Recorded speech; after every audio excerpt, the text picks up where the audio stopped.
we'll have, hopefully, 2 participants on remotely.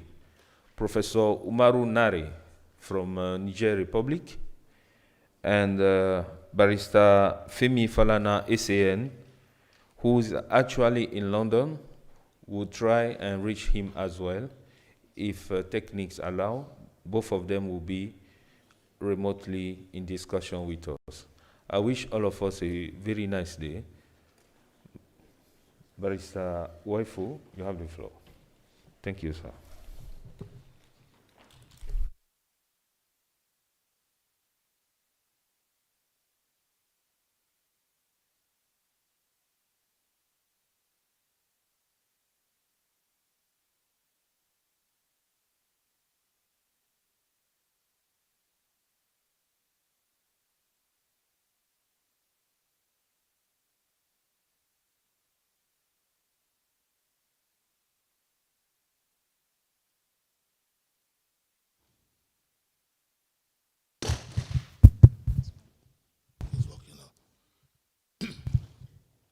Thank you very much. Good morning, all.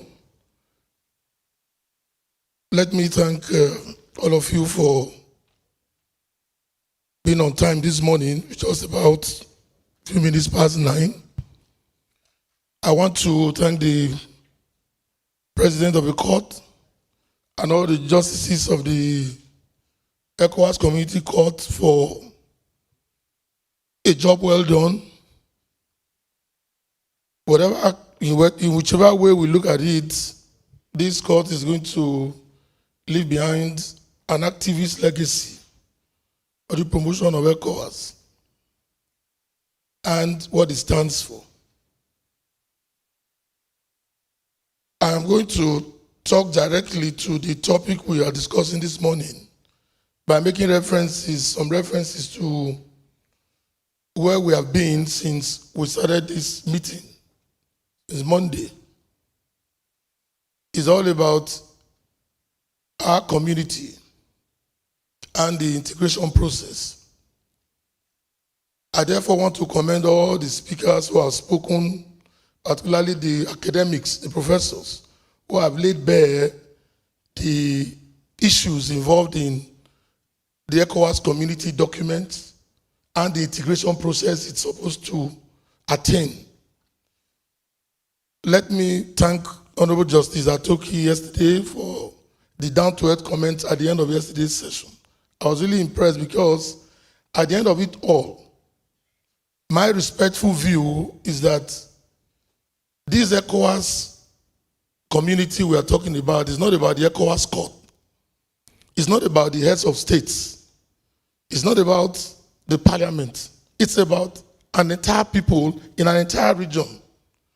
And when whatever we are theorizing about or whatever we are trying to promote doesn't go down to the people, it's not felt. That's why the African Bar Association regard the AU as a talk shop, because nobody in my community knows anything about the African Union. It is not felt like the European Union, which we have copiously talked about throughout this conference. So while we are sermonizing, making very valid points, we must remember that we are dealing with the lives, activities, and commerce of an entire community. And that's where the ECOWAS court comes to play. Because to regulate the activities which the ECOWAS heads of states, the authority of heads of states and government seeks to promote, we must have a body of rules established to regulate these activities. At the end of it all, if we do not have a semblance of those rules or establish them, then we are going to have a chaotic environment to operate in. And that's why I want to continue to commend the court for taking up the gauntlet, which is supposed to be the work of the commission, which unfortunately we've not heard so much about, maybe because of the civil service process. But the court, from its activities, have continued to encourage them, by these conferences. And it has taken up the responsibility otherwise bestowed on that commission. So, without much ado, we'll go to our topic for today, which is regional courts in regional integration process. we are supposed to look at certain issues for consideration. May I appeal to the panelists to please, when you make your submissions, because the rapporteurs are getting a little bit confused, when you make your submissions, please, at the end of it, all round it up with a recommendation so that the rapporteurs are clear about what you are saying, so that we do not just make comments and then it's all shrouded in the entire discussion without any recommendation, because that's what they need to summarize and the entire conference. So the issues for consideration this morning, I want to welcome the panelists first and foremost. Thank you so much. And we are told that 2 panelists will join us via the virtual process. They will join us virtually. But we have 2 panelists here who will look at, so we'll take the 2 first and see whether we can deal with those joining us virtually. So the first issue we need to deal with is treaty supervision and the oversight functions, the role of ECOWAS courts of justice in the ECOWAS integration process. The second one is lessons from the role played by the European Court of Justice in European integration process in the development of the European Community law, strengthening the relationships between national courts of member states and ECOWAS Court of Justice for the attainment of an ECOWAS community legal order, which I so copiously spoke about just now. Because without an ECOWAS legal order, we are not going to go anywhere with all due respect. Harmonization of the legal and judicial systems of member states and the enforcement of judgment of the ECOWAS Court of Justice by national courts of member states. So even if at the end of it all, you have a Verdean in Ghana who happens to be trading there and he has a problem, and he goes to the ECOWAS court if he's able to do so, especially if he has small business. And then the ECOWAS court in Abuja gives a judgment, and the Ghanaian court just refused to listen to it under the pretext of it's not domesticated. Then where are we? So we need a lot of judicial precedents to be able to run ECOWAS as a community. Invocation of community law before national courts and preliminary ruling procedure, referrals Article 10F of the protocol of the court. So gentlemen, that's where we are. And I don't know if we should start from my left, to discuss the issue. The speakers here today, from what I have, is Mr. Femi Fala, a senior advocate of Nigeria, who is a human rights activist, is going to speak to us virtually. Professor Umaru Nari is also going to talk to us virtually. He's already on. Are you there, Professor? Can you hear me? No, you need to unmute so that we can take you before the internet runs riot.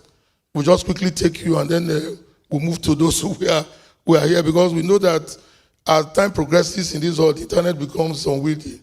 So if you are there, can we take you quickly?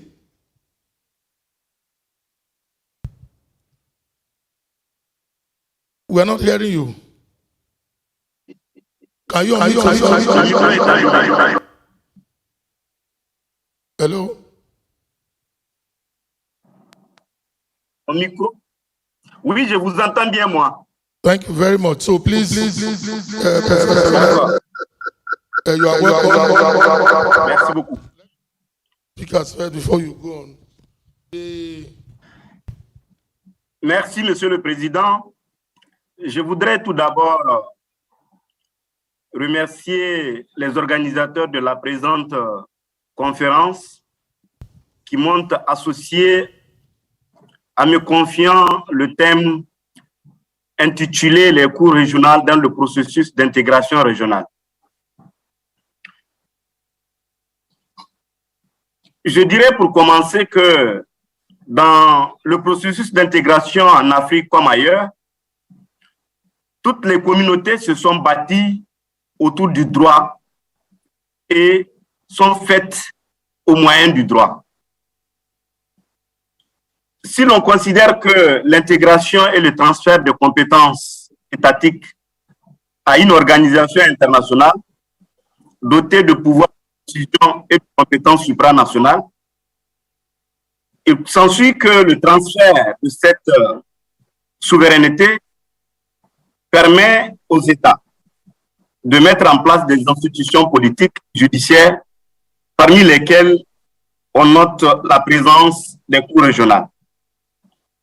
Ces différentes cours ont pour mission de respecter et de faire respecter le droit communautaire,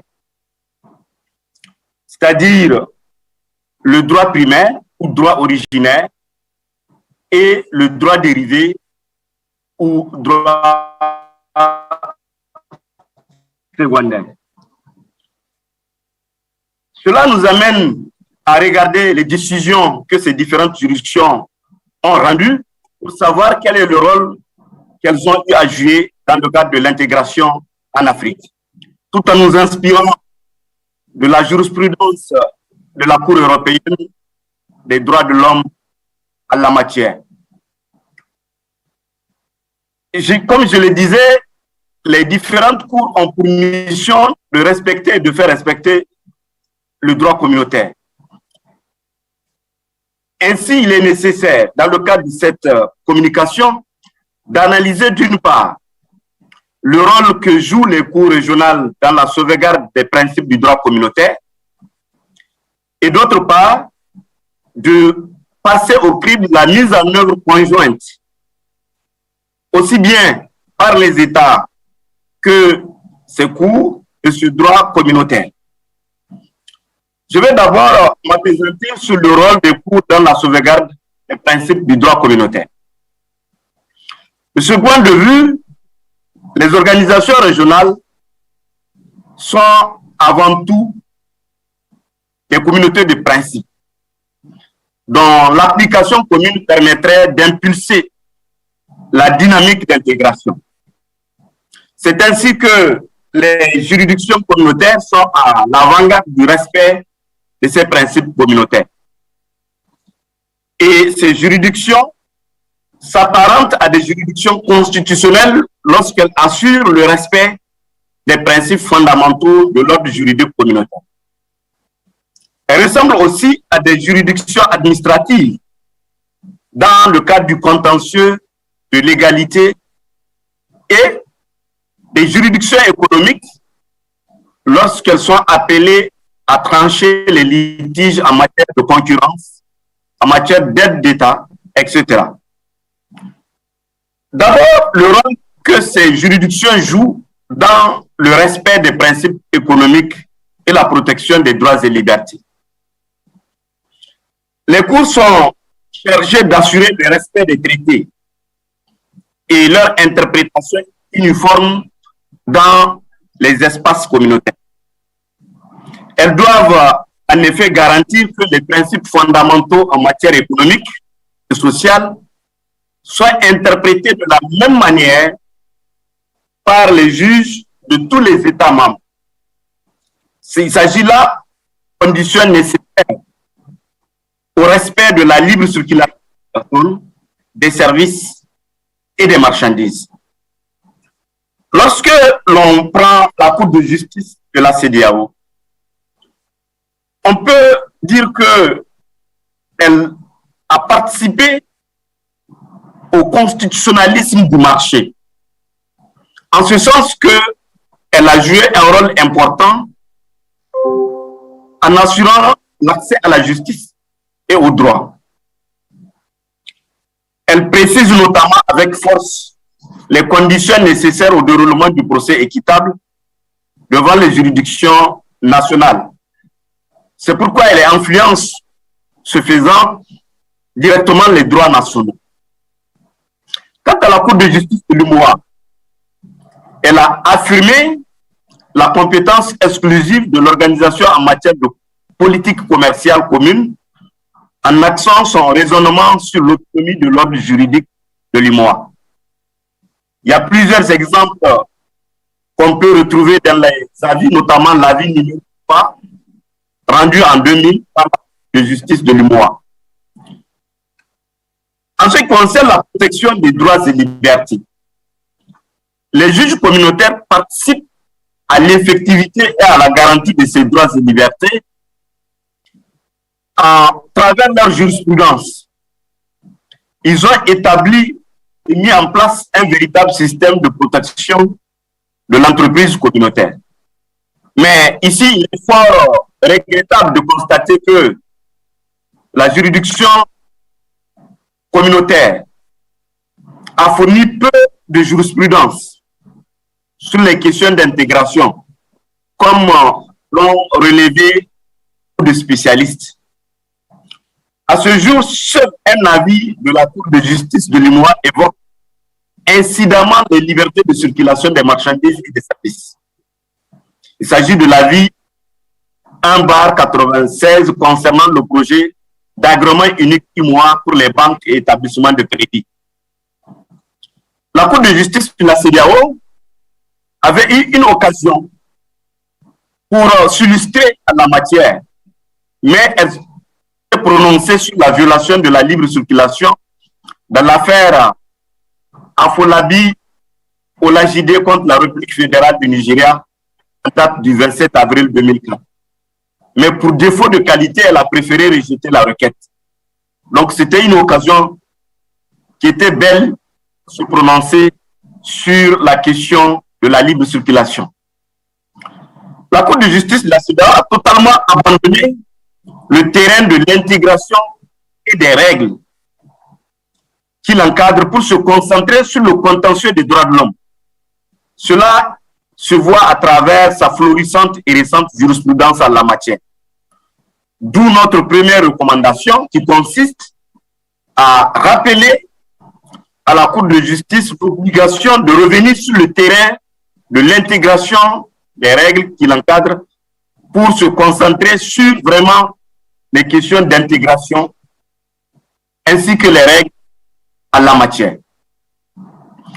En ce qui concerne les autres principes, les cours de justice communautaire ont pour mission d'assurer notamment le respect de la primauté du droit communautaire.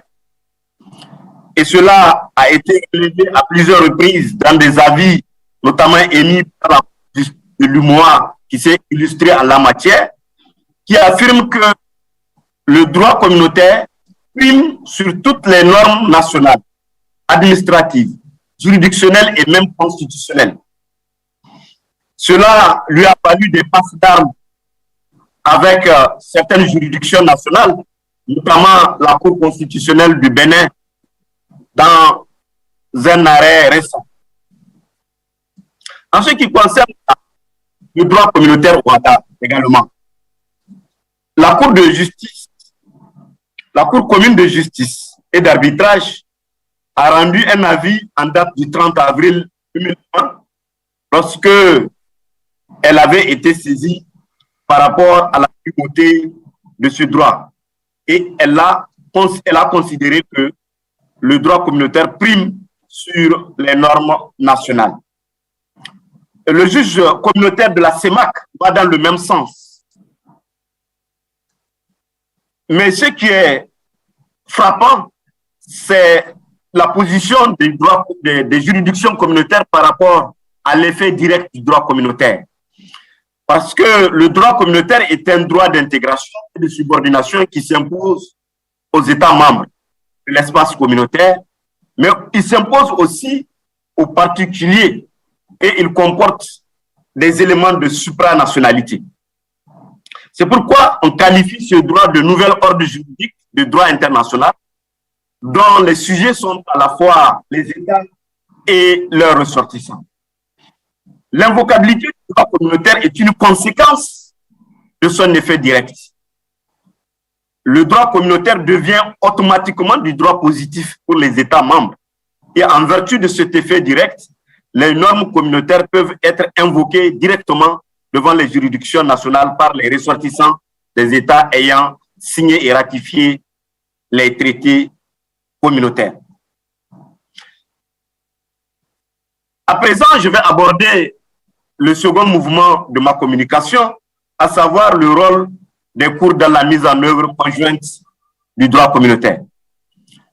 Les cours communautaires sont appelés à jouer un rôle prépondérant dans la mise en œuvre du droit communautaire, mais aussi les États sont appelés à jouer un rôle important, mais subsidiaire dans la mise en œuvre du droit communautaire. En ce qui concerne le rôle prépondérant des cours régionaux, le défi ici est de garantir l'effectivité du droit communautaire et sa juste application. Pour cela, un système de garantie a été élaboré par l'instauration des droits de recours. Ce sont là des mécanismes qui permettent aux juridictions régionales de censurer, soit directement, soit par la voie du renvoi préjudiciel, ou encore par le recours en contentieux, les mesures communautaires ou nationales susceptibles d'enfreindre les dispositions du droit primaire. Le renvoi préjudiciel d'abord. Il contribue à la juridicisation du processus d'intégration.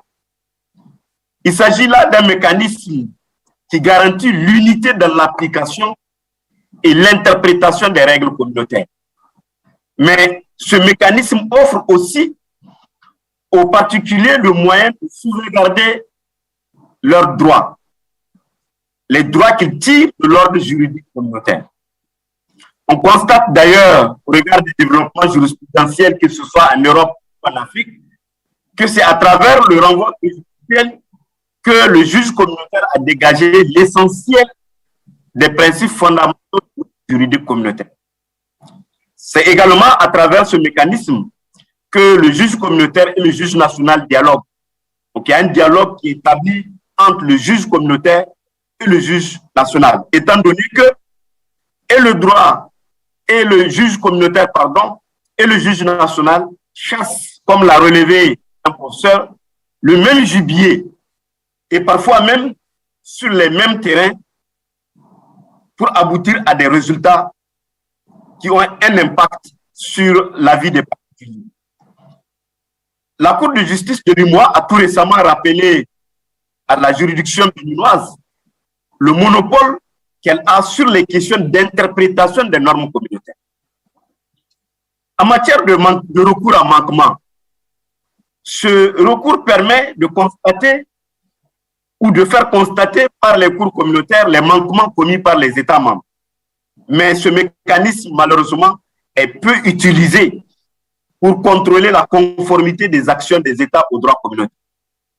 D'où notre deuxième recommandation, à savoir que l'ambiance qui règne au sein des institutions communautaires doit préférer le recours à manquement à lieu et place du recours aux procédures diplomatiques. Parce qu'il y a une absence notoire de la jurisprudence en la matière. Enfin, s'agissant du recours en annulation, on peut se référer au texte des juridictions communautaires pour constater que ce recours permet non seulement de rendre des décisions, mais aussi il permet de faire fructifier, pour ainsi dire, le contentieux de la fonction publique communautaire. Cela s'observe au sein de l'UMOA. Mais il reçoit de la jurisprudence de la Cour de TEMAC que celle-ci n'est pas liée par la considération qui est faite par les communautaires. Enfin, je voudrais souligner le rôle d'appoint joué par les États. Parce que la mise en œuvre du droit communautaire nécessite indéniablement la participation des États. La réalisation des objectifs que les États se sont fixés dans les traités ne peut se faire qu'avec leur coopération. Et étant donné que les États membres disposent d'une autonomie institutionnelle, les organes compétents, mais aussi les procédures à utiliser pour mettre en œuvre le droit communautaire, eh bien, il appartient à ces États de prendre leurs responsabilités pour déterminer ces organes, mais aussi ces procédures à utiliser par le droit interne de chaque État. Le devoir de coopération impose aussi aux États membres de l'espace communautaire de prendre toutes les mesures générales et particulières propres à assurer l'exécution des obligations découlant des traités fondateurs, mais également les obligations découlant du droit dérivé, à savoir les actes qui sont pris par les institutions communautaires, afin de faciliter la mission des juridictions communautaires, mais aussi de s'abstenir de toute mesure tendant à mettre en péril la réalisation des buts que se sont fixés les États à travers les traités originaires. En outre, les institutions communautaires ont le plus souvent recours à des directives. Professor Nari, you have just 2 minutes to, round up. Je vais terminer, je suis en train de finir. Si vous permettez une minute. Good. Thank you. Permettez une minute. Merci. Je vais conclure. L'autonomie institutionnelle et procédurale dont dispose l'État, comme je relevais tantôt, permet de mettre en œuvre le droit communautaire conformément aux règles de leur système de droit constitutionnel, à condition que ces règles-là puissent se concilier avec la nécessité d'une application uniforme et effective du droit communautaire. Il en résulte que les autorités étatiques doivent prendre des mesures normatives visant à préciser ou même à compléter le contenu de la réglementation communautaire sous le regard vigilant des commissions et des cours communautaires. Cette fonction exécutive, de notre point de vue, demande aussi des aménagements institutionnels et procéduraux. Et ce sera notre dernière recommandation pour que le droit soit effectif et que son application soit uniforme au niveau des différentes juridictions. Il faut qu'il y ait des aménagements institutionnels et procéduraux tendant à assurer cette effectivité du droit communautaire. Et cette effectivité passe nécessairement par l'organisation de systèmes de contrôle et de sanctions susceptibles d'assurer le respect efficace des normes communautaires. Je vous remercie de votre aimable attention. Thank you very much, Professor Nari. Professor Nari is a professor of international and constitutional law, Abdul Mumuni University, Niamey, and president of the Audit Court, Republic of Niger. Thank you very much for the presentation, and we're quite pleased with the recommendation. You need institutional changes to ensure that the community laws are properly enforced. As they are now, there is a mass of confusion because of the lack of cooperation from the regional courts.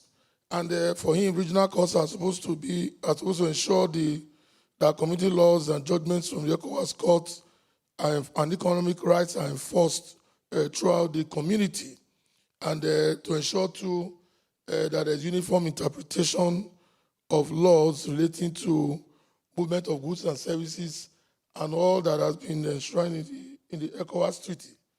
But regrettably, little jurisprudence have come out of the community laws as a result of the non-cooperation of the regional courts, the attitude of member states, and all that.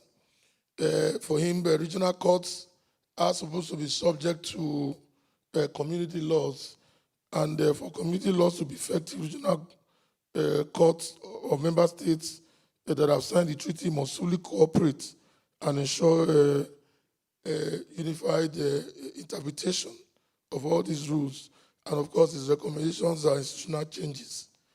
Thank you very much. Each speaker has 15 minutes, and we won't like you to exceed 15 minutes so that we can manage the time because of the other sessions. And then, of course, like I said at the beginning, when you just use the last 2-3 minutes to make recommendations so that the rapporteurs will be able to understand fully where you started from and where you have ended.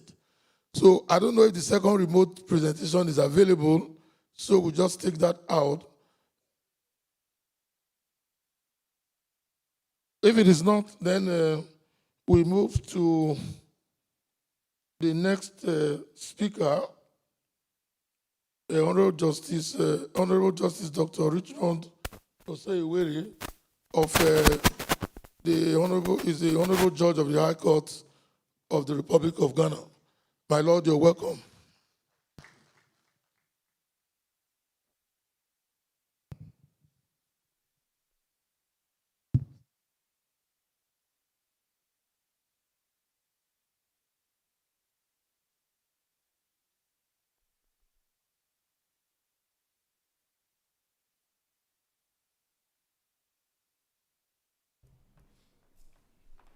Yes, Mr. Moderator, Mr. Hannibal, the vibrant President of the African Bar, distinguished ladies and gentlemen, I must first address my lords, my Lord Justices herein gathered, and my Lady Justice of the ECOWAS Court.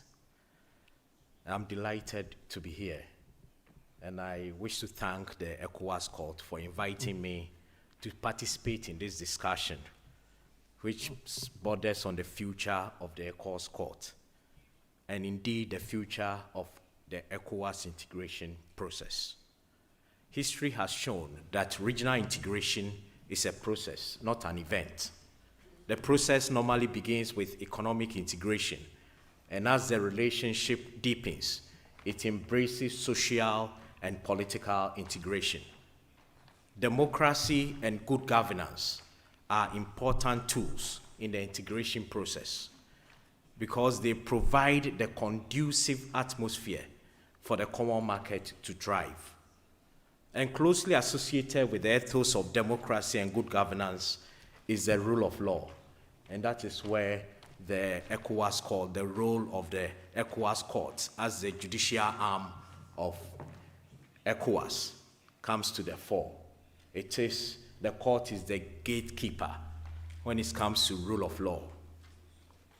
In this presentation, I will highlight on some aspects of my paper.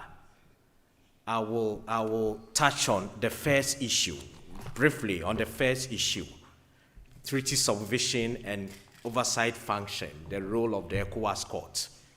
I will also focus my attention on an issue which is at the heart of the future, the success or failure of the ECOWAS court in its integration effort, the enforcement of the judgment orders of the ECOWAS court. It is indeed, for me, it is indeed at the heart of the whole enterprise, because if a litigant is unable to enforce the decision of the ECOWAS court, then it renders the court ineffective. So I will touch on that. And in doing so, I will focus on our legal system, the Ghana legal system, in relation to enforcement of international judgments in general, and specifically the judgment and orders of the ECOWAS court. And I'll also touch on the way forward, make some recommendations, and in the course of that, I'll also touch on aspects of the other issues that have been set out for us to tackle. Mr. Chairman, there is no doubt at all, I think there is consensus on that the ECOWAS Court of Justice, as the judicial arm of the ECOWAS, has played a vital role in pushing the integration agenda forward through the execution of its mandate. I'll focus on the human rights mandate of the ECOWAS court. And you know, the 2005 supplementary protocol on the court was I would describe it as a very forward-looking intervention, regulatory intervention relating to the court, because it has given private citizens access to the court. It has given private citizens access to the court. Hitherto, a private citizen cannot take action against the government or so on before the court. But the supplementary protocol used the word individual. The word individual was used in the text. But the ECJ judges, through their construction, I term it as a purposive approach to the interpretation of the protocol. They have extended access to non-governmental organizations, and that is a very positive step. It has given NGOs the opportunity to institute action on behalf of communities, which is why we have cases like Serap versus Nigeria, Amnesty International and others versus the Republic of Togo, the award-winning judgment of the court. NGOs are able to take action on behalf of individual citizens who may not be able to take that step in the enforcement of their fundamental human rights. There is no better way of pushing the integration agenda than this. And we may observe also that the 2005 protocol is silent on the exhaustion of local remedy rule as an admissibility requirement in the court's human rights mandate.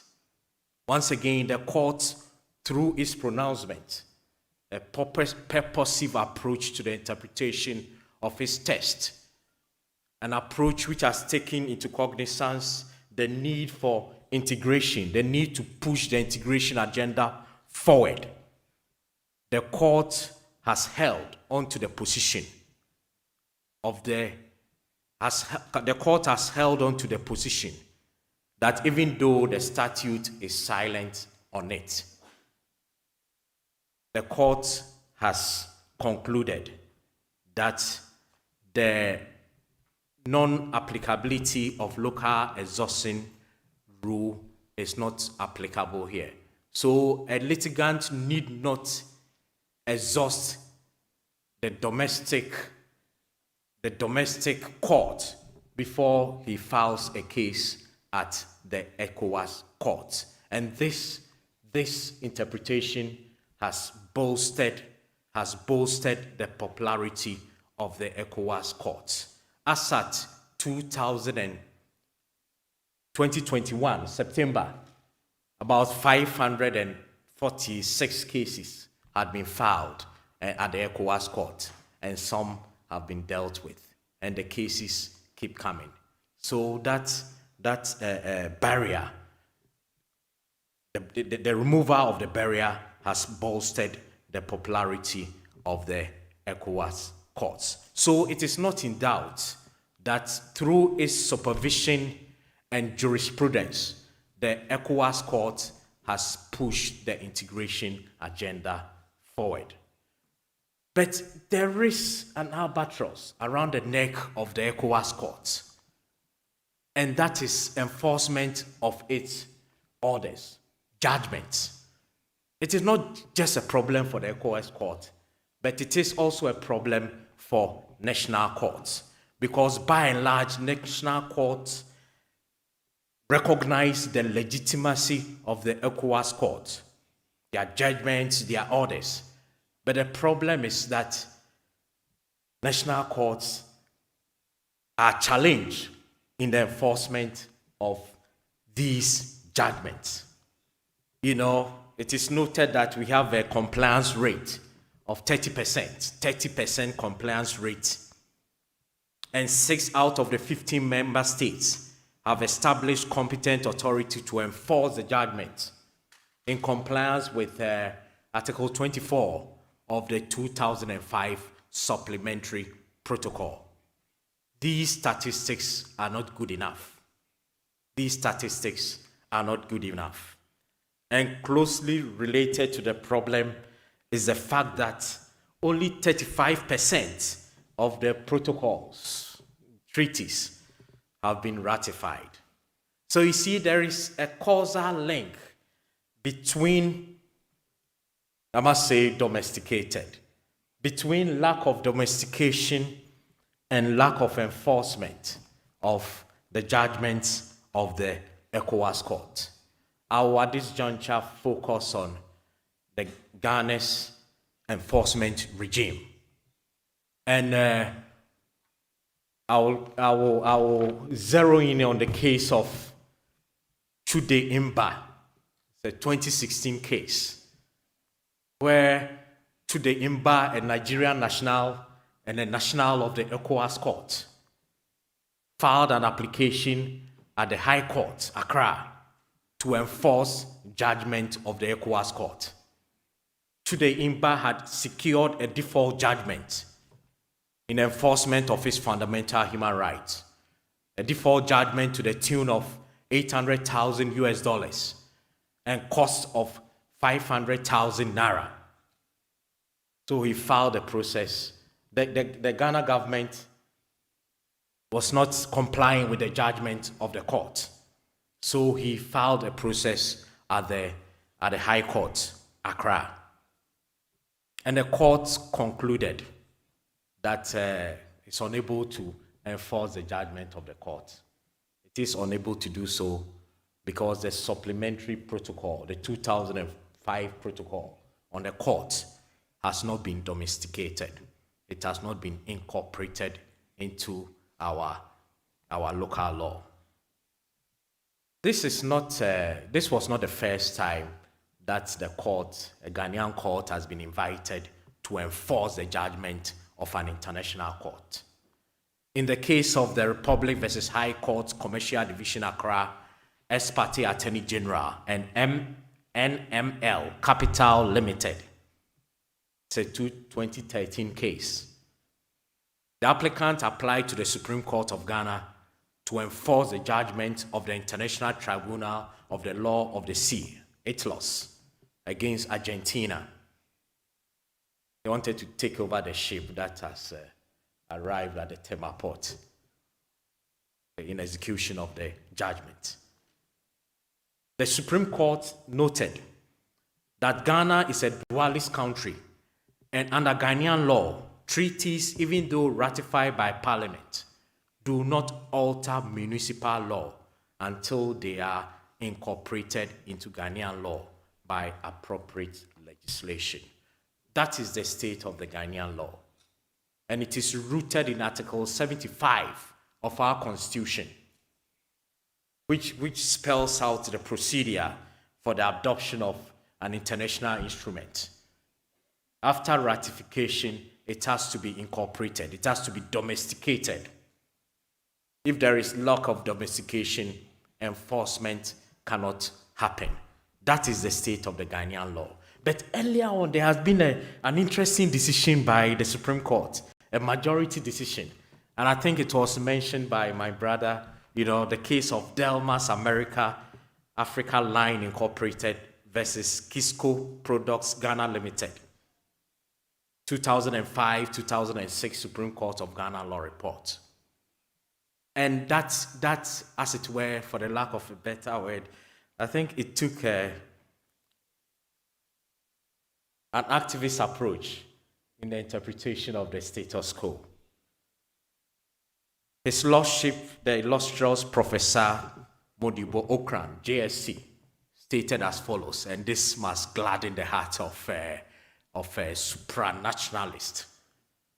He stated as follows, and I would like to quote, "I must draw the attention of the parties to the United Nations Convention on the Carriage of Goods by Sea, 1978, the so-called Hamburg Rules, which was signed by Ghana on 31st March 1978, but not yet ratified.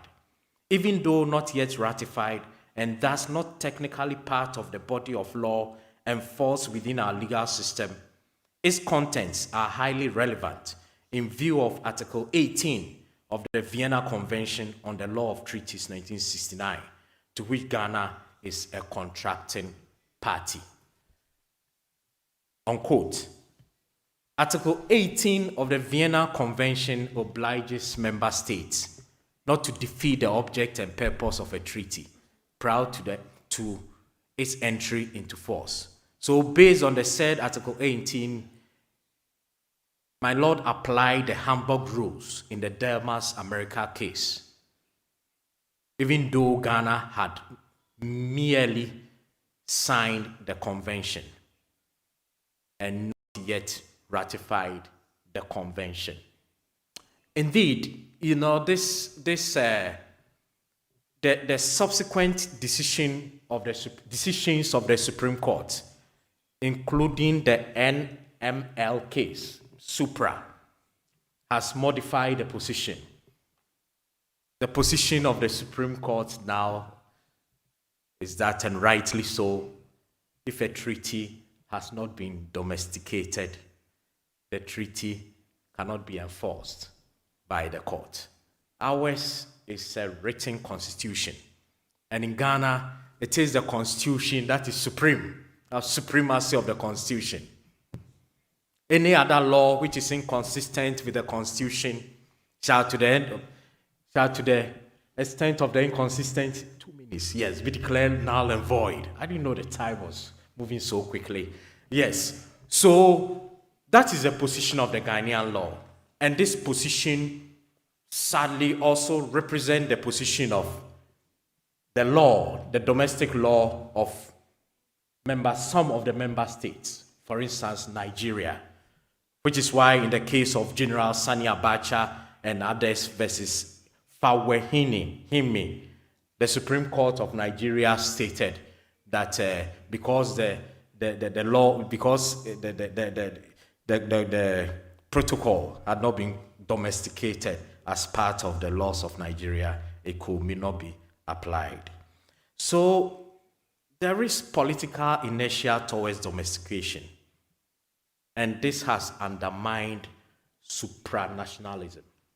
So unless the treaties, the protocols are domesticated into local laws, it becomes problematic, not only for the ECOWAS court, but for national courts as well. We recognize the role of the ECOWAS court. We recognize the legitimacy of the ECOWAS court, but the problem is with the legal regime, because you cannot enforce it out of nothing. Way forward, we can look at so the clarion call is enforcement. And going forward, there must be that synergy between the ECOWAS Court of Justice and the national courts and other stakeholders. So through interaction with the national courts and other stakeholders, we can put pressure. The court can, we can put pressure on the political decision makers to domesticate the conventions, treaties, and protocols of the ECOWAS court. We can also take this approach through the rules of procedure, the various jurisdictions, where they can recognize judgment of the ECOWAS court as part of, maybe we don't like using the word foreign judgment, but maybe international judgment, so that even without ratification, maybe a window may be open that those judgments could be enforced by the court. And this is about the harmonization of the legal system of the various member states and that of the ECOWAS legal framework. And inspiration from the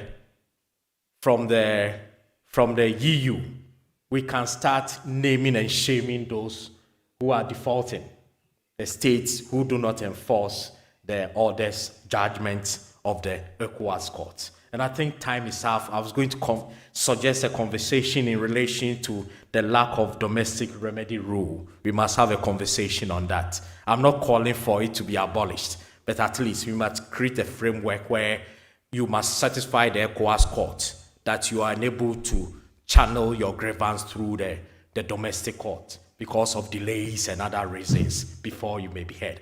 Thank you very much for this opportunity. I'm grateful. Thank you. Thank you very much, my Lord. Honorable Justice Richmond Oseiwere. I believe that the learned jurists, they said it all. The enforcement of ECOWAS court, he compared it to the enforcement of international judgments in Ghana. And then some of us have been wondering too, in the circumstance how it's very easy for us to domesticate rules relating to the international community. We now in Nigeria, we now have the National Industrial Court being asked to enforce all the rules and regulations put in place by the International Labour Organization and all that, and we're able to enforce it through the courts. And then, of course, we have international arbitration rules, which you have arbitration against African countries, particularly in West Africa. It doesn't take time to enforce. Whereas just within our own circle here in West Africa, we begin to talk about domestication as if you need to go to the moon to go and get the instrument to do it. Very, very interesting.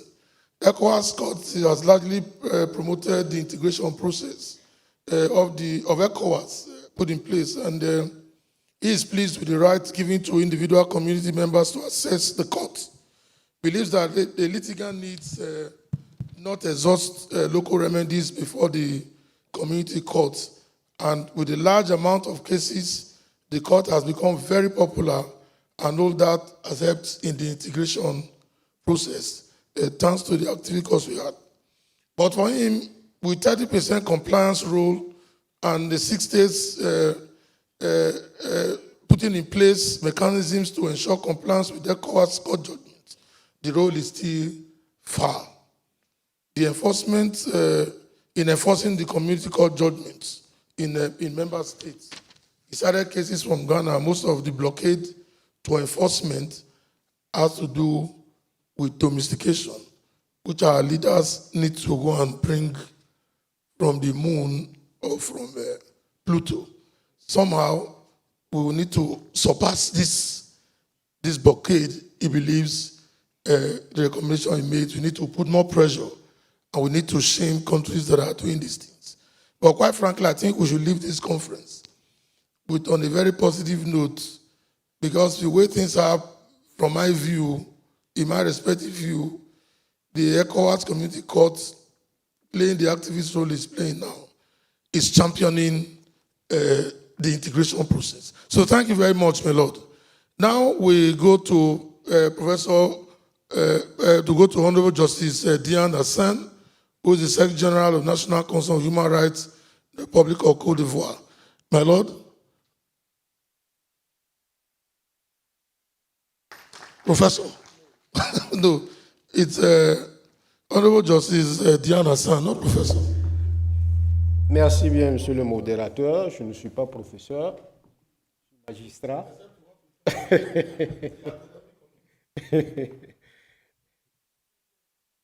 Okay, thank you.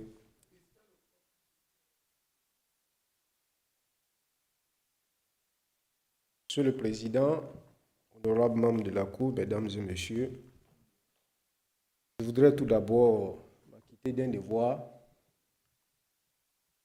remercier la Cour de m'avoir invité à cette conférence internationale, participer à cette réflexion sur les implications juridiques du régionalisme, de la souveraineté, du supranationalisme, thème général de la conférence. Cela fait en effet ma troisième participation à ces genres d'assises que la Cour organise, et le sous-thème soumis à ma modeste réflexion porte sur les tribunaux régionaux dans le processus d'intégration régionale, avec pour 5 points essentiels à analyser, rappelés ici par le modérateur, et que je me permets de regrouper à travers 2 points. 1. Le rôle et la contribution des tribunaux régionaux, notamment ceux de la Cour de justice de la CEDEAO dans le processus d'intégration régionale. 2. L'efficacité et les défis de ces juridictions communautaires dans la construction d'un espace intégré. Alors, sur le premier point, il y a un constat qui se dégage, et ce constat se dégage également dans les études sur les organisations régionales, et qui est que le fait juridictionnel et régional est quasi présent dans tous les processus d'intégration régionale. On l'a déjà dit ici, aucune intégration régionale, qu'elle soit économique ou politique, ne peut se faire sans passer par le droit, ne peut se faire en dehors du droit. Et donc, il est nécessaire d'avoir un organe chargé de veiller à l'application de ce droit, des normes sécrétées et de sanctionner leur violation par les États partis aux différents instruments juridiques dont se dote l'organisation régionale. C'est tout le sens de la présence des tribunaux régionaux dans l'organigramme des différentes organisations régionales d'intégration, parce qu'il apparaît que ces tribunaux sont des maillons essentiels dans toutes les infrastructures de la construction de la communauté régionale. Au sein de l'Union européenne, nous avons une Cour de justice. Au sein du Conseil de l'Europe, nous avons une Cour de justice. Au sein de la communauté CEDEAO, nous avons une Cour de justice. Au sein de l'UEMOA, nous avons une Cour de justice. La SADC, nous avons une Cour de justice. La CEMAC, nous avons également une Cour de justice. Mais la question est la suivante. Quel est le rôle de ces juridictions et leur contribution au processus d'intégration régionale? Pour répondre à cette question, je voudrais citer Olivier Costa, qui, parlant de la Cour de justice de l'Union européenne, disait ceci, et je cite, « La Cour de justice de la communauté européenne est l'une des clés du fonctionnement de la communauté, non seulement du fonctionnement de la communauté, pour garantir le respect de son droit, mais aussi pour assurer la limitation mutuelle des activités de ses acteurs, qu'il s'agisse des institutions de l'Union, des États membres ou des particuliers. » Fin de citation. Il se dégage de cette affirmation deux points importants. Le premier, c'est que les organes judiciaires dans le processus d'intégration régionale sont les garants, voire les gardiens du succès de cette intégration. Parce que tout simplement, elles veillent à l'équilibre des forces dans les rapports interinstitutionnels de l'organisation régionale par la régulation et le règlement des litiges. C'est une donne fondamentale parce qu'il s'agit de faire en sorte que chaque organe de l'organisation joue pleinement son rôle pour faire converger l'ensemble vers les objectifs qui ont présidé à la mise en place de l'organisation régionale. Deuxième élément, c'est que les tribunaux régionaux apparaissent aujourd'hui comme des leviers d'accélération des processus d'intégration régionale par leur capacité d'interprétation des normes communautaires et d'adoption d'une jurisprudence favorable à cette intégration, en veillant à ce que les États partis aux différents instruments internationaux et régionaux ne s'éloignent pas de la trajectoire définie dans les objectifs que l'on poursuit. Je voudrais citer à cet effet la première décision historique rendue par la Cour de justice de la Communauté européenne en 1963 dans l'affaire Van Genlos, dans laquelle cette juridiction s'affranchissait du carcan classique que l'on connaissait et qui imposé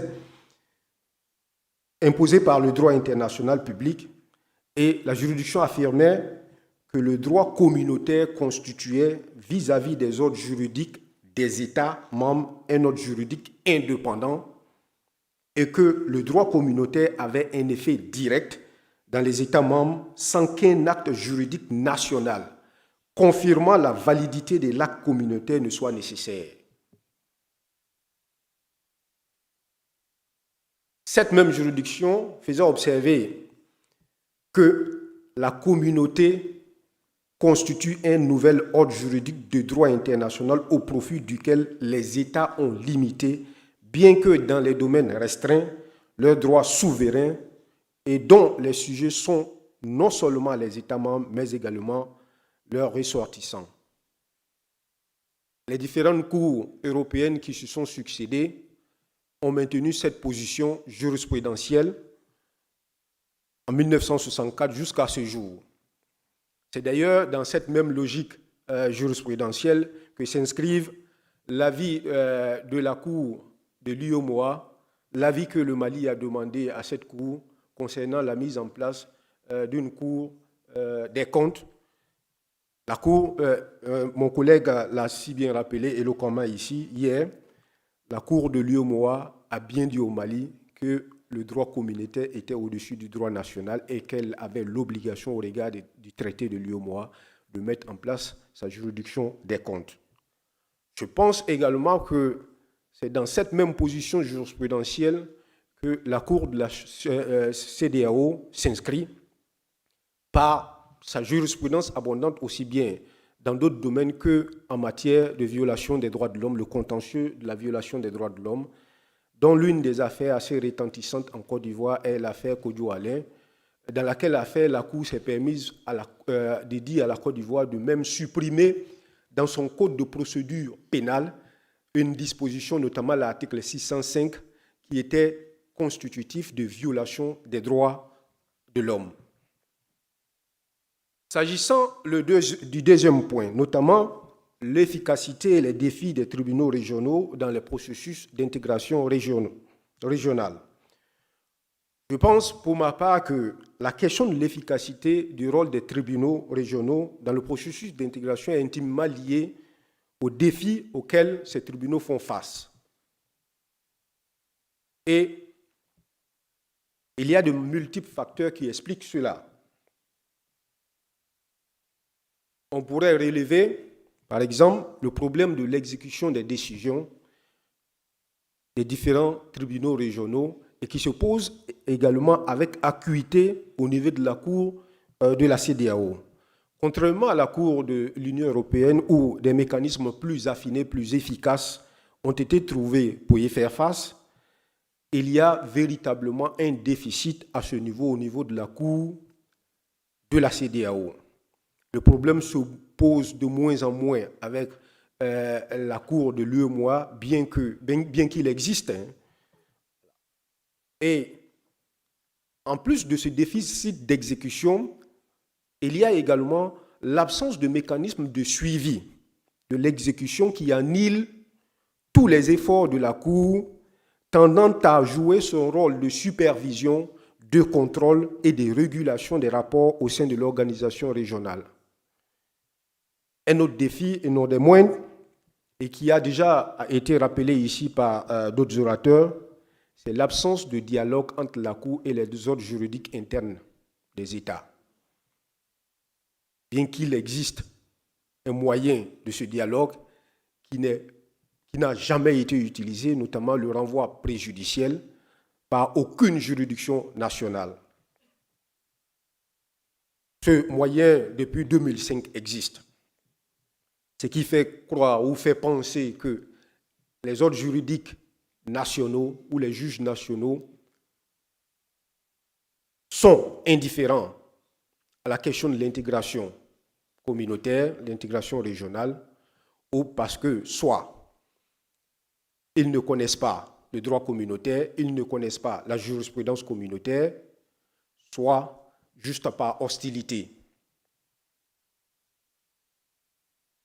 Enfin, je n'oublie pas de relever l'un des défis auxquels on pourrait faire face au foisonnement de juridictions communautaires dans un même espace. Il y a un intervenant qui a relevé ici, au sein de l'espace CEDEAO, nous avons plusieurs organisations sous-régionales, l'UEMOA, la CEDEAO, le Conseil de l'Entente et autres. Vous avez au sein de certaines organisations sous-régionales des juridictions qui existent. Comme l'a déjà fait relever, il y a un risque potentiel de conflit de compétences entre ces juridictions. Le vice-président l'a relevé. C'est vrai, hier, que la question de la litispendance ne peut exister entre ne peut exister qu'entre deux juridictions internationales, mais pas entre une juridiction internationale et une juridiction interne. Alors, donc on pourrait être amené à voir ce conflit potentiel quant à l'interprétation des normes sécrétées dans le même espace et visant à aller vers cette intégration régionale. Et donc, ce risque est aggravé, comme je le dis, par une disparité de normes et par la compétence d'attribution de chaque juridiction dans le même espace, susceptible d'hypothéquer sur le long terme la dynamique d'intégration dans la région. Alors, face à ces défis, quelles recommandations, quelles suggestions pouvons-nous faire? Pour ma part, je pense, le professeur Sall l'a relevé ici, il faut d'abord procéder à une mise en cohérence de l'ensemble de l'arsenal juridique dont dispose la CEDEAO. Il est nécessaire, il a parlé d'audit, moi je parlerai d'évaluation de l'ensemble de ce dispositif. Et deux, procéder à une vulgarisation du droit communautaire dans les ordres juridiques internes. Aussi bien cela relève de la Cour que de la Commission de la CEDEAO. C'est en faisant cela que les juges nationaux s'approprient le droit communautaire et la jurisprudence de la Cour et défendent véritablement l'intégration régionale à laquelle contribue la Cour de justice de la CEDEAO. Je pense qu'il faut ces deux recommandations, je vais me limiter à ces deux recommandations pour pouvoir s'inscrire véritablement dans cette dynamique d'intégration régionale, les juridictions nationales devant nécessairement être les relais en interne de la Cour de justice de la CEDEAO. Je vous remercie.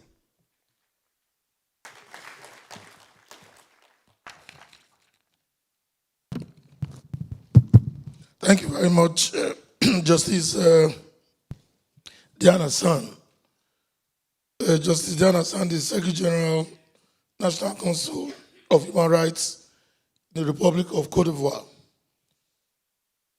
Justice Diana discussed the role and contribution of regional courts, the ECOWAS Community Court, the effectiveness and challenges of regional courts in regional integration. He said there is a need to have an organ to deal with enforcement of regional court judgments and sanctions for non-compliance. He raised two major points. Legal institutions are guardians of the integration process, which is what we have always said here. The judicial organ ensures that all component parts of the institution play their role and not stray from the objectives laid down by the organization. He cited the instance where the court has held that community court laws have direct application to treaty-signing states without the necessity of local or municipal enactment. Under effectiveness and challenges, he talked about that there is a lack of dialogue between the community courts and the national courts. He believes that there is a need to put in place either the municipal courts, there's a need to put that in place, a dialogue in place. He believes that there's need to either the municipal courts do not know community laws or are being outrightly hostile to it. He believes that conflict of jurisdiction could also arise and is a risk, and this can affect the integration process. Finally, he recommends the need to review and revisit or evaluate the ECOWAS laws and put in place a mechanism to merge the already existing laws with local jurisprudence to ensure that there's no more confusion. That's another guise of saying there's a need to domesticate the laws, which have been very difficult to do by our leaders. Thank you very much, my Lord. Thank you very much, my Lord. Now the ball is in the court of those of us who are here. You speak to 3 minutes, like we said, and then the discussants, and even I don't know if Professor Umaru is still online because the questions are asked. But gentlemen, the ball is in your court, ladies and gentlemen. If you want to ask questions, my Lord Justice Edwards, you take the floor. Next will be the Vice President of the Court, and then my Lord. So those are the first 3. Professor Ladam 4, you 5. Thank you. Professor Nabulele 6. Honorable Justice Atoki 7. My lady from the Amnesty International 8. Number 9, 10, 11. So we stop there meanwhile. Yes. Thank you, my Lord. Yes. Let me start by thanking the panelists for a job well done. My contribution or intervention will be this, especially for us English-speaking states. We talk about what constitutes the law. The law is made up of the common law. They say judges make law. It seems as if we depend so much on the parliamentarians or the leaders, as it were. Domestication is like relying on them. The learned judge, the Ghanaian judge, he spoke about the Vienna Convention. For me, when it comes to things like human rights, it is universal. If it is universal, we are talking about one law.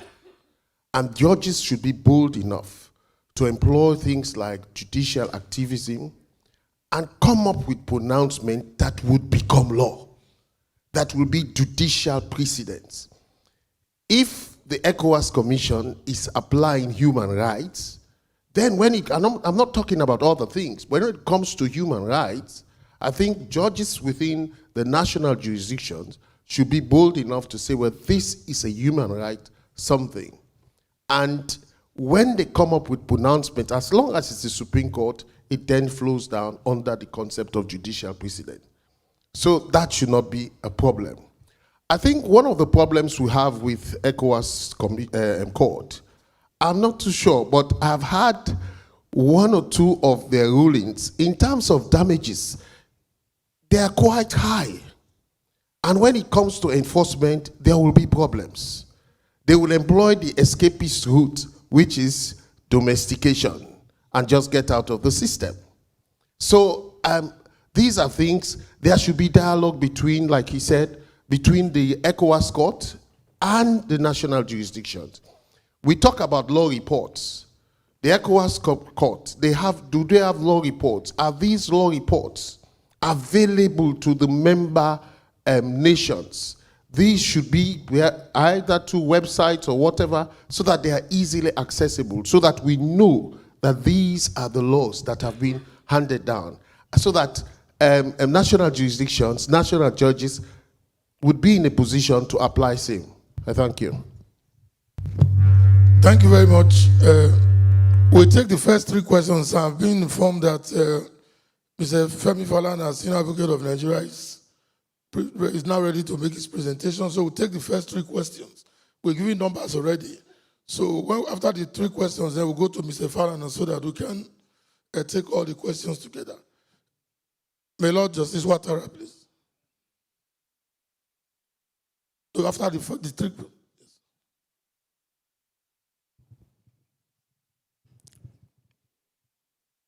Merci, Monsieur le modérateur. Je voudrais marquer,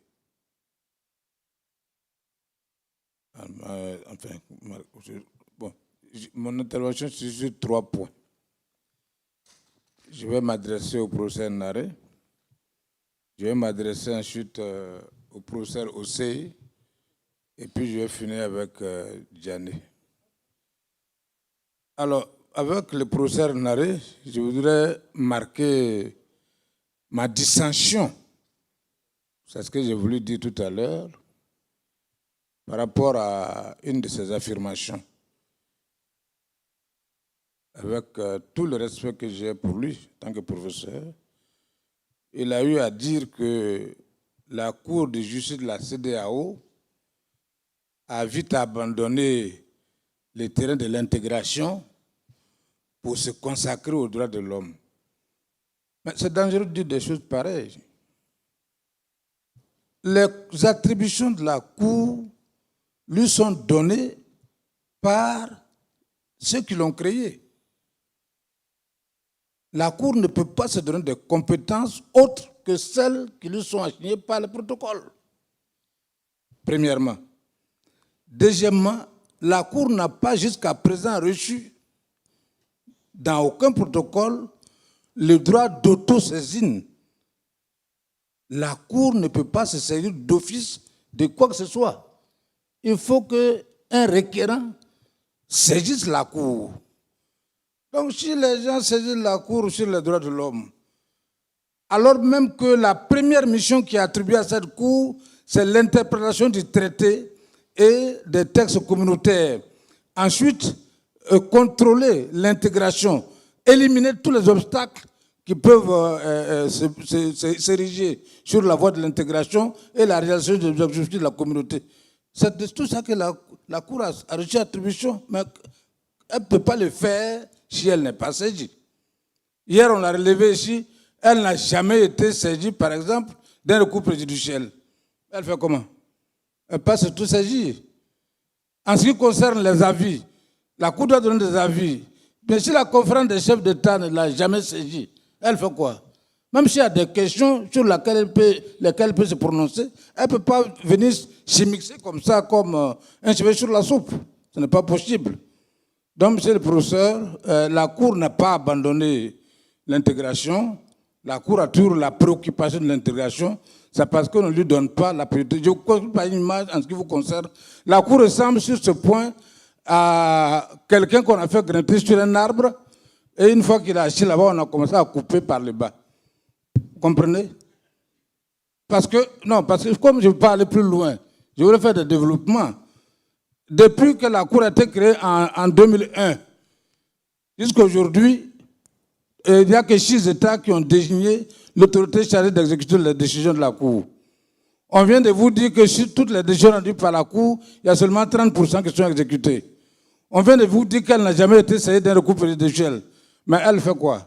Elle fonctionne comment? C'est de ça qu'il s'agit. Bon, monsieur Ossé, professeur Ossé, my lord, with all my respect, congratulations for your presentation, but I would like to draw your attention back on the fact that I'm not happy at all when I hear you speaking about domestication. How many years you need to make domestication? How many years one state used to make domestication?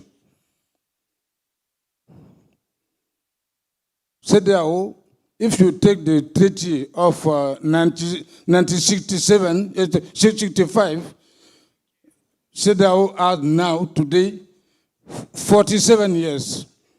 Why you don't domesticate pigs? If you take the treaty of the revised treaty of 1993, CEDEAO are today 29 years. Tell me, where are you going to domesticate?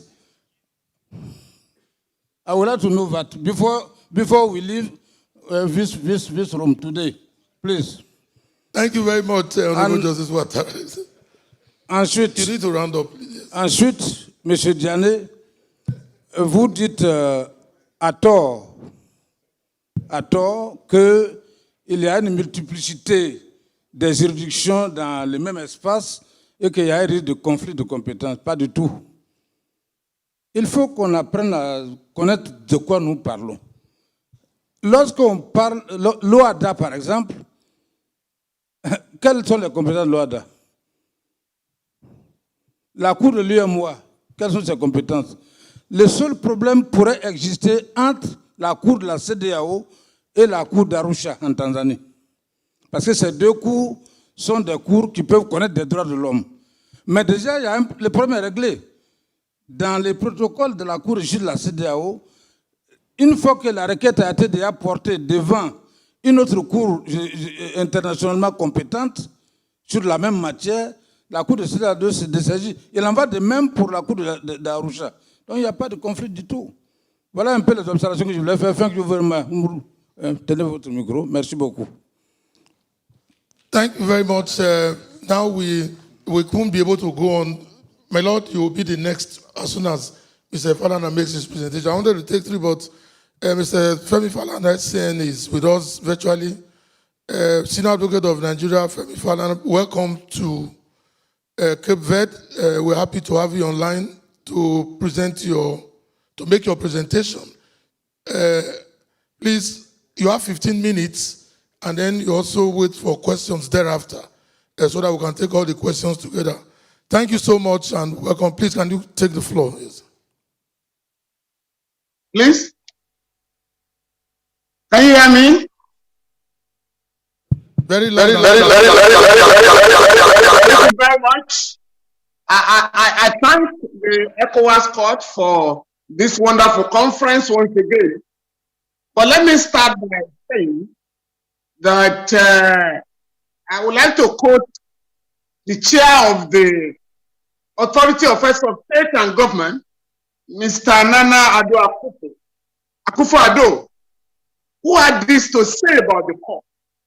The ECOWAS Court of Justice, as the guarantor of the ECOWAS community norms, must ensure the observance of law and justice in the interpretation and application of the ECOWAS revised treaty, protocols, and acts in settling disputes that arise between member states, interstate, or between institutions of the community.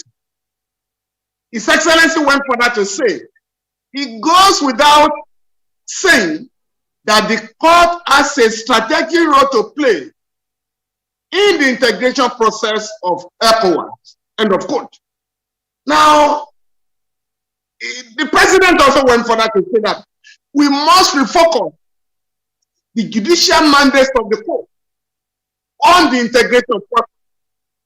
Although ECOWAS has recorded a lot of achievements since its establishment in 1975, the time has come for us to focus on the establishment of a community legal order and the harmonization of the judicial and legal systems of the member states. National sovereignties must or should not be an impediment to the realization of our community objectives.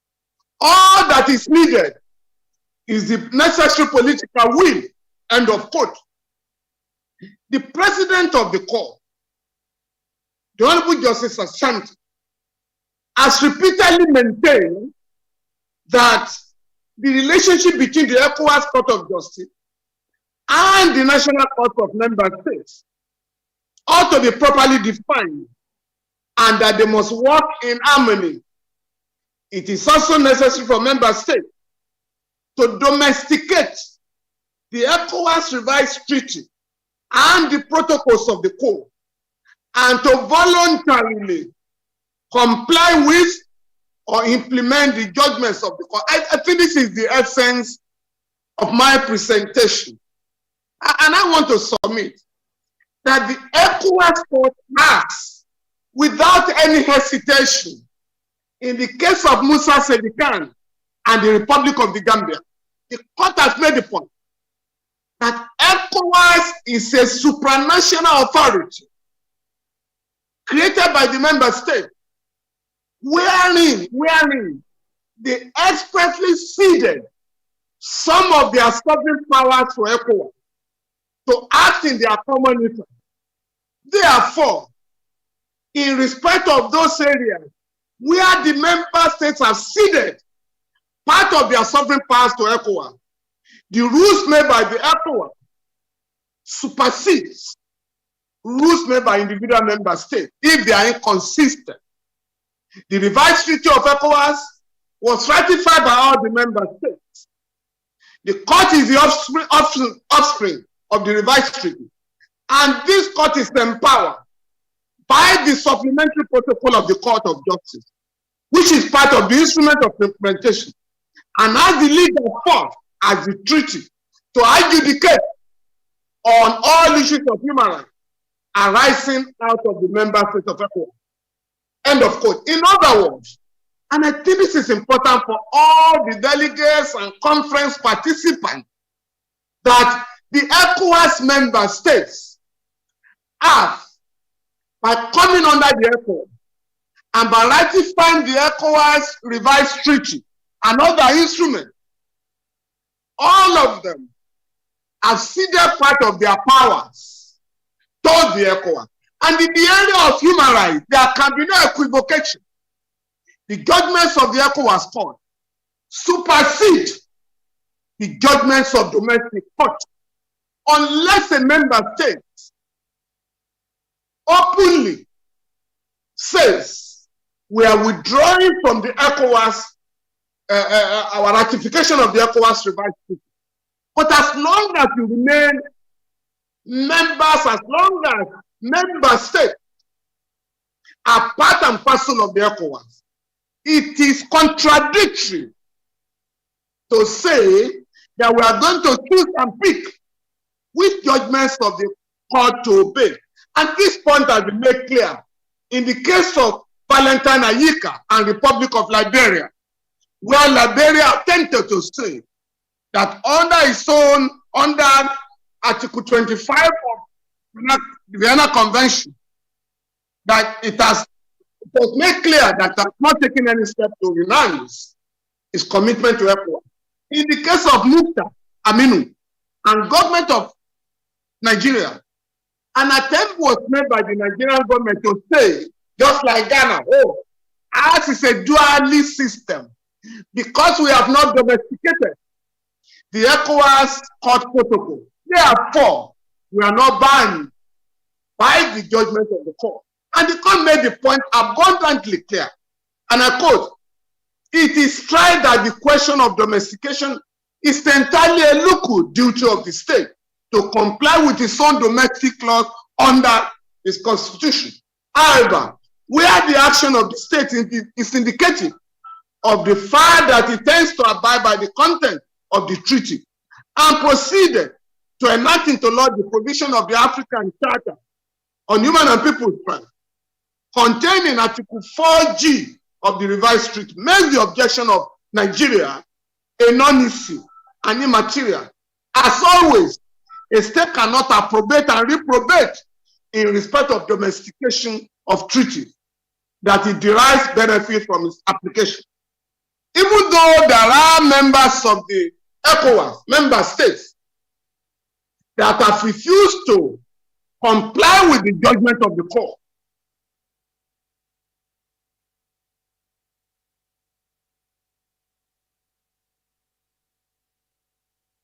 ECOWAS has been so bold to come out and say we are not bound by the judgment of the court.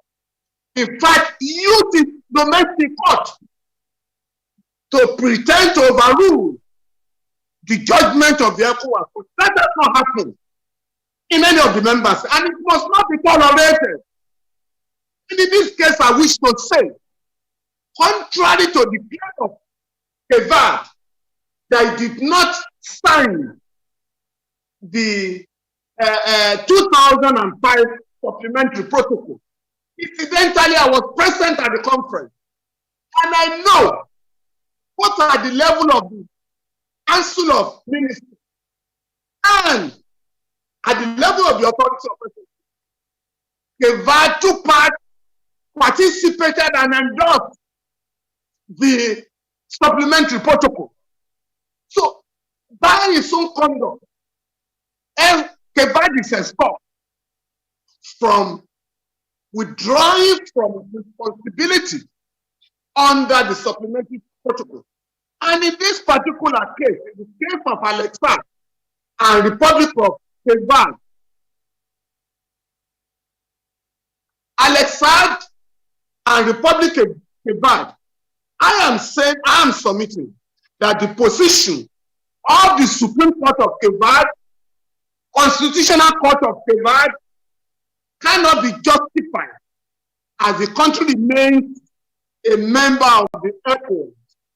And we submit that the contention of Verde flies in the face of Article 12 of Section 3 of its own national constitution, which provides, and I quote, the legal act emanating from competent bodies of supranational organizations, of which Cape Verde is a part, are directly enforced within the domestic law, provided that this is established in the respective constitutive convention.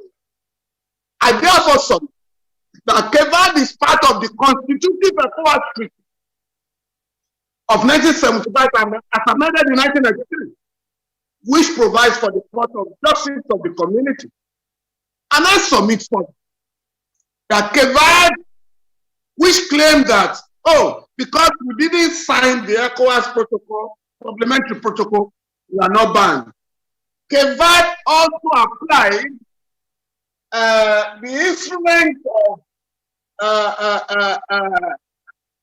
the Interpol, even though it has never domesticated the instrument. I therefore fully agree with Dr. Nwanche, who has said that one of the constitutional challenges of regional integration is how to manage the limitation of national judicial sovereignty of member states to ensure that community law is recognized as superior to national law, is accordingly applied and interpreted by national court. Now, very, very quickly, I wish to say on the nexus between the ECOWAS court and the national court. In the case of Jerry Ugbowe and Nigeria, the court held that appealing against the decision of national court of member states does not form part of the part of the court, and therefore there is a link between the two courts. It's not that ECOWAS court is an appellate court. In the case of Musa Keita, Republic of Mali, Sam Sumana, Republic of Sierra Leone, Karou, and Republic of Niger, the court has consistently insisted that it is not an appellate chamber, over decisions of national court.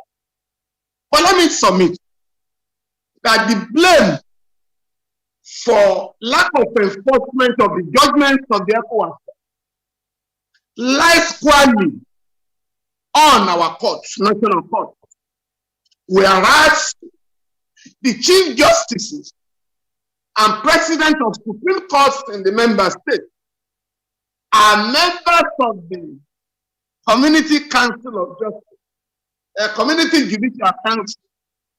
None of them has ever deemed it fit to make rules to promote a relationship between the court and the ECOWAS, between the national court and the ECOWAS court. In fact, the president of the Supreme Court of Côte d'Ivoire, Justice Francois Apinkwasi, once blamed ignorance for some of the problems militating against the enforcement of the judgments of the court.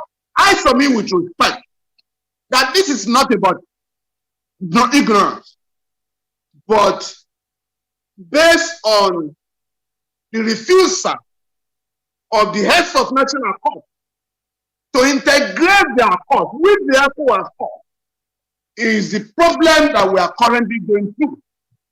And I'm saying, and I'm submitting, I'm challenging those of us in the human rights field. I think we have not done enough. And I also take a blame here, partner one, that we have not gone out of our way to promote the judgments of the court in the jurisprudence of our national court, whereas the ECOWAS court is the leading human rights organ in Africa today.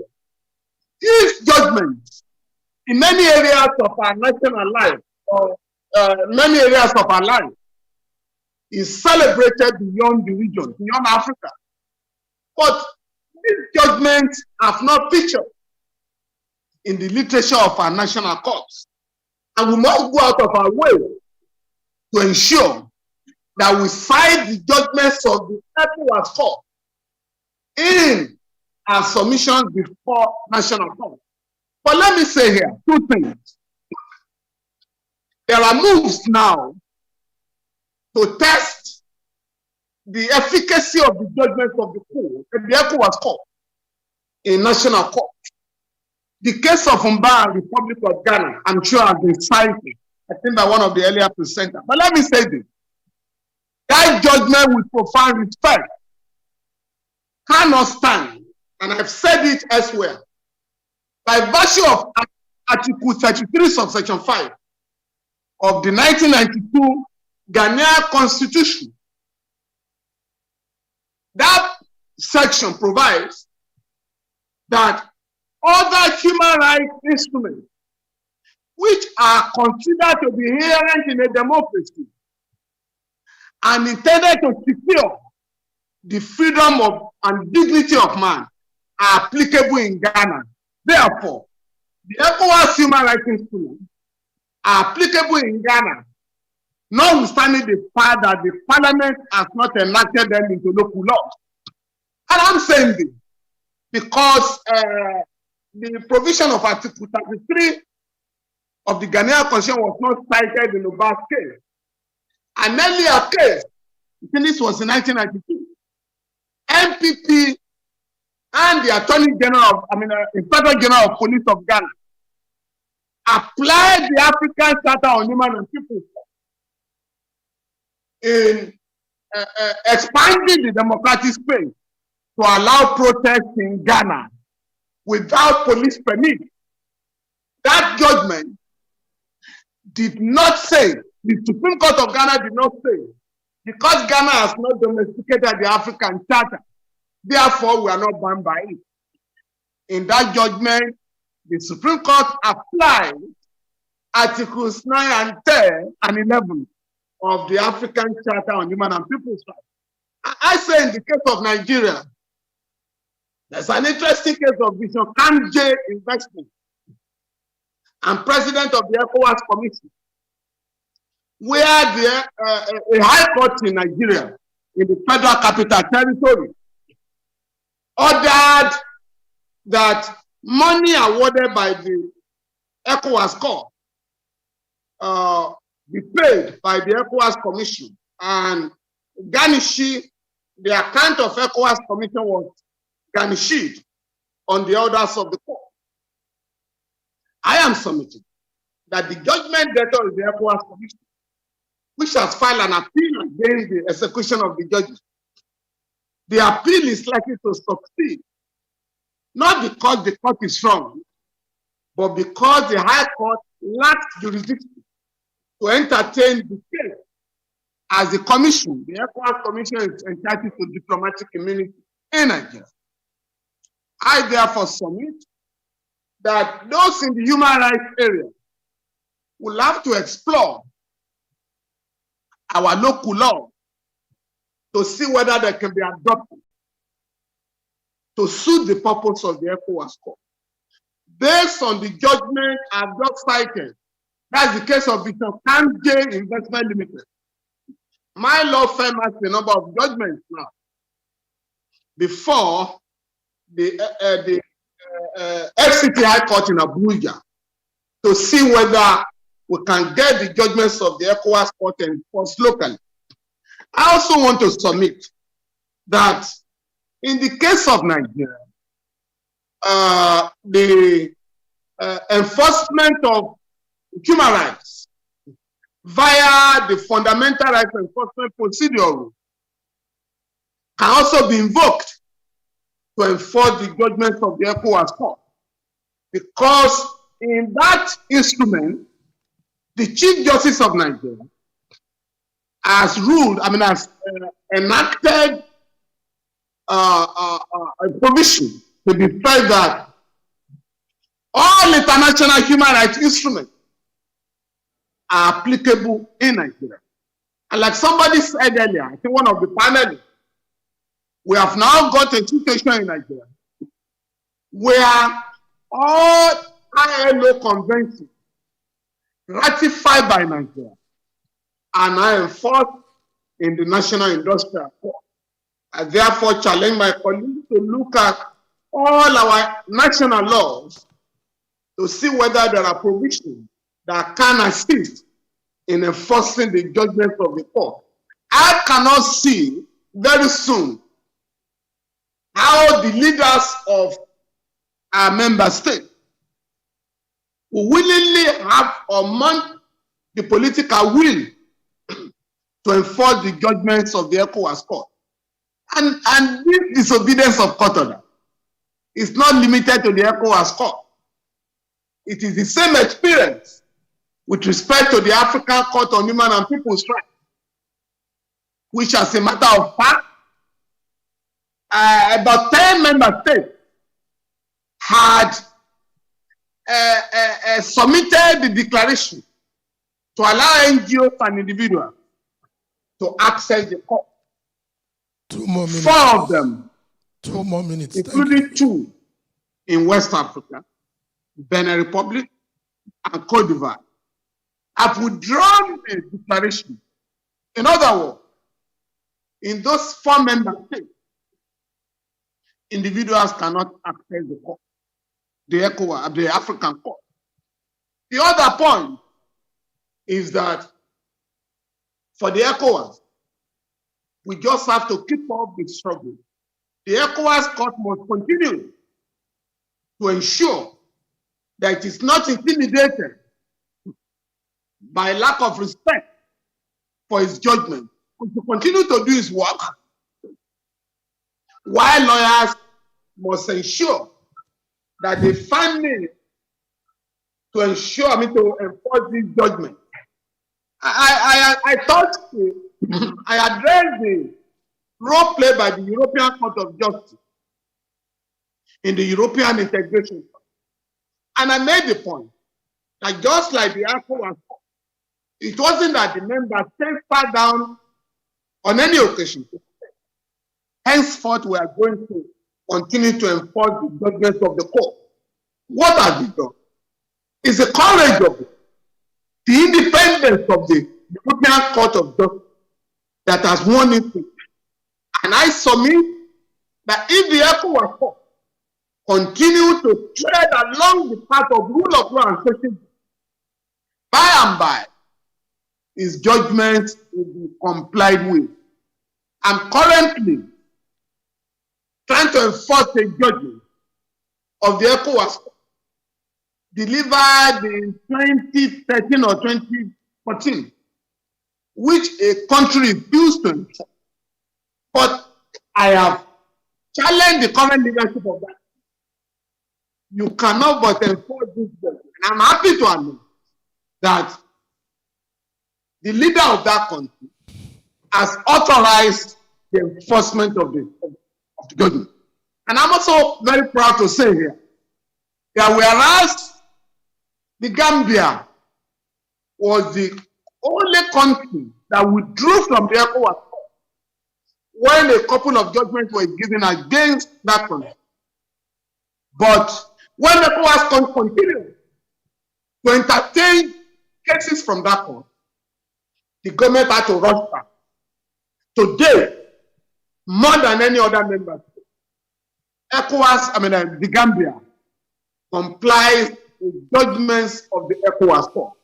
I therefore submit that the court should continue to do its work, and the only disturbing war area, which I must not fail to mention, is the attempt now to prevent victims of human rights from accessing the court. 2 of the member states, Senegal and Cote d'Ivoire are making discrete moves to make expression of domestic remedy a precondition for accessing the court by individuals and NGOs. And it does appear that the chair of the heads of state and government, or respected President Akufo-Addo, a senior lawyer, appears to have accepted the proposal because he had this to say recently, and I quote him, Please, can we I round will up, in please? this circumstance make a suggestion for the respectful attention of the court, which in my view will obviate any potential conflict between the court and national government and allow for the systematic development of the court's authority. And that is, without recourse to a formal revision of the guiding protocol, to impose a rule of judicial self-restraint that will insist that an applicant for the exercise of the court's expanded jurisdiction satisfy the requirement of extortion of domestic remedy.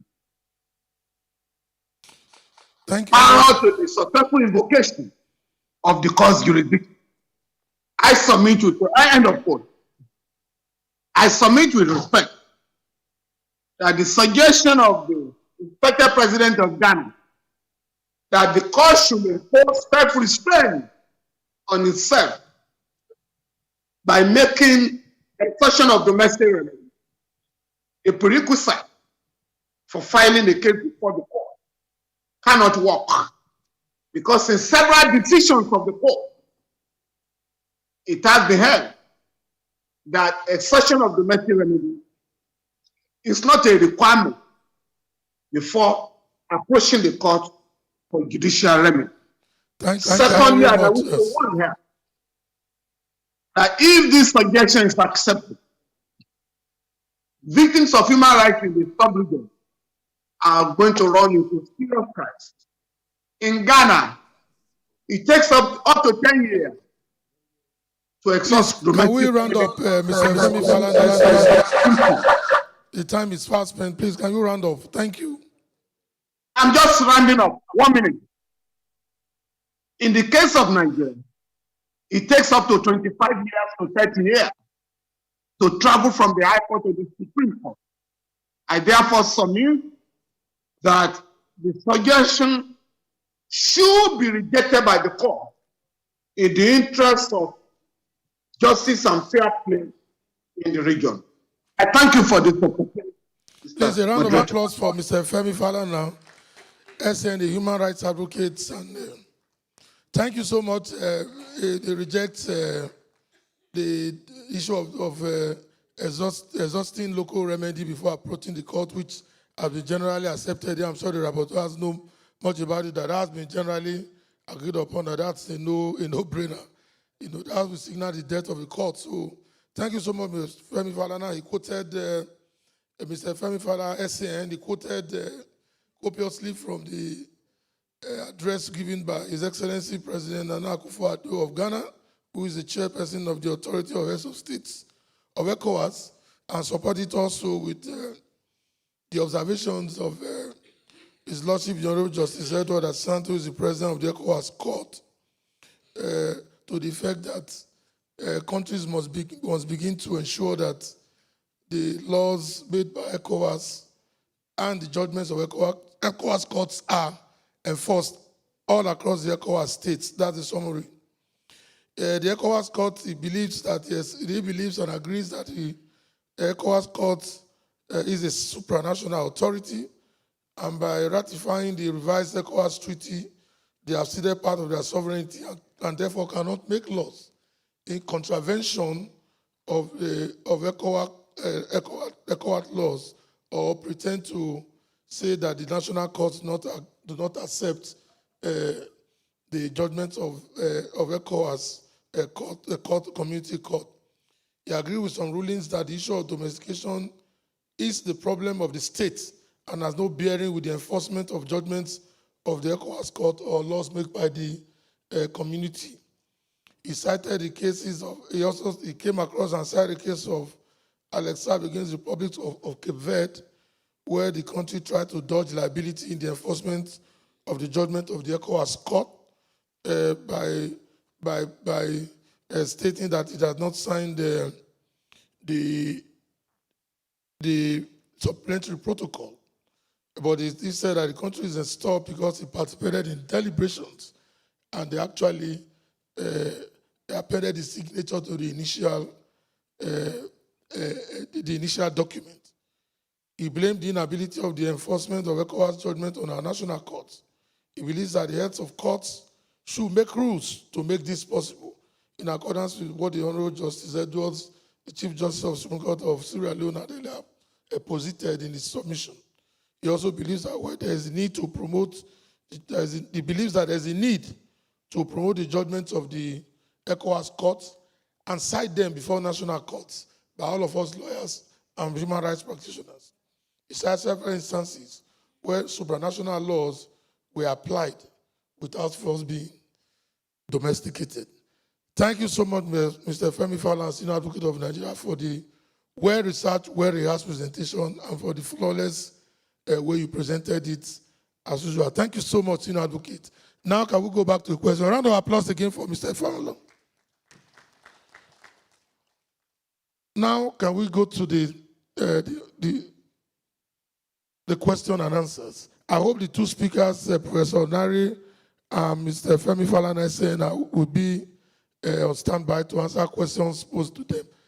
Please go on. Let's restrict, because of the time, let's restrict our comments to 2 minutes. Right. Thank you, Mr. Moderator. I mean, I think the perspectives are all very useful and to the dialogue. You know, the tensions are clear and understandable, the supranationalists versus the nationalists and sovereignties. I think that there's an African proverb that says, if you want to go fast, you go alone. But if you want to go far, you go with others. Now, you know, ECOWAS is about going with others and going together. I think it will take us very far. We all need ECOWAS. But we must understand that going with others is a slow process. We cannot force it the way that we wish.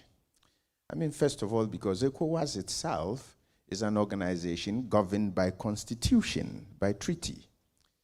But it's a constitution or a treaty that is signed up to by agents of independent sovereign states who also work under national constitutions.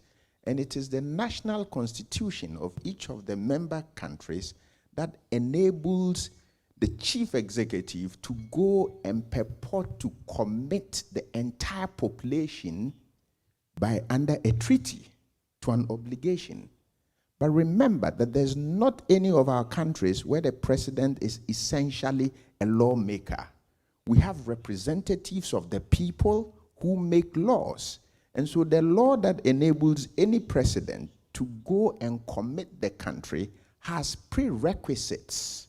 When you go sign up to the treaty, come back home to us and pass it through this process for the country to be bound by it. So if anyone gets excited about the fact that the moment a president signs, the country is carried, you are in another realm of your own. You want to go alone, you can go fast. But if you want to go with others, you must go slowly and go with the processes. Then when it comes to judges in domestic courts and national jurisdictions, I'm a judge, and I took an oath to apply the Ghanaian constitution, my conscience, and show fidelity to the laws of Ghana. I did not take an oath to apply the ECOWAS constitution. So when a party appears before you, your primary text, the ECOWAS treaty and its amendments are applicable only to the extent that the primary law, the grand norm of Ghana, of Nigeria, of Ivory Coast, permits.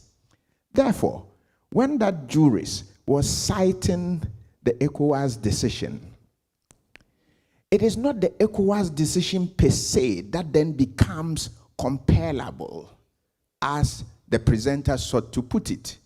It is because the judge has adopted it. So ECOWAS decisions are persuasive to the extent that European court decisions and African court decisions are persuasive. They are not binding and they are not mandatory.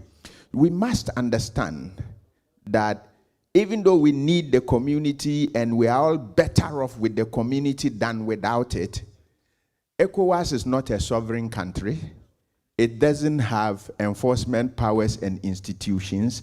We will have to work within the context of national sovereign states. And therefore, when you have one of the people who go into the room to engage in the deliberations, who have formulated articles and did not impose a precondition on you that exhausts local remedies, then you look at it and you take it and run and overrule local remedies.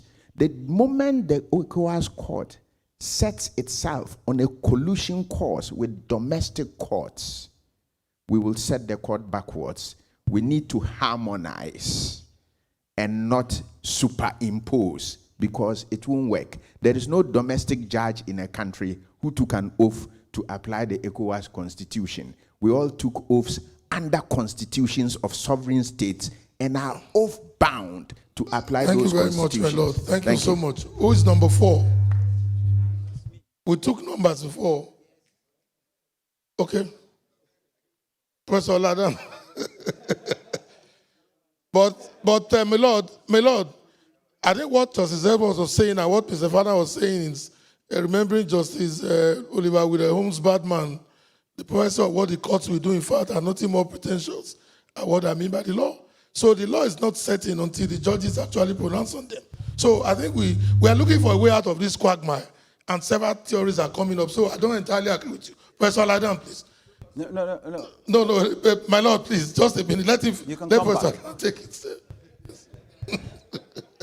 Mr. Moderator, let me start with your note and that of Mr. Femi Falana on International Labour Organization instruments are now applicable in Nigeria. I think we need to put it in a context. The ILO instruments were not just made directly applicable on their own.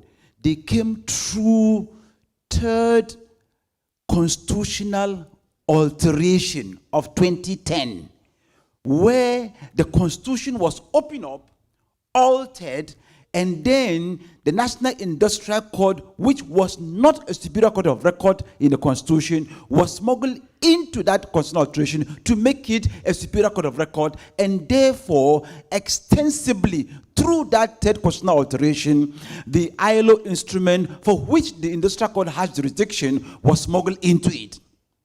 So that is how the ILO instruments were not just made applicable just like that. They came through a constitutional alteration. So I think that's the correction I just want to point out. Thank you, but they should smuggle in the ECOWAS laws. No, hold on now. It's a process.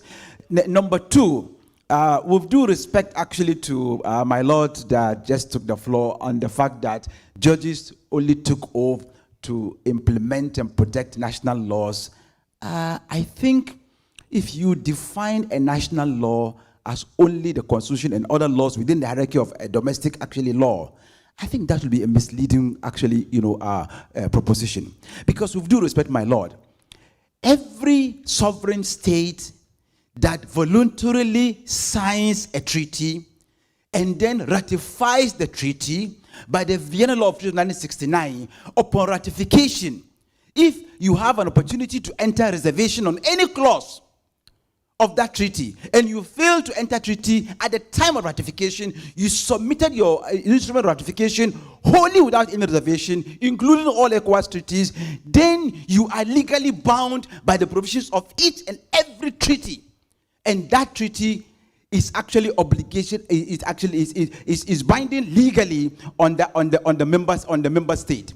Now, the fact that Mr. Moderator, please, the fact that the citizens of common law jurisdictions like Ghana, Nigeria, Sierra Leone, Liberia may not be able to enforce the provisions of any of such treaties, including ECOWAS treaties, in our domestic courts until they have to wait until domestication is done. That is a national arrangement. It does not take away the legally binding nature of the provisions of the treaty on the member state. So please. Thank you very much. I think that what we have here now are not basically comments. No, sir. Prof, please. There was one small actually on the by the Chief Justice. 1 minute. Yes, by the Chief Justice of Sierra Leone. Yes. I mean, I'm not speaking for ECOWAS, the CR and his deputy and all his staff are here. But I think he asked the question, are there ECOWAS Court of Justice law reports?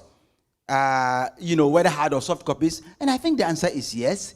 Hard copies have been published over the years up to, I think, 2013, 2014. And I think every month or quarter, you go to the website, you see the trend of the case law of the ECOWAS on their website. So I think maybe I have said it yesterday and I repeat it. And I think Falana also said it. Some of us have a responsibility to engage national stakeholders in member states in a continuing judicial legal education about ECOWAS instruments, about ECOWAS actually case law, and that's the only way to move forward to actually raise the awareness. Because that's the problem. Thank you very much, Prof. Go on. After him, you. Yes. Immediately after you, Justice Atoki will take place and you will take place.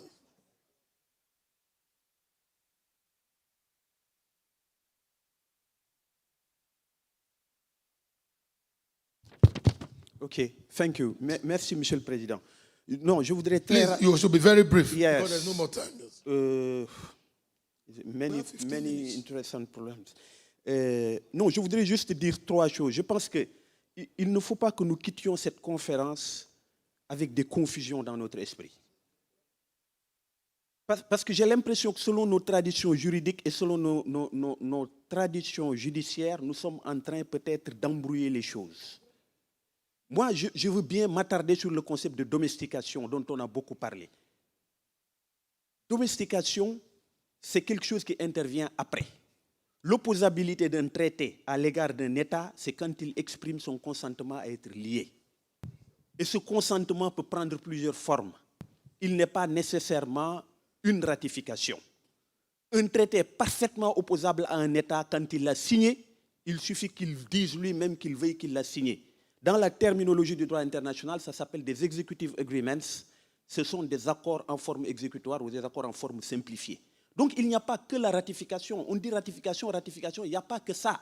Si vous prenez l'article 11 de la Convention de Vienne, il y a au moins 6 modes d'expression du consentement. Donc il n'y a pas que la ratification. La deuxième chose que je voudrais dire, c'est la domestication. Monsieur le juge du Ghana, je suis désolé là également d'exprimer mon point de vue. Vous savez, il peut y avoir une responsabilité internationale de l'État du fait de ses juridictions. Quand des juridictions ne respectent pas les obligations internationales d'un État, cet État est susceptible d'être poursuivi. L'État a l'obligation de domestiquer, ça c'est son problème. Il ne peut pas l'invoquer dans le champ international.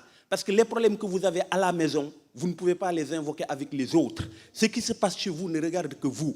Les modalités par lesquelles vous introduisez le droit international sont des modalités qui vous sont propres. Vous ne pouvez pas les invoquer avec les autres. J'aurais aimé développer encore, j'espère que nous aurons l'occasion. Mais vraiment, il y a peut-être des choses à clarifier sur le concept de domestication, parce qu'il y a au moins 2 choses que c'est susceptible de signifier. Mais dans tous les cas, ce n'est pas une raison. Ce n'est pas une raison pour échapper à ces obligations internationales. Merci. Thank you very much. Yes. We have 5 more minutes. My Lord, please. Thank you again for this opportunity. I go back to my comment yesterday. I don't know that it is in order that you create a court and you call it Community Court of Justice to adjudicate over issues that concerns you, and then the judgment is termed a foreign judgment, which must now be subjected to the internal regulations of the members that created it. So we do have a challenge, and we go on round and round until we come to the understanding that we can create an ECOWAS court and make it a foreign court, but don't talk of integration, because the two don't go together. Let's begin to look at the ECOWAS court as a foreign court and then find out whether we need to ratify, we need to domesticate. But when you now bring in ECOWAS court and expect it to play a role in integration, and yet you look at this decision as foreign decisions, which is subject to your national regulations, then we are just playing hide and seek. And so I think that I do agree with the quote from Mr. Falano with regards to the statement of the president of Ghana, that there is a need for us to rejig our legal order in order for integration to be achieved. That would be my And two last questions. Very brief, 1 minute, 1 minute. He will speak first, and Professor Inabulele will be the last, so that we can end this session. Oh, but just, we have 5 minutes, so if we can take just a minute, that will be fine. I can take you. Yes.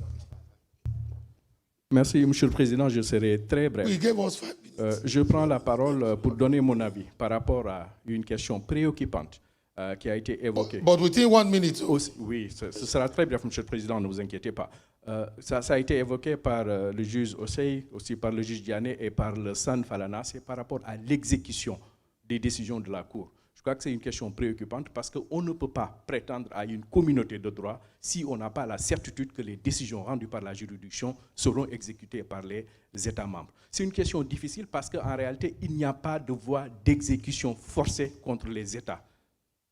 L'exécution des décisions ne dépend que de la bonne volonté des États. On a essayé d'imaginer un système de sanctions dans le cadre de la CEDEAO.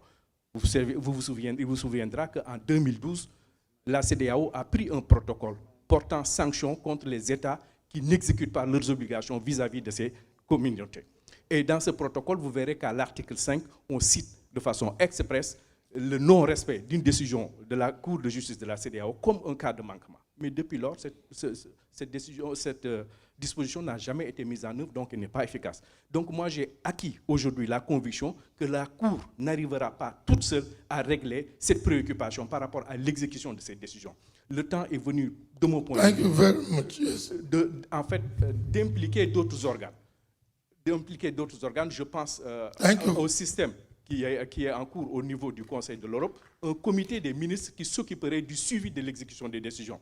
Maître Femi Falana a dit pourquoi pas le Conseil judiciaire de la communauté.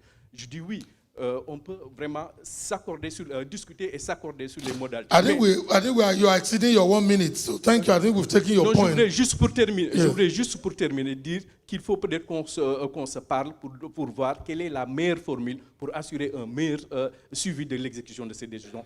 Mais il faut qu'un autre organe que la Cour soit associé. Voilà, merci Monsieur le Président. Thank you very much, Professor Nabulele. And then last, you just 1 minute, please. Then. Say that there's need for us to agree on certain basic things. There's a difference between horizontal application of treaties and vertical application of treaties. The moment states enter into an agreement, it becomes applicable horizontally. So if a state goes before an international court to enforce that agreement, it's enforceable. That's why the treaty protocol gives states parties and the Commission the right to enforce non-application of those treaties. But when it comes to vertical application, the one that touches you and I, it has to go through the municipal system. The horizontal application implicates the Vienna Convention on Law of Treaties. Vertical application deals with constitutional law. And we have to get that clear. Thank you very much. Last, please, a round of applause for the vertical law and the horizontal one. Thank you very much. I will go straight to a practical suggestion due to time. I think perhaps one of the things the court should be exploring also should be using the political mechanisms. There was a time when the reports of the court were also part of the annual report of the ECOWAS Commission. Perhaps this could be one way of also ensuring that judgments that have not been enforced by state parties are actually included, because when state parties decide that they are going to enforce the judgments, we don't have a problem. Waves versus Sierra Leone in the pregnant schoolgirls case, they enforced it within the less than a year of the judgment. So perhaps exploring political pressure and other ways, including following up on the national mechanisms within the countries so that they will be the focal points for enforcement. Thank you very much. Just 1 minute and then let me start thanking the panel. Moi, je vais proposer 3 choses. Quand un État refuse d'exécuter une décision de la Cour, il faut le couvrir de honte, l'exposer sur les sites et dire que refuse de respecter ses engagements. Deuxièmement, il faut lui interdire de présider les organes de la CEDEAO. Il ne sera plus en mesure de présider les organes de la CEDEAO. Et ces concitoyens doivent être rappelés à l'ordre chaque fois et ensuite mobiliser la société civile. Comme ça, ils vont exécuter les décisions de la Cour. J'ai dit. Thank you very much. Please, a round of applause for every one of us here present today. Thank you, thank you. Let's clap for ourselves. We've come to the end of this session. But before we go, let me thank Mr. Femi Falana, Senior Advocate of Nigeria, human rights activist, for his well-rehearsed presentation. Professor Umaru Nari, who is a Professor of International Constitutional Law, Abu Muni University in Niamey, and the President of the Audit Court in the Republic of Niger.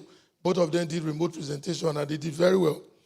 I also want to thank Justice Diana Hassan, who is Secretary General of the National Council of Human Rights, Republic of Cote d'Ivoire. Thank you very much. And then last but not the least, my Lord, the Honorable Justice Dr. Richmond Osei-Oweri. Thanks so much for your presentation. Unfortunately, people were making comments. They didn't ask them answer, which means everyone understood clearly what they said and agreed with it or partially disagreed. So we thank you so much, and the break will continue. We have to go for tea break now. And thank you also. So we'll give a round of applause to all the presenters for well presented. Thank you very much. This session is now closed. Thank you. Thank you. The session was hot. So let us break. Let us cool down with coffee break, tea break, juice, water, and everything. Please, for 15 minutes. 15 minutes. Coffee break, 15 minutes, s'il vous plaît. Merci.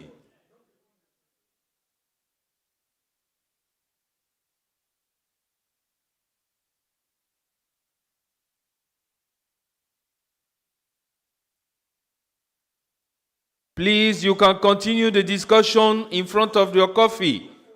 I'm decounting. 15 minutes. Next session is Justice Bangura. Thank you.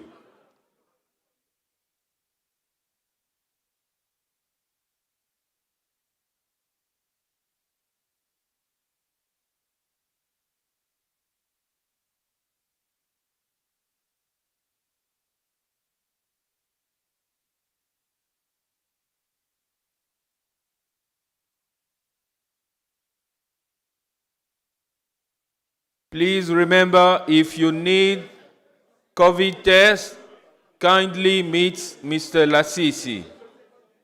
Kindly meet Mr. Lassisi if you need COVID test. Please. Thank you. We have 15 minutes, please. 15 minutes.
Hello, test. Hello, test. Kindly start coming back.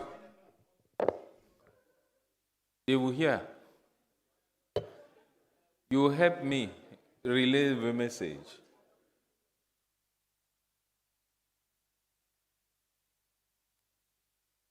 Hostesses, please help me call our dear participants. Mr. Ezekiel.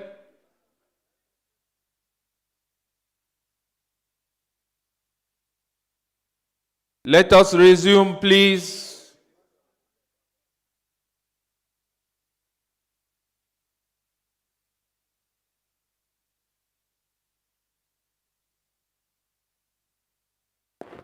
Let us resume, please.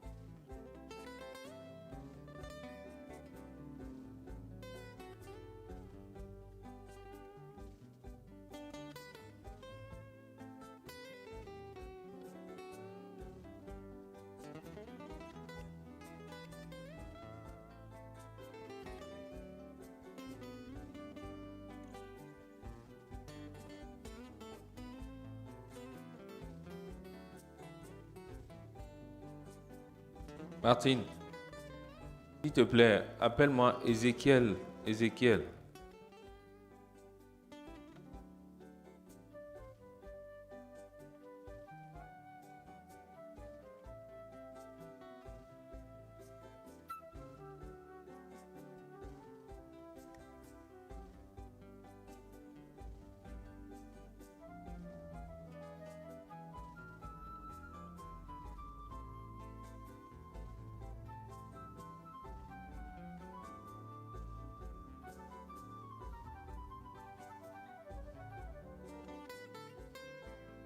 Yes, hein?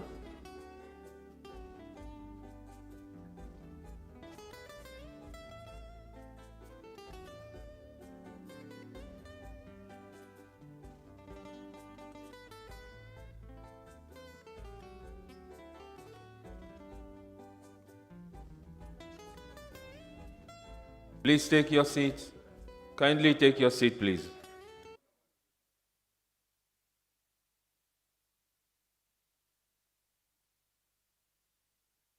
Welcome back. Please, hostesses, help me call on the participant, please. Thank you. We are launching now the sub-team 6 of our conference with a time frame of 12:45 to 1:30. Honorable Justice Bangura, if you can follow what I'm saying so that you will be the timekeeper of your group. We are launching your group from 12:45 to 1:30.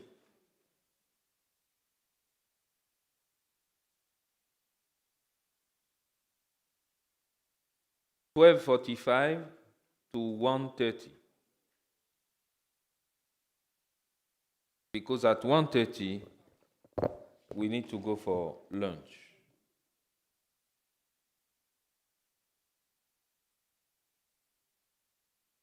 As I was saying, the moderation of this group is under the chairmanship of Honorable Justice Kekura Bangura, Judge at the Community Court of Justice, ECOWAS. With Justice Bangura, we have Professor Justice F.C. Nwoke, Professor of International Law, University of Jos, Federal Republic of Nigeria, former Judge and Vice President, Community Court of Justice. You are welcome, sir.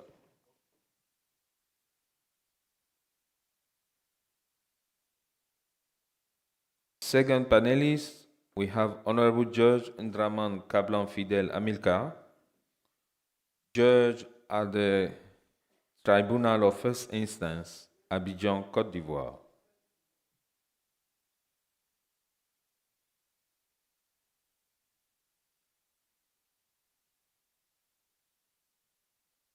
The third panelist is Mr. Christopher Ninevi, PhD aspirant at the Faculty of Law of Monash in Australia.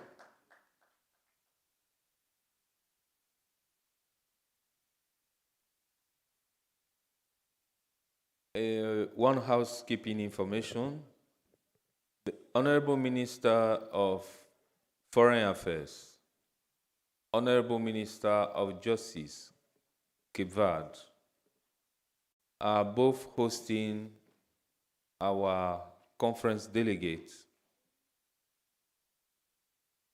All of us, the two ministers they've been very confirmed.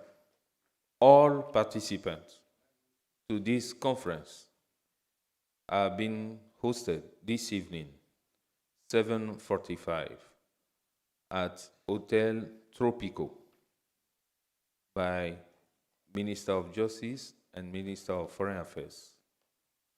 Departure from various hotels will be 7:30. All the drivers will be given the address, so be at your ease, relax for the dinner this evening. I can notice that much are not here now, but we'll pass the information before lunch again.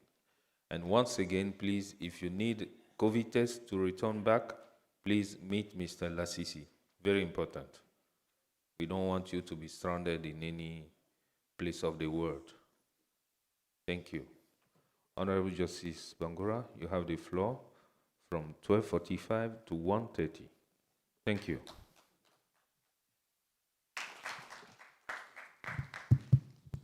Yes. Good afternoon. As we already have been going through various speakers' presentations we made, it is very clear that most of the issues we are about to deal with here has been dealt with one way or the other. But in that respect, I think I will be assigning 12 minutes instead of the usual 15 minutes. That is step number one. And step number two, I realize that the issue here for determination is up to 5, and we have just 3 presenters. But since some of the topics are interrelated, I would like to merge A, that is a relationship between regional integration and regional protection of human rights, and D, that is regional human rights system. If that is accepted, then we can assign the rest to the others. Do we agree? Huh? Okay. Then we can proceed. So in that respect, I want to start from my far left.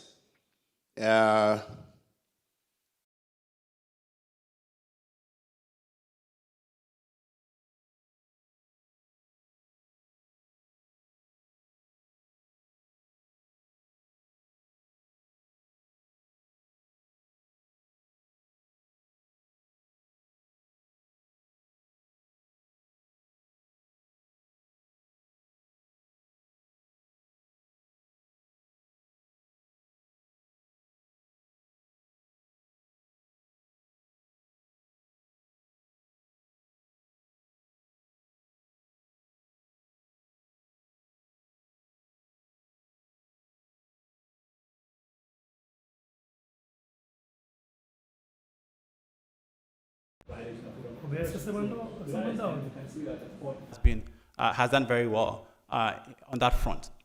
That notwithstanding, I think there are some challenges to the ECOWAS human rights system. I think some of the challenges are external and others are internal within the court or the human rights system itself. Now, so the external challenges, I think... You have less than 3 minutes more for you to round up. Right. So the external challenges, I think, one, I would consider the changes in the composition and tenure of the court. We know that the court has a lot of cases due to the policy of unrestricted access, and so the reduction of the number of judges and also the change in the tenure of the members of the court from 5-year term renewable to a 4-year term non-renewable, I think makes the work of the court difficult because the court has a heavy caseload.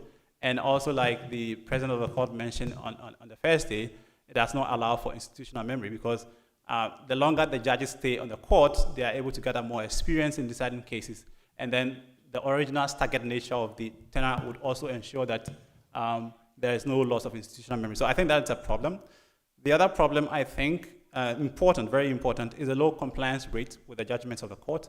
It has been said several times here that it is only at the moment about 30%. That is not encouraging, and I think that is also a problem. Now, the other problem I think, which I think we can elaborate more on in the discussions, is the some aspect of the court jurisprudence which I consider to be a bit problematic, and that is specifically in reference to the exhaustion of local remedies rule. Now, international human rights courts or general international courts, when they have to deal with issues relating to human rights, or even in the cases of crime, are supposed to be complementary to national jurisdiction.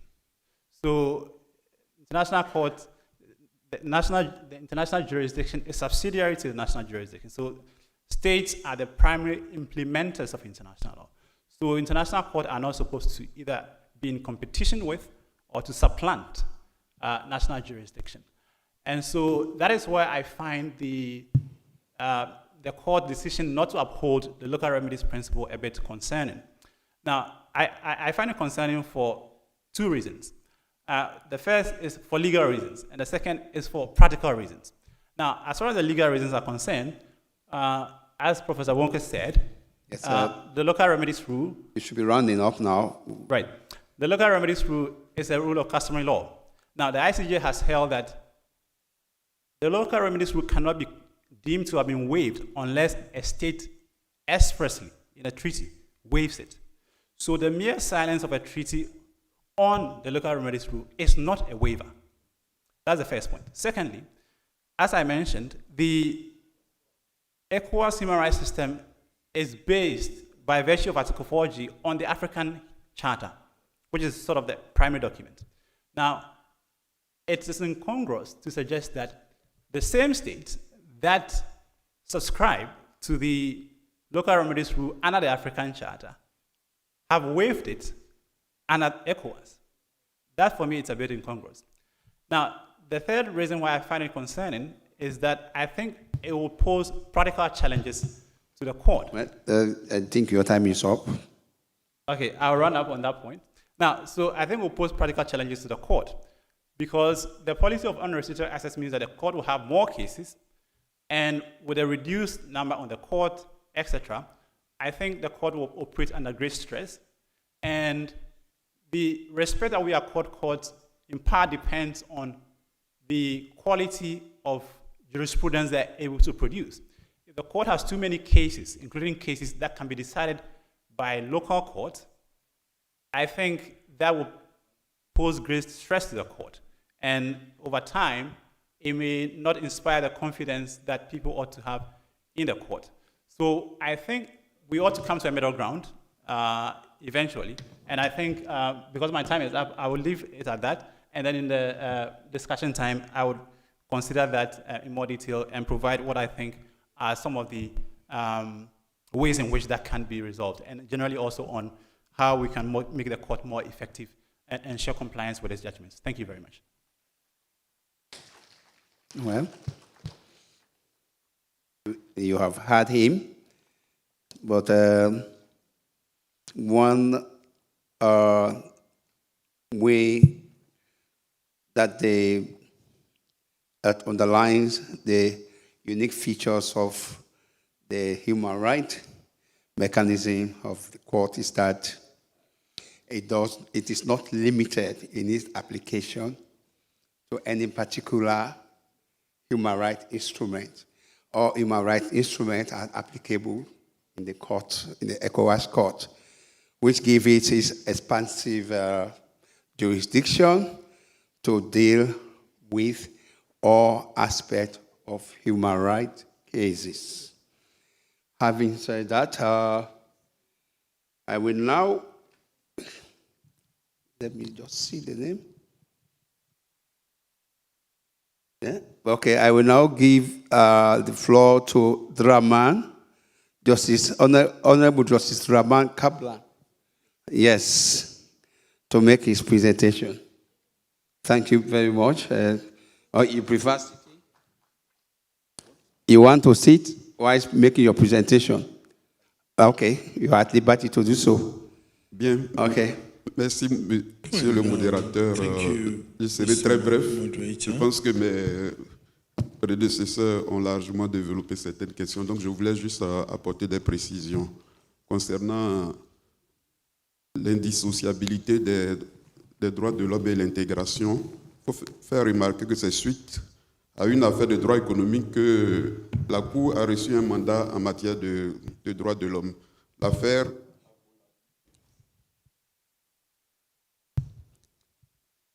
L'affaire Afolabi Olajide contre la République fédérale du Nigeria.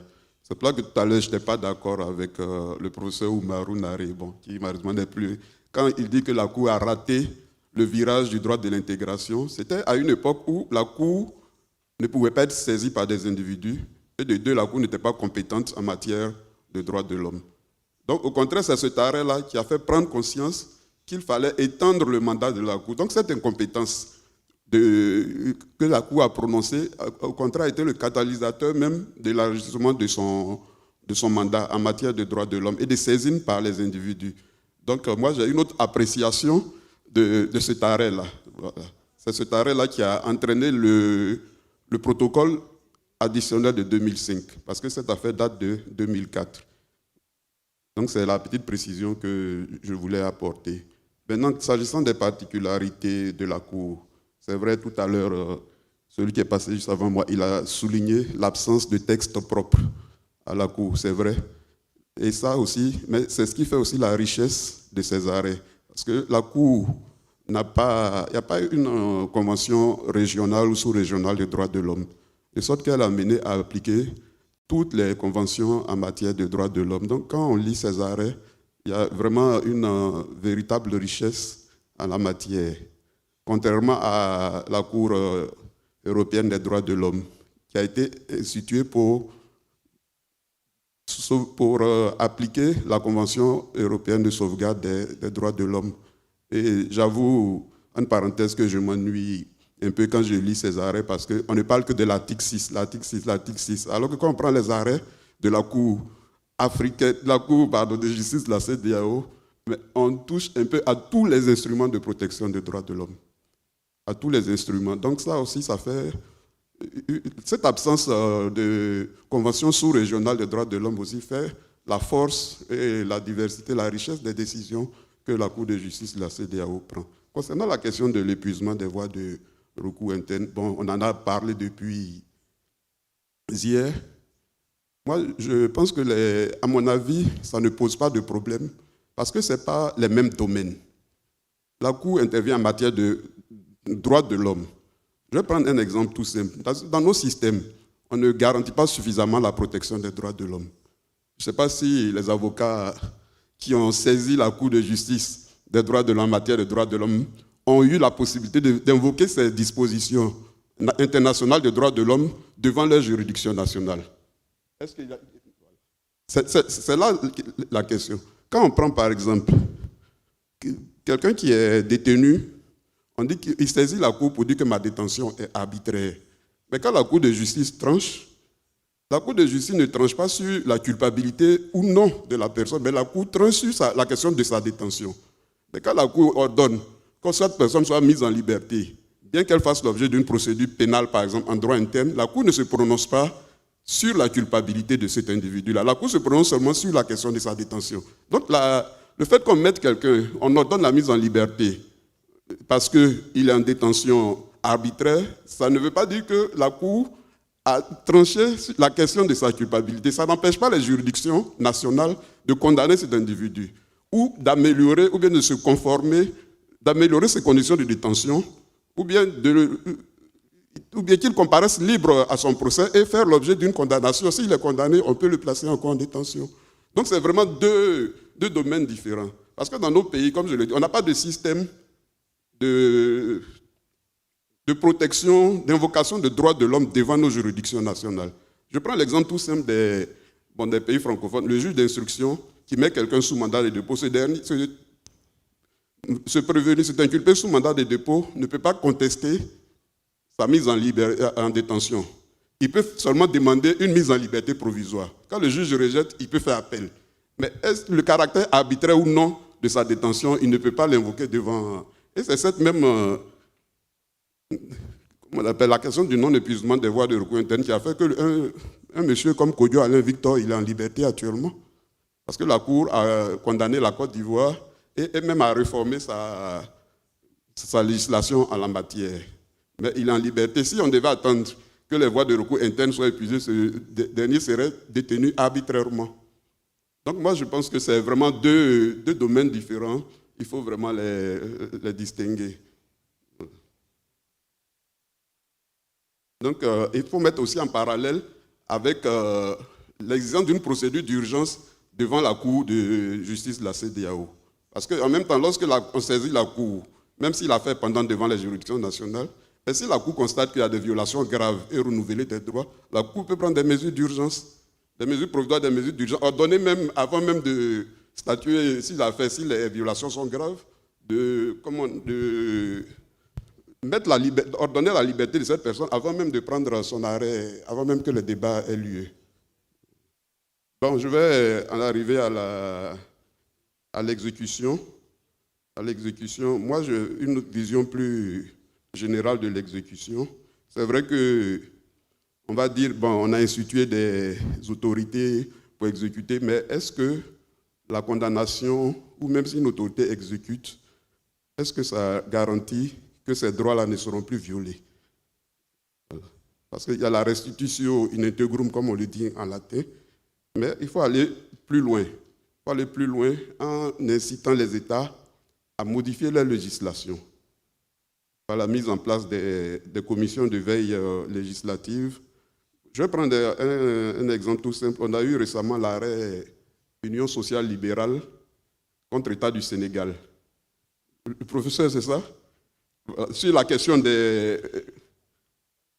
la question des parrainages, voilà, où le Sénégal a été condamné pour la question des parrainages. Mais il faut que tous les États qui ont ce système de parrainage-là dans leur constitution, le système de parrainage des candidats aux élections-là, remettent en cause leur système, leur législation nationale en la matière pour se conformer, parce que les droits de l'homme sont universels, ce n'est pas étatique, c'est des droits universels. Donc si l'État sénégalais est condamné, ou bien l'État ivoirien est condamné, mais il faut que l'État béninois, donc je change d'État, voilà, l'État togolais, voilà, ou l'État nigérien, de changer aussi.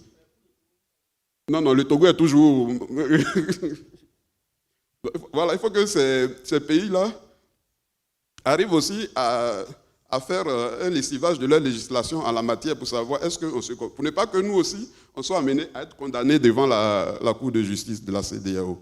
Donc il faut qu'on mette en œuvre ces commissions-là. Il y a des commissions qui ont déjà été instituées par le protocole additionnel sur... excusez-moi, je cherche l'article en question. L'article du protocole additionnel, les commissions nationales des droits de l'homme. Il faut qu'elles jouent effectivement leur rôle. Et sur ce point-là, je voulais saluer quand même le juge Diané Ansad qui fait beaucoup. Je tiens à préciser que la Côte d'Ivoire n'a pas désigné officiellement une autorité qui est chargée de l'exécution des décisions de la Cour de justice de la CEDEAO, mais dans les faits, les décisions de la Cour de justice de la CEDEAO sont exécutées. Comme je l'ai dit, Kodjo Alain Victor, à la suite de la décision de la CEDEAO, il a été mis en liberté et l'amende qui a été fixée par la Cour de justice de la CEDEAO lui a été payée. On a eu le cas de Ajami Yasmine contre l'État de Côte d'Ivoire. Elle aussi, l'amende a été payée. Ils se sont adressés directement à l'autorité, à l'agence judiciaire du Trésor. Et donc, on peut exécuter, peut-être qu'on ne fait pas beaucoup de bruit, mais il y a quand même des décisions qui sont exécutées. Voilà. Donc, si j'ai encore un peu de temps. D'accord. Si je voulais faire juste une précision concernant l'absence de recours préjudiciel devant la Cour de justice de la CEDEAO. Je voudrais dire que ce n'est pas la faute de la Cour de justice de la CEDEAO, ni la faute aussi des juridictions nationales. Parce que le juge, il est saisi sur un fondement juridique. Est-ce qu'il y a des justiciables, des opérateurs économiques qui sont venus saisir des juridictions sur la base des protocoles, des conventions de la CEDEAO? Parce que avant de dire que le juge ne fait pas de recours préjudiciel, il faut qu'il soit saisi en la matière. Je donne un exemple simple. On a beaucoup de conventions en matière de liberté de circulation des marchandises. Mais quand on prend que ce soit au niveau de l'UEMOA ou bien de la CEDEAO, ça existe. Au niveau de mais l'OADA a pris un traité sur le transport des marchandises par route en 2014. Mais c'est ce traité-là que tous les opérateurs économiques de la sous-région, membres de l'OADA, invoquent devant les juridictions. Mais jamais les protocoles additionnels et autres de l'UEMOA et de la CEDEAO qui sont antérieurs à ce traité. Donc, dans ces conditions, comment le juge pourrait... Sorry, you should be rounding off now. Je finis sur cette question. Donc, c'est pour dire que saisissez les avocats, les opérateurs économiques, saisissez les juridictions nationales des questions relatives au droit régional et vous verrez, je pense que la Cour de justice de la CEDEAO sera en mesure d'exercer le mandat d'interprétation des textes communautaires qui lui a été soumis. Je vous remercie.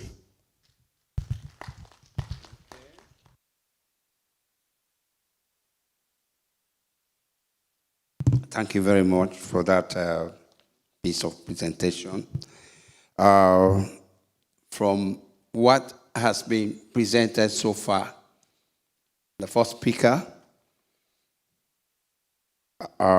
is of the view that the role of ECOWAS court in the protection of human rights, both at regional and community level, is key.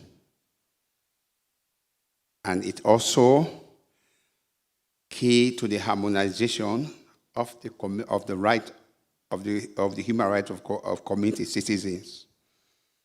That was his view. As with regard to the enforcement of ECOWAS court judgment, he is of the view that there is a way forward, but that simply there is a conspiracy of silence amongst member states, which is the reason why there has been problems in enforcing ECOWAS court judgment. As to the unique features of the ECOWAS human rights mechanism, well, the presenter made his case, but I am of the view that the ECOWAS court has one main advantage, that is, it is not limited in its application of human rights by reference to any particular human rights instrument. All human rights instruments are applicable before the ECOWAS Court of Justice. Well, no, I'm just trying to summarize what was said, and if possible, adding my voice. And as to the appraiser of the ECOWAS human rights jurisprudence, again, you will see that lots of improvement has been made, right from looking at not only individuals, has extended to even corporate bodies. And to the extent, most of you will be surprised to hear that corporate bodies enjoy human rights. They have right to property, right to fair hearing, and so forth. All these were the areas that needs to be looked at when we are appraising.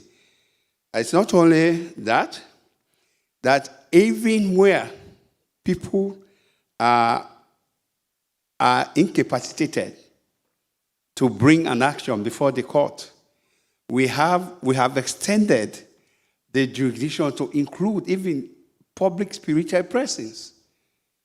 So now NGOs, that's the reason why there was a case of Twitter, Syrup brought an action on behalf of the majority of the Twitter users. So you will now see that corporate bodies and individuals are now having the capacity to be heard before the court. These are all the areas that I think we are left out. What? Okay, so I just want to highlight some of these areas when we are looking at when we are appraising the ECOWAS court human rights system. And then I have already made comment on the enforcement regime and the challenges. So that is so far that has been said. And then I will ask or invite from the floor contributions or questions for the attention of the presenters. So we now invite protection, please. Questions for the attention of the presenters. Can we? Oh, okay. Professor, yes? Yes. I think that is all for now. Oh, okay. Yes. Okay, we have the first hand there. Let us hear him from what he said. Yes, okay. Merci, Monsieur le Président. Je voudrais féliciter les intervenants et aller directement. Quand vous voyez, il est évident que la Cour de la CEDEAO protège les droits de l'homme. C'est une avancée énorme pour moi qui ai cette expérience-là du système des droits de l'homme. Il est également évident que beaucoup de conventions sont évoquées devant la Cour. Mais le défi, c'est d'aller au-delà des droits de la première génération. Quand vous voyez la panoplie des affaires que nous avons devant la Cour, il y a plus les affaires de la première génération, détention arbitraire, torture, un certain nombre de... Mais il faut aller au-delà pour aller vers les droits économiques et socio-culturels. Pourquoi ne pas amener devant la Cour un État qui ne promet pas le droit à la santé, où les structures éducatives sont hétéroclites, laissent à désirer? Pourquoi ne pas amener devant la Cour un État qui n'offre pas des conditions d'eau potable, d'électricité, devant la Cour pour que la Cour pousse? Parce que nous avons également dans nos États ratifié le protocole sur les droits économiques et socio-culturels. C'est bien que les droits de la première génération, nous y avançons, mais il faut aller au-delà. Et ensuite, les droits nouveaux. La Cour aura réussi à faire son intégration lorsque nous arrivons à amener devant cette juridiction-là nos États pour leur faillite économique, pour leur faillite environnementale. Et je crois que ce sera une extrême avancée. La deuxième chose que je voudrais souligner, il faut que la Cour se saisisse beaucoup, enfin, soit saisie sur des questions de liberté de circulation. Ça laisse à désirer la libre circulation des biens et des personnes. Maintenant, sur ce que nous appelons la question de saisine, sur la question préjudicielle, le juge a raison. C'est nous-mêmes qui ne prenons pas l'initiative. Pourquoi? Parce que beaucoup d'avocats ne sont pas intéressés par le droit régional. Ou bien ils ne le connaissent pas. Et comme aujourd'hui, nos tribunaux sont envahis par les sujets sur le WADA, il faut aller faire des recouvrements de créances, il faut aller devant la cour de la CCJA. Nous délaissons ce pas entier de notre droit, de notre liberté et des questions de notre intégration. Donc la Cour a du travail à faire. Ce séminaire doit être étendu aux avocats, aux magistrats dans tous les pays pour les obliger, les instruire et faire en sorte que nous puissions évoquer les dispositions de nos traités régionaux devant les tribunaux pour les évoquer. Je crois que ces propositions sont extrêmement importantes pour ça. Il faut qu'on amène déjà un État pour violation du droit à la santé et ça va prendre une autre dimension. Je vous remercie. Okay, thank you very much. VP?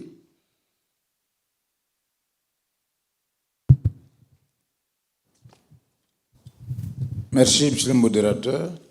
Je voudrais poser juste une question à l'intervenant que l'écran me cache. Christopher, une question précise. Dans son exposé, il a dit qu'il y a beaucoup d'affaires qui sont enrôlées devant la Cour, qui encombrent donc les prétoires de la Cour, alors qu'elles auraient pu être jugées par les juridictions nationales.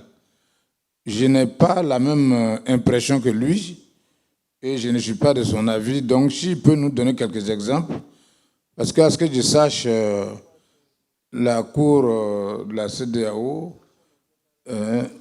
n'est pas encombrée par des affaires que les juridictions nationales auraient pu juger. Voilà, ça c'est d'un. Ensuite, je voudrais attirer l'attention à la suite de l'intervention des maîtres qu'il y a deux sortes d'affaires. Il y a les affaires que les particuliers peuvent envoyer devant la Cour en ce qui concerne la violation de leurs droits. Mais les affaires qui concernent les manquements d'un État à ses obligations, jusqu'à présent, il n'est pas permis aux individus de saisir la Cour. Il n'y a que le président de la commission ou bien un État qui peut saisir la Cour d'une requête concernant ces affaires-là. Donc il y a un blocage à ce niveau. Même s'il y a des violations, même s'il y a des États qui ont manqué à leurs obligations, si la commission n'a pas réagi, si un État n'a pas réagi, rien ne peut être fait. Mais sinon, il est prévu, comme je l'ai rappelé hier, deux formes de sanctions. Il y a des sanctions politiques que les États peuvent prendre contre un État. Il y a des sanctions judiciaires que la Cour peut prononcer contre l'État si, toutefois, la Cour a été saisie, comme je l'ai indiqué. Voilà ce que je voulais dire. Je vous remercie. Okay.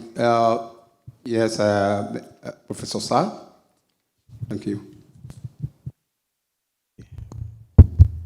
Bien, merci, Monsieur le Président. Je voudrais revenir très rapidement sur... Alors, on a beaucoup parlé d'exécution des décisions de la Cour de justice. On a même donné des statistiques. Moi, je suis toujours un peu abasourdi quand j'entends parler des statistiques. Je me demande quelle est leur source. Est-ce qu'aujourd'hui, il y a un document officiel qui fait l'état de l'exécution des décisions de la Cour et qui est exhaustif? C'est une question que je me pose. Moi, ce document, je ne l'ai jamais vu. Tout le monde dit que les décisions sont exécutées à 30%.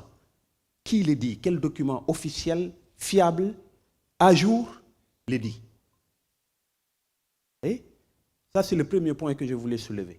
Je voulais également dire que ça n'empêche pas une réflexion sur la question de l'exécution. À l'évidence, c'est un problème. Mais au fond, le pourcentage de 30% n'est pas si déshonorant que ça, s'il existe, s'il est vrai. C'est exactement le même pourcentage d'exécution des décisions, des rapports, des recommandations des comités des Nations Unies. Il y a une étude qui a été faite il y a 2 ans, 33% de taux d'exécution des comités conventionnels. Voilà, donc ce n'est pas catastrophique, mais c'est un problème. C'est un problème en Afrique, c'est un problème pour la Cour de la CEDEAO, c'est un problème. Le dernier rapport de la Cour africaine des droits de l'homme, le rapport 2020, ne donne de satisfaction qu'à un seul pays sur tous les pays qui ont été attraits devant la Cour africaine des droits de l'homme. C'est le Burkina Faso. La Cour dit que le Burkina est le seul État à avoir correctement exécuté ces arrêts. Tous les autres ne l'ont pas fait correctement. Bien. Je ferme cette parenthèse sur l'exécution et je reviens sur la question évoquée par le professeur Nouékoué de la domestication. C'est peut-être le moment de préciser que par domestication, on peut entendre 2 choses. Il a cité l'exemple du Sénégal et c'est vrai. Il y a des pays dans lesquels, quand vous avez signé un traité international ou ratifié, ce qui vous lie internationalement, le traité n'a d'effet sur le plan interne que si vous l'avez converti en un acte national. C'est-à-dire que vous prenez le corps du traité et vous le faites entrer dans une loi ou dans un règlement si vous voulez, mais souvent dans une loi. C'est en une loi. C'est en ce sens-là que l'on opère la distinction entre les pays dualistes et les pays monistes. Il y a des pays qui reçoivent le traité tel quel.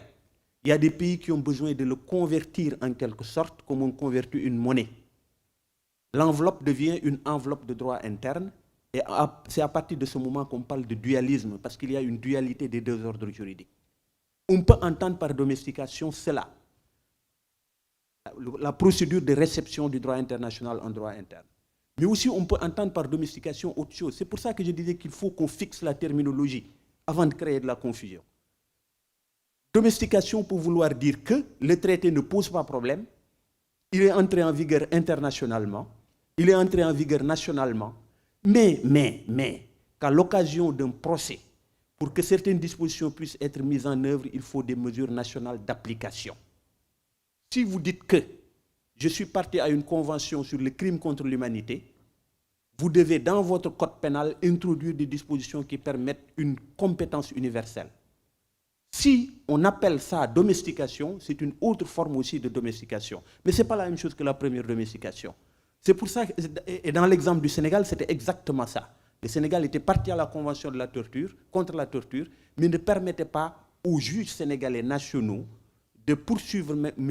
Abré, puisqu'il s'agissait de lui, parce qu'il n'y avait pas de dispositions adéquates dans le code pénal sénégalais. Ça aussi, c'est une forme de domestication. Donc il faut qu'on s'entende là-dessus. Il y a 2 formes de domestication. Mais quoi qu'il en soit, et je termine là-dessus, que ce soit réception de la convention sous une enveloppe nationale ou mesure nationale d'application, c'est l'affaire de l'État. L'État est lié et sa responsabilité est susceptible d'être engagée. Dès lors qu'il a exprimé son consentement est lié. Lequel consentement ne consiste pas exclusivement en une ratification, mais peut même consister en une signature conformément aux dispositions de la Convention de Vienne. Merci. Yeah, okay, thank you very much. Yes. Okay. Merci, Monsieur le Président. Je voudrais réagir très rapidement par rapport à une caractéristique particulière qui a été soulevée parlant de la Cour de justice de la CEDEAO. C'est le fait qu'elle n'est pas un instrument, que la CEDEAO n'est pas un instrument des droits de l'homme qui lui est propre et qu'elle applique les instruments internationaux de droits de l'homme qui sont ratifiés par les États membres. Je crois que ça, c'est une richesse. C'est une particularité qu'il faut vraiment renforcer. Mais je voudrais à ce niveau faire un plaidoyer.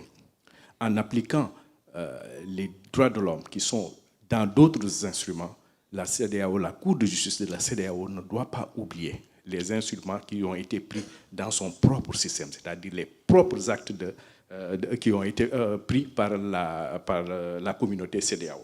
En fait, j'en veux pour preuve. J'ai été parmi ceux qui ont applaudi en 2018 lorsque la Cour a rendu l'arrêt Dorothy Zemanze contre la République fédérale du Nigeria.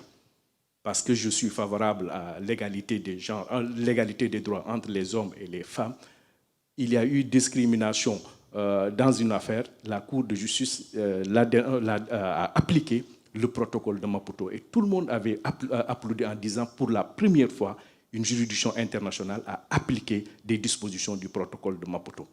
Mais je dois avouer qu'en applaudissant, j'ai eu une petite frustration.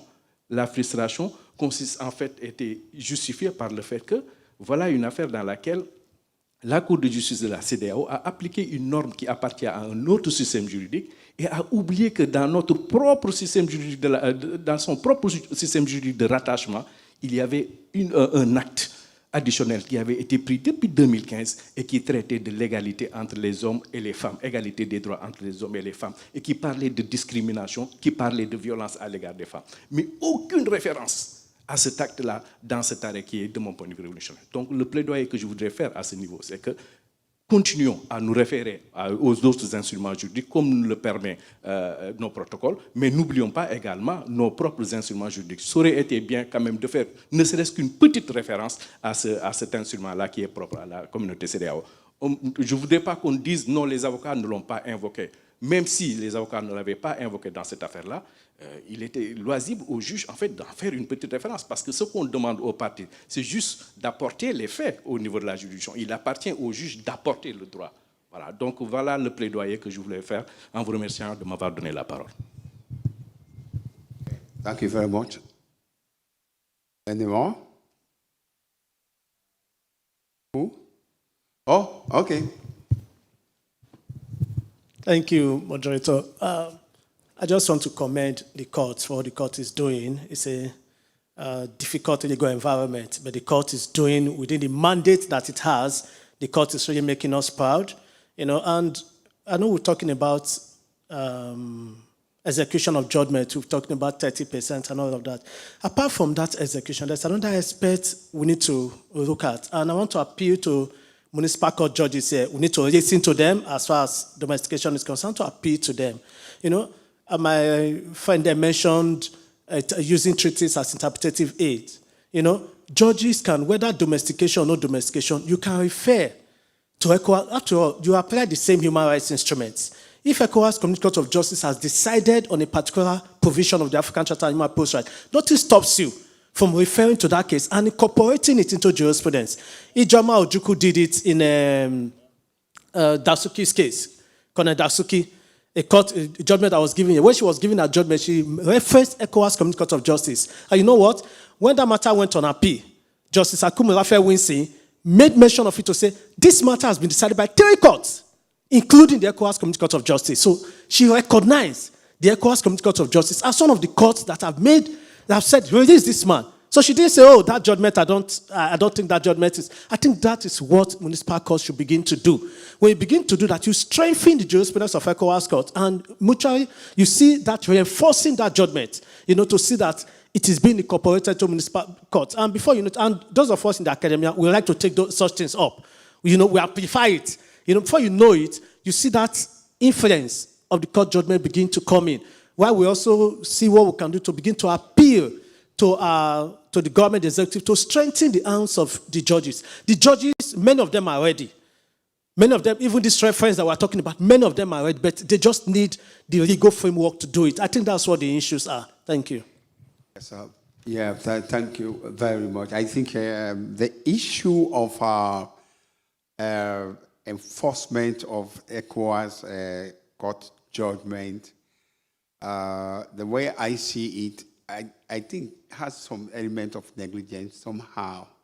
Because if they are saying, execute this judgment in accordance with your own laws, and I want to believe that all member states, especially the English-speaking countries, they have their civil procedural rules. And in that civil procedural rules, there is a provision for enforcement of judgment. And they are saying, execute this judgment in accordance with your laws. There is nothing more clearer than that. But then, to hide behind the bars of saying, oh, we have not ratified, we have not domesticated, the question I will ask is always this. You have not domesticated, you have not ratified, but you are taking the benefit. Are you taking the benefit and leave the burden? Is it that when it comes to the benefit, you will not say, oh, I have not domesticated, so I'm not entitled to this benefit. You will take the benefit, but when it comes to burden, you say, no, we have not done this, we have to do this. So, yes, okay. Professor Ladan.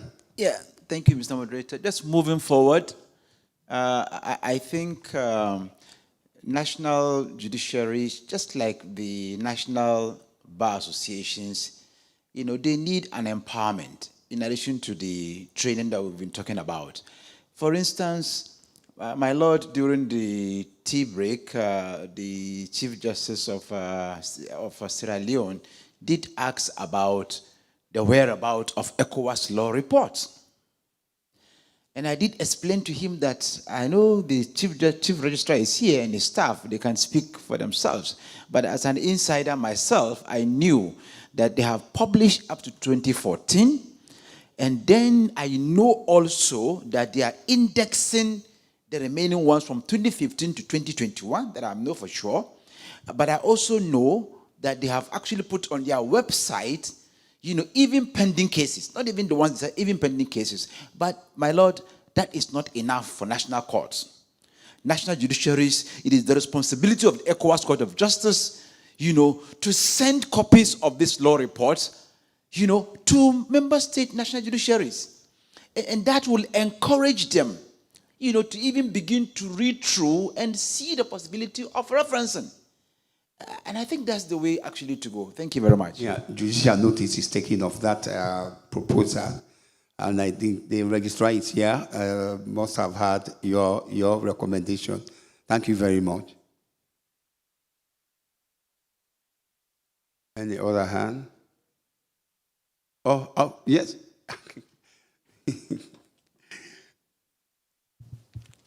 Okay. No, I just wanted to add up to what Prof. Laden just said. If you went to my study in Ghana, my Ghana law reports are shelved somewhere, but you'll find stuck up on my decks all the reports, recent reports of the African Court on Human Rights. And that's because they are available and they are made available. Then the second thing is, beyond conferences like this, and my Lord Chief Justice of Sierra Leone and I, and a couple of others I have cited here, were at the conference of the African Court on Human Rights. But what they did was that they had two sessions. They had an open session like this with all academics and jurists and civil rights, civil society activists. And then after the court, there was an add-on of a phase they called the judicial dialogue. And this was just an engagement of judges, retired judges, jurists from member countries across Africa and the judges of the African Court. And in that phase, judges begin to talk to each other as judges and with shared experiences and who understand the dynamics, because you realize in these discourses, the firepower that activists come with is different from that of judges. When I used to be a lawyer, which is all I did before I ever became a judge, those in this room who know me will tell you I didn't speak with this tone. I spoke more forcefully and with a lot more fire. But becoming a judge is a completely different orientation. So it would be useful to consider a judicial dialogue on the back of some of these conferences, where it's just another day or two, but it's an engagement of judges with judges where, and that building of the rapport and exchange of ideas and all of that, and getting to know each other and relating, discussing each other's works. Because courts thrive on legitimacy and acceptance and authority. So you can write all the judgments you want to write. if nobody pays attention to them, they will not gain widespread acceptance. And as I continue to say, the rest of the world is moving. West Africa must move together. Even together, all of us, we are not strong enough. If we go our separate ways, we'll be the worse for it. So we need ECOWAS and we need the court, but we must find ways to harmonize.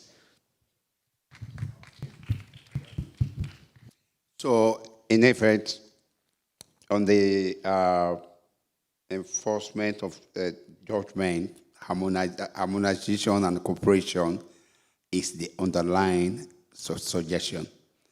Thank you very much. I think in the absence of any further contribution,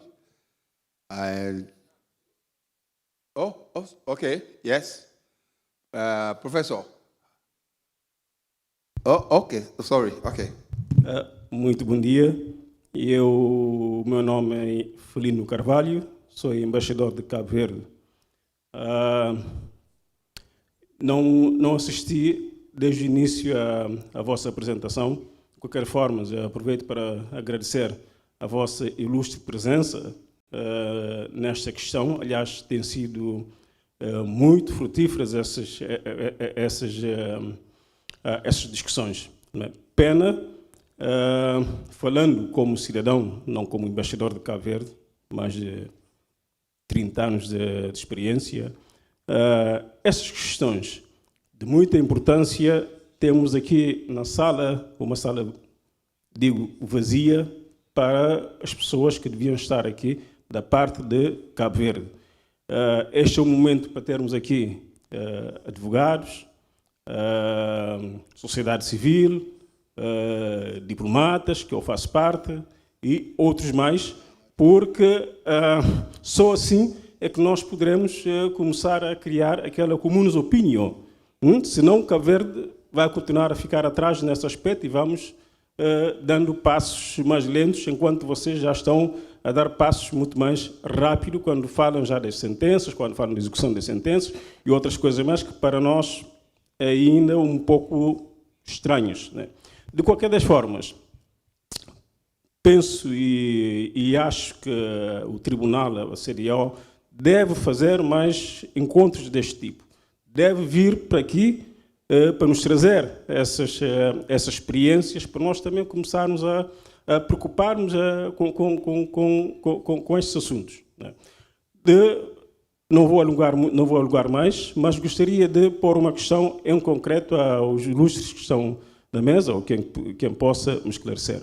A minha questão é dúvida, porque eu desde 1991 estou a tratar com as questões da CDO, com a recepção dos tratados e acordos internacionais, ainda antes de 92, a nossa Constituição, a primeira boa Constituição foi de 92, já se falava, antes não se falava nessas questões, mas a partir de 92 já se falava, portanto, um ano antes do Tratado de Registro da CDO, é que eu tive a possibilidade de seguir e ir para Lagos, para Lomé, para discutirmos juntamente com os peritos da CDO na ocasião.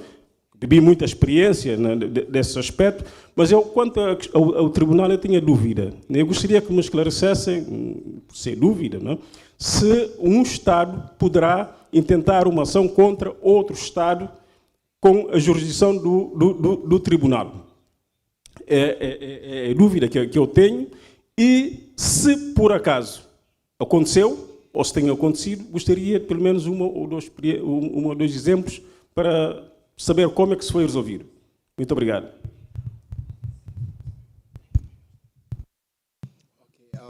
I think we now give chance to the presenters to answer questions directed to them. We start with Professor Wook.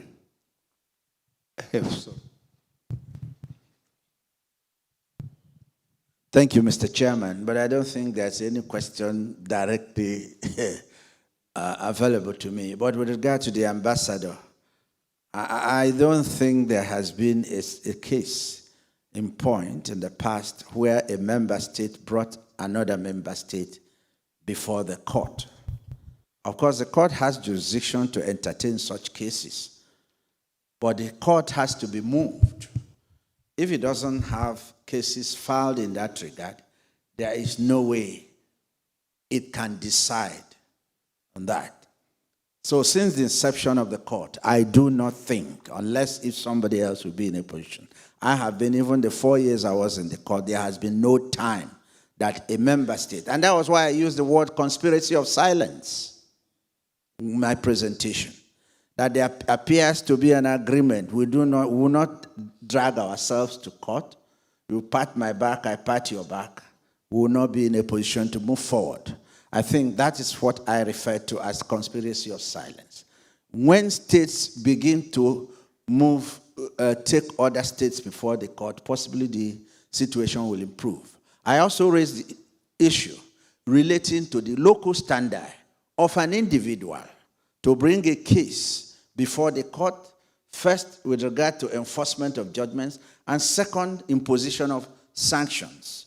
The local standard is limited to member states and the commission in appropriate cases. Even though they are judicial sanctions, the court cannot just wake up and begin to impose sanctions unless they are moved by the appropriate authorities possessing the local standard to bring such a case. So I think it will be a step forward for member states to try as much as possible to engage themselves in that regard. Or if they don't want such litigations, then they should comply with the rules of pacta sunt servanda by carrying out their obligations under the treaty in good faith. Thank you. Yes. Thank you, Madam. Yes. So I think there's just a couple of points I want to clarify. The first one is that when I was just... Firstly, the question was directed to you. Yes, I'll talk about that. So the first point I want to clarify is that when I was talking about the sources of ECOWAS human rights law within the ECOWAS human rights system, what I meant was that because there is no specific human rights protocol or charter, the court can apply any human rights instrument that the state has ratified. So the particular human rights instrument that will be applicable will depend on the case.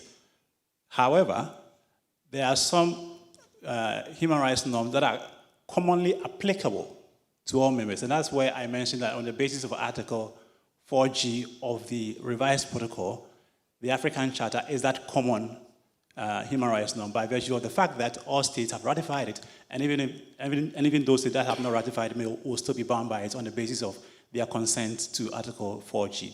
Now, to the Vice President's question, I don't want to leave an impression that I am against restricting access to the court. Far from it.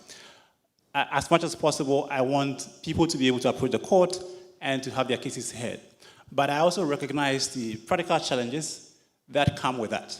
And that's why I sort of try to argue that there has to be a way for the court to mediate the delicate relationship between itself and national courts. Now, the problem is that I didn't say that the court is currently overburdened, but what I say is that the court will likely be overburdened, and that could affect the quality of its jurisprudence because it will be stressed with workload. And the second point, which I didn't get time to make because of the limited time, is that where a case can be resolved at the local level, especially in cases where it is pending before national court, because the court has held that even if a case is pending before national court, it will still have jurisdiction because the list pendants rule is only applicable to international court. Now, so in those cases, I think there could be a friction between the court and local jurisdiction so that the court's judgments are not self-executing. The court will have to depend on national political authorities and judicial authorities to enforce its judgment. So if national jurisdictions get an impression, whether real or perceived, that the court is in competition with it or trying to supplant it, there will be some hesitance in enforcement of judgment. So that's the point I make. And I think in mediating this relationship, what I argue is that I'm not saying the court should, if a state raises the question of local remedies, the court should, for instance, maybe decline jurisdiction. I think there could be a middle ground the court could, for instance, instead of dismissing the case or declining jurisdiction, stay the proceedings. And let's say give the state time, maybe 6 months, whatever. If you want to resolve it by your national system, then within 6 months, go and resolve it. If you don't resolve it, then we'll go ahead and hear the case. I think that could be a middle ground to mediate between the relationship that the court has with national jurisdictions. And then I will conclude with the other points that I did not get the time to make, if you permit me. Is that okay, my lord? Right, just 2 points. So I think, that a way to ensure effectiveness and compliance with the court judgment, I think we could learn something from the European Union. So under the EU Commission has a power to approach the European Court of Justice where a member state has failed to comply with with a court's judgment. And the court is empowered to impose financial penalties, either a lump sum or recurring penalties. Now, the ECOWAS has a protocol on sanctions. It has very elaborate procedures under the protocol on sanctions on the imposition of political sanctions. And then it also says that member states are liable for to be sanctioned if they do not comply with obligations of ECOWAS, including decisions of the court. But the protocol does not define exactly what judicial sanctions are or who should activate those sanctions. So I think a way to go around that issue would be for ECOWAS members to go back to that protocol and probably specify clearly who may activate those sanctions. Maybe the power could be given to the commission, or it could be given to even the registrar, I think, who is more apolitical and may be able to do that. So I think that is one way we can do it. And then I think somebody also mentioned earlier in the morning that we could also adopt political surveillance. So the African Court, for instance, reports its judgments to the AU Assembly, and then in its annual reports also it mentions states that have not complied with the judgment. And then the AU Assembly has the power to impose sanctions. I think a similar system could also be adopted, although it's a naming and shaming process. I think normally states would not want to be shamed by their own peers, so I think that could also moderately assist in the compliance with the court's judgments. Thank you. Yes, but thank you very much. I want to clarify one of the areas you were talking about, possibility of a conflict between national court. The issue, the idea of being a conflict does not come into being.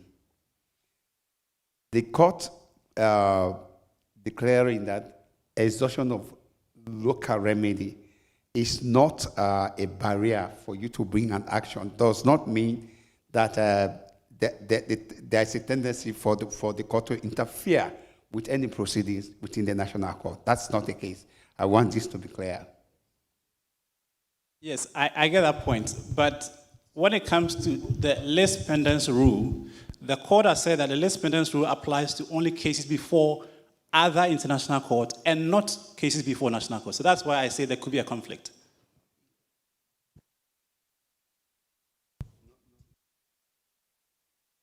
Yes, yes. Bien, je voudrais préciser, je suis d'accord avec le modérateur. Moi, je pense que les juridictions nationales, plutôt que d'être jalouses, entre guillemets, devaient plutôt améliorer, parce que, comme le disait Madame le vice-président hier, les décisions de la Cour de justice de la CEDEAO ne sont pas des décisions étrangères. 2 juridictions sont saisies, une est allée plus vite, mais celle qui a rendu sa décision le plus rapidement possible, on l'applique. Voilà. Donc, plutôt que de se plaindre qu'il y a une concurrence, moi je pense qu'il faut plutôt améliorer nos procédures sur le plan national pour aller rapidement et permettre aussi aux individus d'invoquer les conventions qu'on a signées devant les juridictions nationales, parce que c'est ce qui n'existe pas. Donc il n'y a pas de risque de conflit. Maintenant, je voudrais préciser par rapport à ce que le professeur Alioune Sall a dit, parce que ce qu'on appelle domestication, tel qu'il a dit, moi j'ai plutôt cru comprendre la pénalisation. Voilà. Parce que quand on signe une convention sur la torture, on ne prévoit pas de peine. On ne prévoit pas de peine. C'est aux États maintenant, dans leur code pénal, de prévoir les sanctions pénales qui seront appliquées à ces infractions qui sont prévues dans les conventions internationales. Donc moi, le thème de la domestication, en insérant ça dans le code pénal, c'est plutôt une pénalisation de la Convention internationale qu'on a signée. C'est la précision que je voulais faire. Et puis attirer peut-être aussi l'attention, parce que du Parlement de la CEDEAO, quand un organe de la CEDEAO même refuse d'exécuter une décision, c'est pas bon. Ça ne présente pas bien. Je pense que s'ils sont là, je voudrais les interpeller. Je crois qu'il y a une décision, la Cour de justice de la CEDEAO a condamné le Parlement de la CEDEAO. Plutôt que de refuser, on peut peut-être, si on estime que l'amende est trop élevée, on peut rencontrer le bénéficiaire de l'adhésion pour discuter des échéanciers. Parce qu'il faut qu'eux-mêmes ils donnent l'exemple. Il faut qu'ils donnent l'exemple aux États même qui sont déjà réticents. Ce qui ne devait pas être le cas.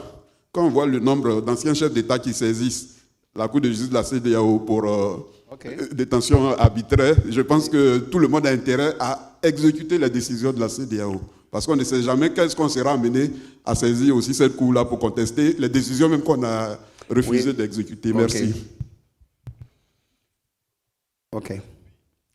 I think having gone this far, we are at the end of our session.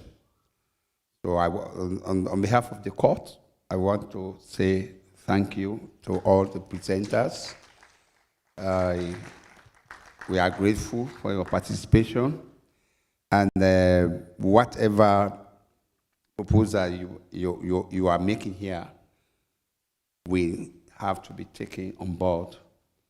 And we also want to thank member states, chief justices who are here, and we want to also say we are prepared to work with them,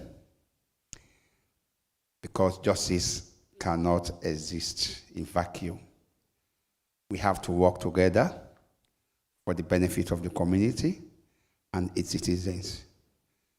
So at this point, I consider this session ended. Thank you very much.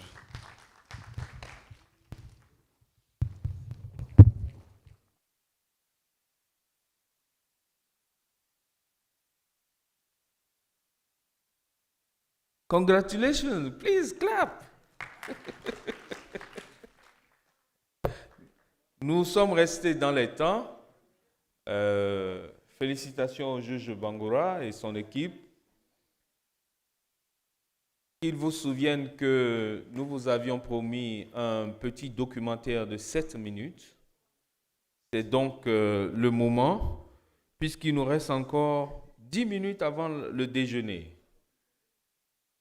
Il nous reste encore 10 minutes pour le déjeuner, donc c'est le moment de regarder notre documentaire de la cellule CEDEAO Cap-Vert.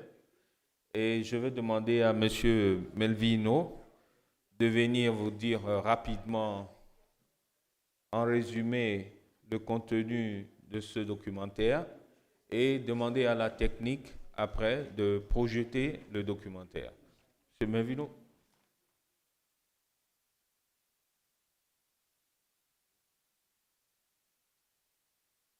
Well, thank you. Obrigado. Merci. Since I reckon, correct me if I'm wrong, most of the people here are English speakers. So I will address you in English. Désolé pour les francophones. Je préfère parler en français et mon collègue Cavernel va faire la traduction pour le portugais. Before I show you the video about ECOWAS, I would just want to tell you guys a few words. I'll tell you a story to show you the challenge that we face for regional integration. My name is Nelvino Lima. I wish, as my friend said from Ghana, I could have an African name, but I don't. Most of our young men from Cape Verde, young men and women in Cape Verde, have Portuguese name, and we know few about African roots. My mother is a fair-skinned woman, and I grew up hearing a lot about my tall, blue-eyed grandfather, but seldom about my African roots. As I grew up, I got more interested in my African roots, and when I came for my brother's wedding, I asked my mom, Mom, why don't you wear an Ankara African dresses? She said, why? I felt I was insulting her because she didn't feel the pride to wear African dresses. Instead, she chose European clothes. You might ask what it has to do with regional integration. Well, I'm sure there are a lot of moms like mine here in Cape Verde and across the region who would definitely buy European clothes rather than African clothes, send their kids to study law in Europe rather than in Africa or in our sub-region. Mothers who will name their kids after European kings and queens, not Africans. And rather than Cheikh Anta Diop or Kiserbo or any good references we have in the sub-region. And moms who send their kids to learn English, French, and Portuguese, our European heritage, rather than Igbo, Hausa, Wolof, Creole, or Creole. So this is a challenge that we face because the sense of pride plays an important role in regional integration. And we need to share our sub-region in order for people to experience what is regional integration. It's a long road for the quest that we have. And the Ministry of Foreign Affairs, the minister in particular, decided to create something that can promote, because we need more marketing for our sub-region, for us to travel, to experience, to know more about, as someone was saying, we know a lot of the European capitals, we don't know much about our sub-region. So therefore, this TV show, this TV show is about promoting the sub-region, which is, I think, marketing plays an important role for us to know where we're heading. I think we can play. Thank you.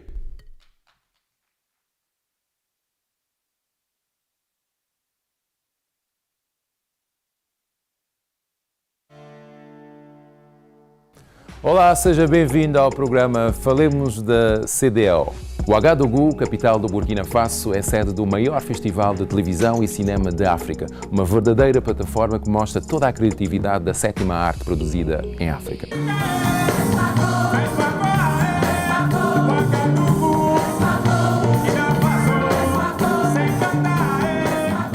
O FESPACO, Festival Pan-Africano de Cinema e Televisão de Ouagadougou, criado em 1969, é um sonho para muitos realizadores e produtores cabo-verdianos.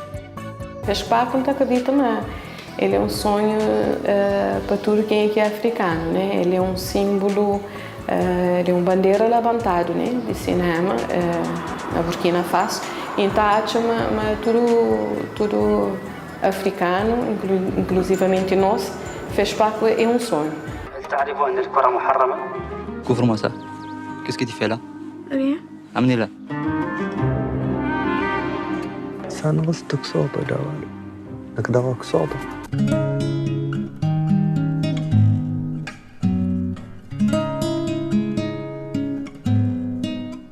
A música cabo-verdiana tem viajado pelos 4 cantos do mundo e a capital senegalesa, Dakar, bem como Bissau, desempenharam um papel fundamental na divulgação da música de Cabo Verde.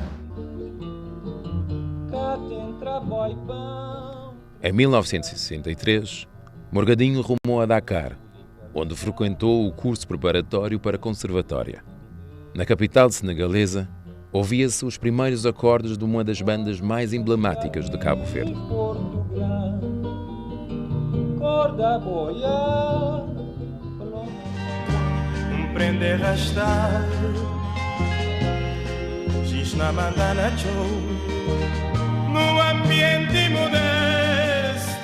Assim surgia um dos maiores compositores da história da música cabo-verdiana, Manuel de Novas. Eu estava a andar nesse navio, não estava a encontrar sempre, não estava a encontrar em diferentes portos. Cada porto não estava a chegar, não estava para um boy. Chefe do boy é Bravo e Boa Vista, não estava a fazer boy. Era um chatice, era um boy comprido, uns pés.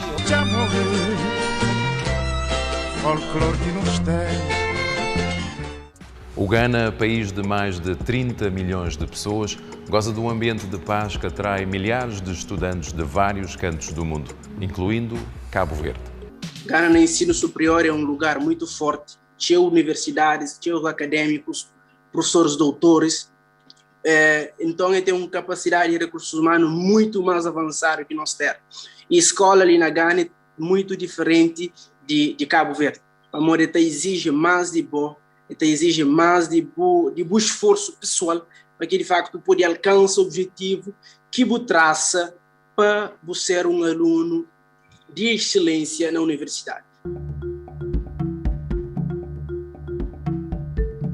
Hoje fazemos uma pequena viagem até ao país mais populoso do nosso continente, para muitos simplesmente conhecido como Niger, a Nigéria.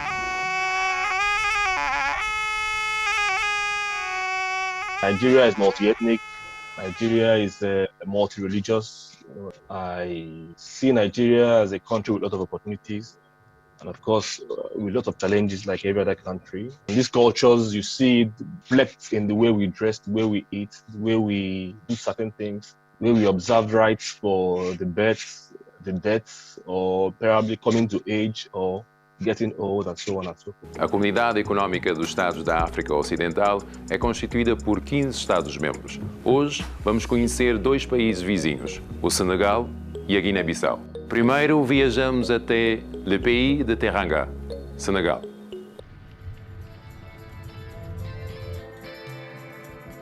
O Senegal está localizado no extremo oeste do continente africano e Dakar, fundada em 1857, é o ponto mais a oeste de toda a África continental. O inegável charme de Saint-Louis torna a região um dos principais destinos do turismo cultural, balneário e ecológico. Regiões como La Petite Côte, Sine-Salon, La Casamance também são a razão pela qual mais de 1,7 milhões de turistas visitaram o país em 2019. Agora acompanhe-nos até uma área de mais de 36 mil quilómetros quadrados de biodiversidade, a Guiné-Bissau.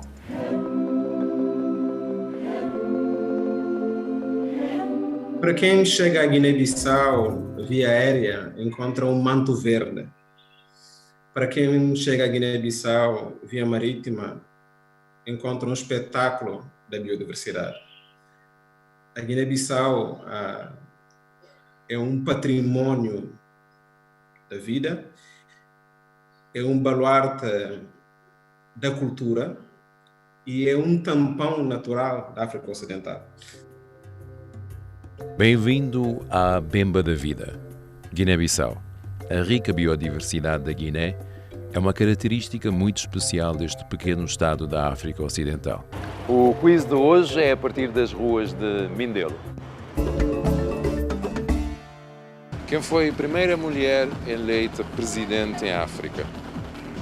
Ellen Johnson Shirley de Libéria, Samia Suluhu Hassan de Tanzânia, Carmen Pereira de Guiné-Bissau ou Rekia Madougou de Benin? Opção A. A. Ellen Johnson Sirleaf. Ellen Johnson.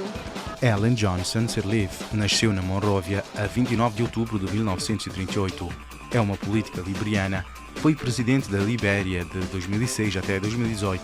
Foi vencedora das eleições presidenciais de 8 de novembro de 2005, em que derrotou o ex-futebolista George Weah e foi eleita em 2011 para um novo mandato, tendo recebido o Prémio Nobel da Paz em 2011, juntamente com a compatriota Lee Magboe e a ismenita Tawakel Karman. Quando se combina música e arquitetura, o resultado pode ser algo único.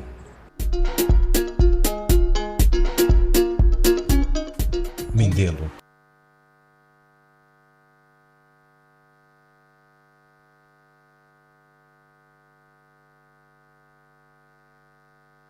Hello.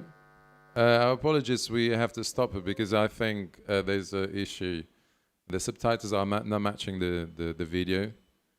Sorry for taking your time. I think if the organization allows us, we can screen it again before the next panel after lunch. Again, apologies. Thank you very much. I would like to call on this stage Professor Bonzi, who just whispered something to me, and I say I will not be the one to announce it. Professor Bonzi, please.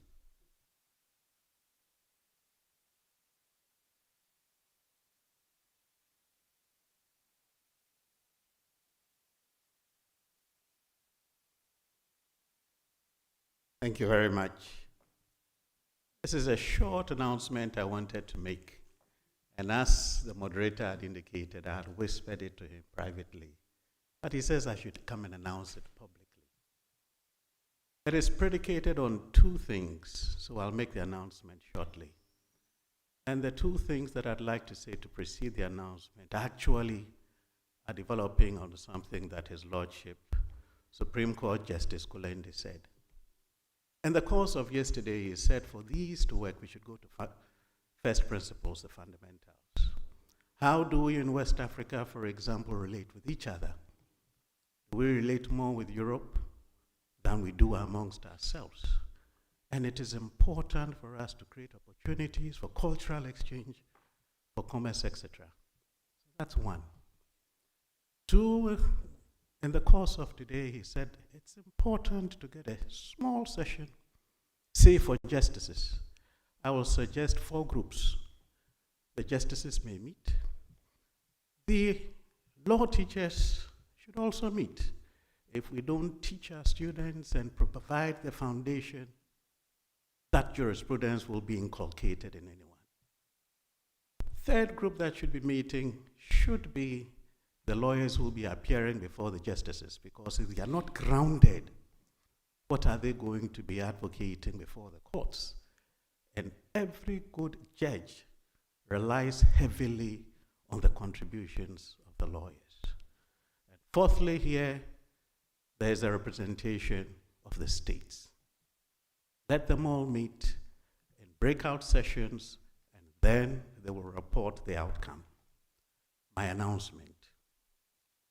Representing the Faculty of Law of the University of Cape Coast, I had whispered to him that if any 2 persons from Cape Verde, whose foundational English is good enough, are desirous of studying law at the University of Cape Coast Faculty of Law, we shall extend to them a scholarship or a tuition waiver, 1 male, 1 female, a maximum of 4 years period.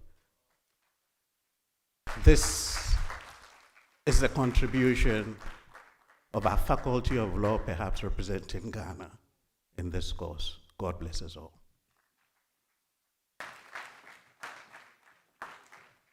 A round of applause for Professor Bonzi.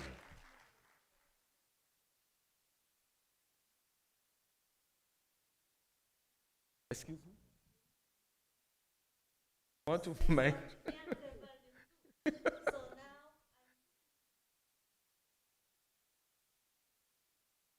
My Lord, please come.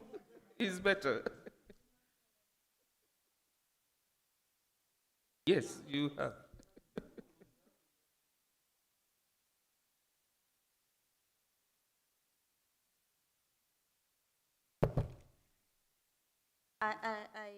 I asked professors to follow me. I will use Portuguese now.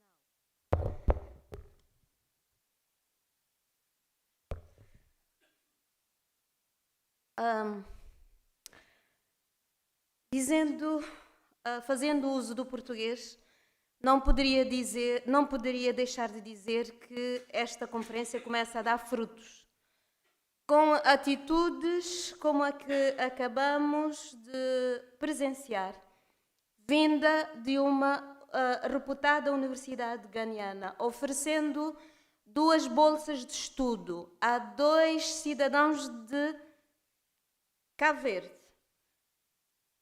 a um masculino e outro feminino, que queira fazer os seus estudos por um período de 4 anos numa universidade ganiana dotada de bolsa de estudos, é ganho. Para esta conferência, e para mim, cabo-verdiana, já é ganho. Porque Todos nós sabemos da pequenez que é o nosso país, das dificuldades que os pais têm, muitas vezes, para proporcionar estudos superiores aos seus filhos, ainda que a nível nacional, e podendo fazê-lo e partilhar em outras latitudes é ganho. Diria ainda que é com imensa satisfação que eu, pessoalmente, recebo esta notícia e nós não podemos deixar passar esta oportunidade em branco. Isso é ganho desta conferência.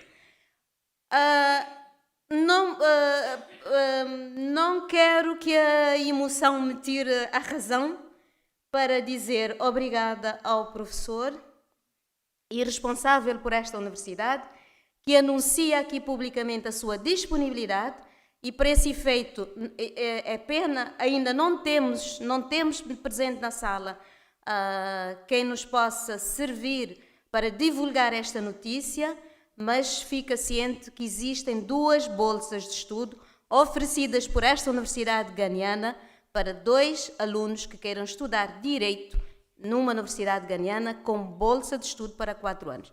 Isso é ganho, registramos com imensa satisfação e digo muito obrigada. Em nome de Cabo Verde, neste momento digo eu muito obrigada ao professor aqui presente. Lunch is ready. Bon appétit. We are resuming at 2:30. 2:30. Thank you.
Notice. Please let us move to the launch. Please let us move to launch. Please. We are coming back here for 2:30.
Paulino Oliveira do Canto,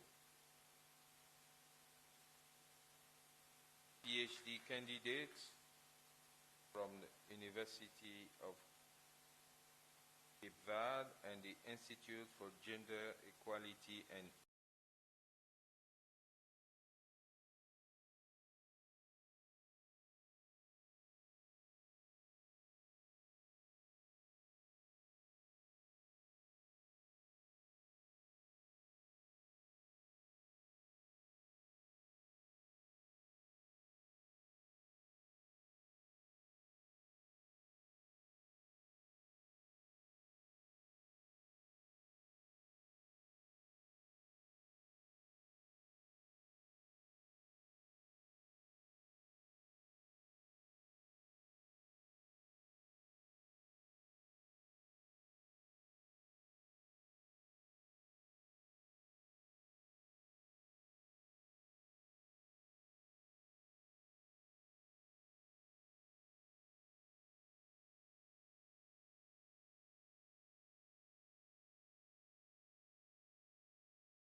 à disposição. Sugiro que o consultem, vamos poupar tempo para que sobre mais para os nossos painelistas e vamos efetivamente apresentá-los de uma forma muito sumária, uma vez que o nosso MC já o fez. Portanto, vamos começar com o Dr. Emmanuel FAD. Is you? The first one? No. I'm sorry. Vamos começar efetivamente com o Dr. Tony Emulemo, que é o diretor interino do setor privado, portanto, o oficial principal do programa de livre circulação junto à comissão da CDAO. Vamos ouvir a sua intervenção e depois daremos continuação. Professor.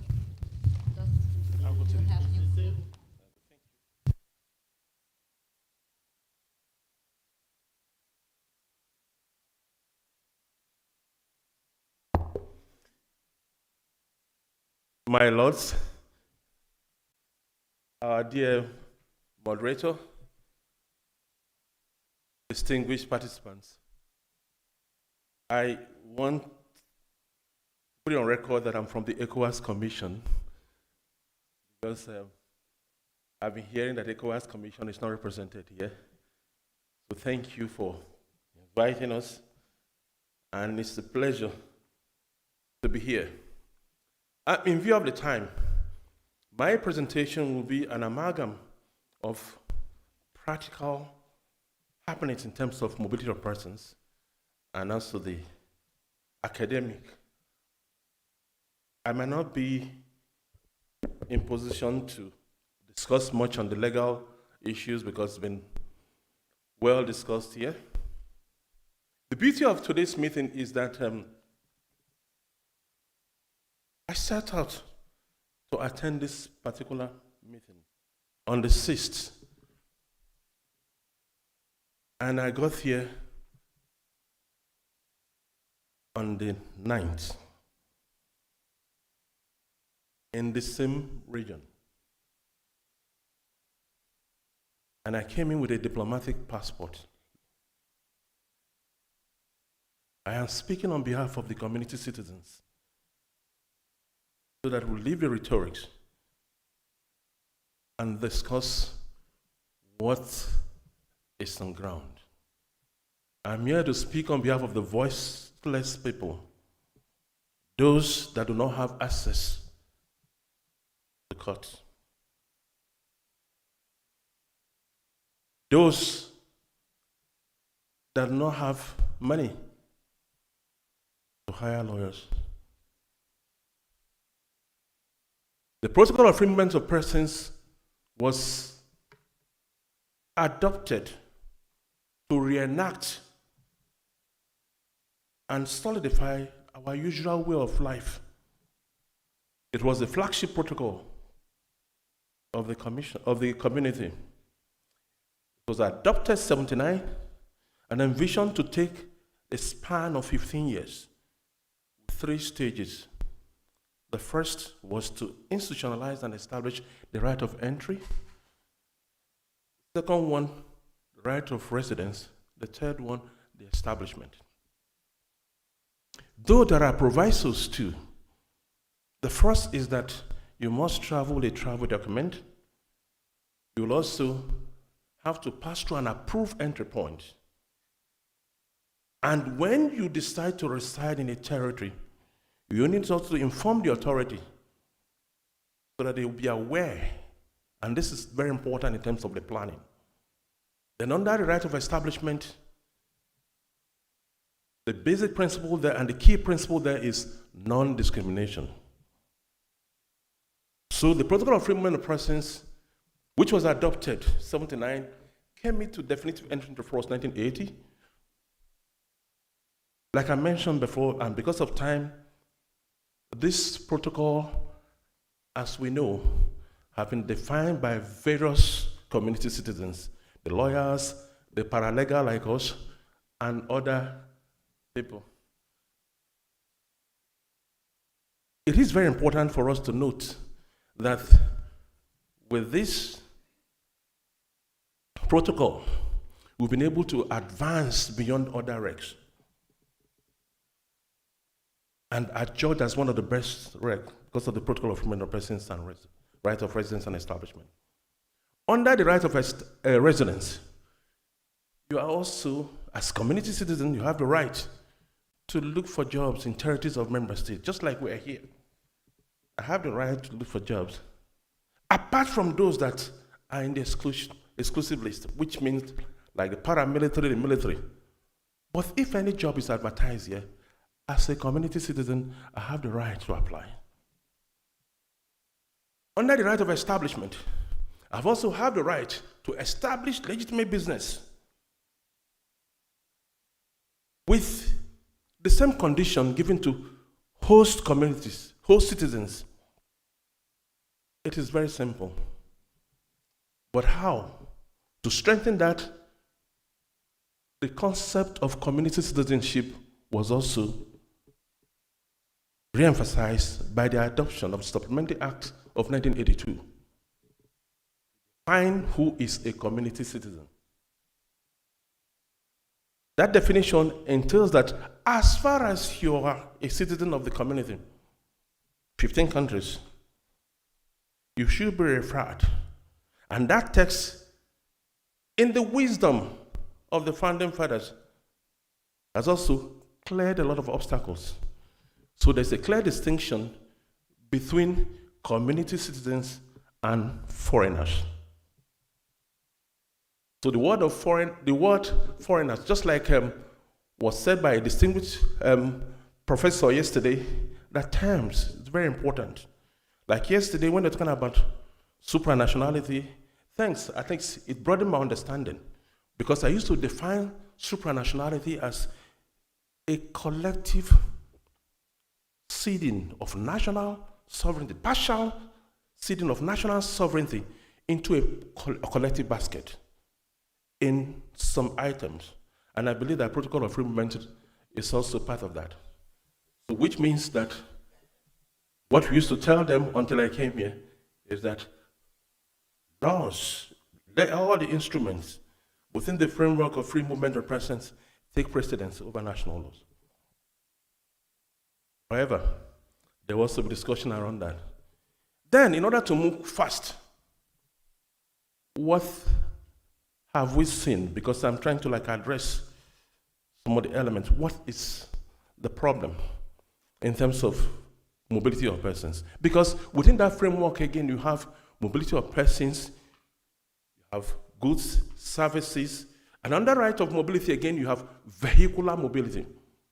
All this have been well entrenched in that protocol. As we speak, we do not need resident permit. I also came with a regulation that has been adopted by community citizens. We do not need resident permit, but you need also to present yourself to the appropriate mission and inform the host community that you are present here. That also has also informed in the transformation or demystifying mobility.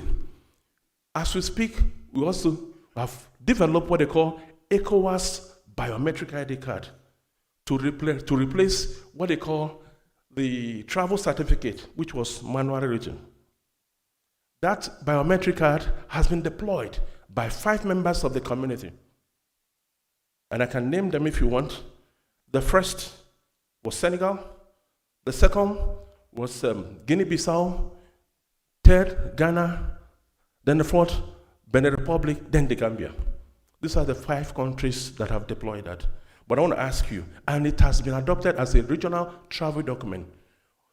But you can try it, for those of you with the ID card, try and come into member state with that ID card. You may never get in.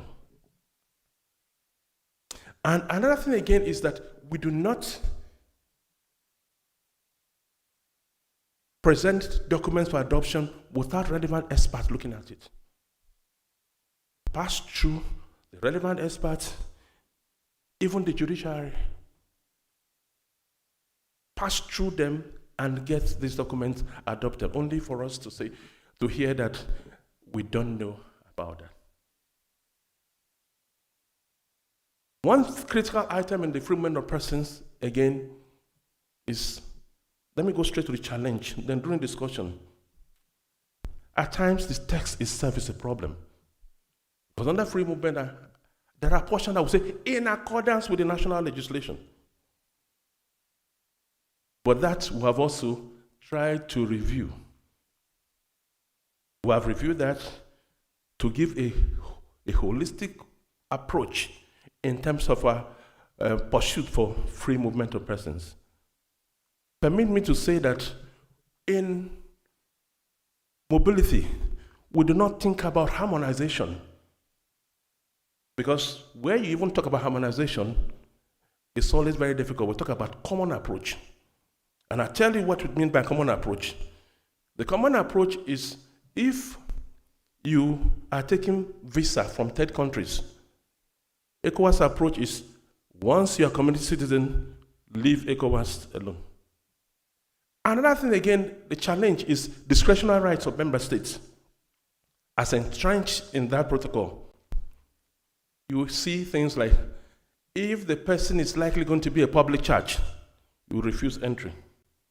But the immigration officer who is not equipped, I did immigration for 21 years, so I know. So the discretionary right of the immigration is too much. So it is very important that also these are addressed. Then one other big challenge is that no sensitization. Excellency, if you know that only few people know what ECOWAS is, and not to talk of the free movement protocol. The definition of free movement protocol is defined according to border lines.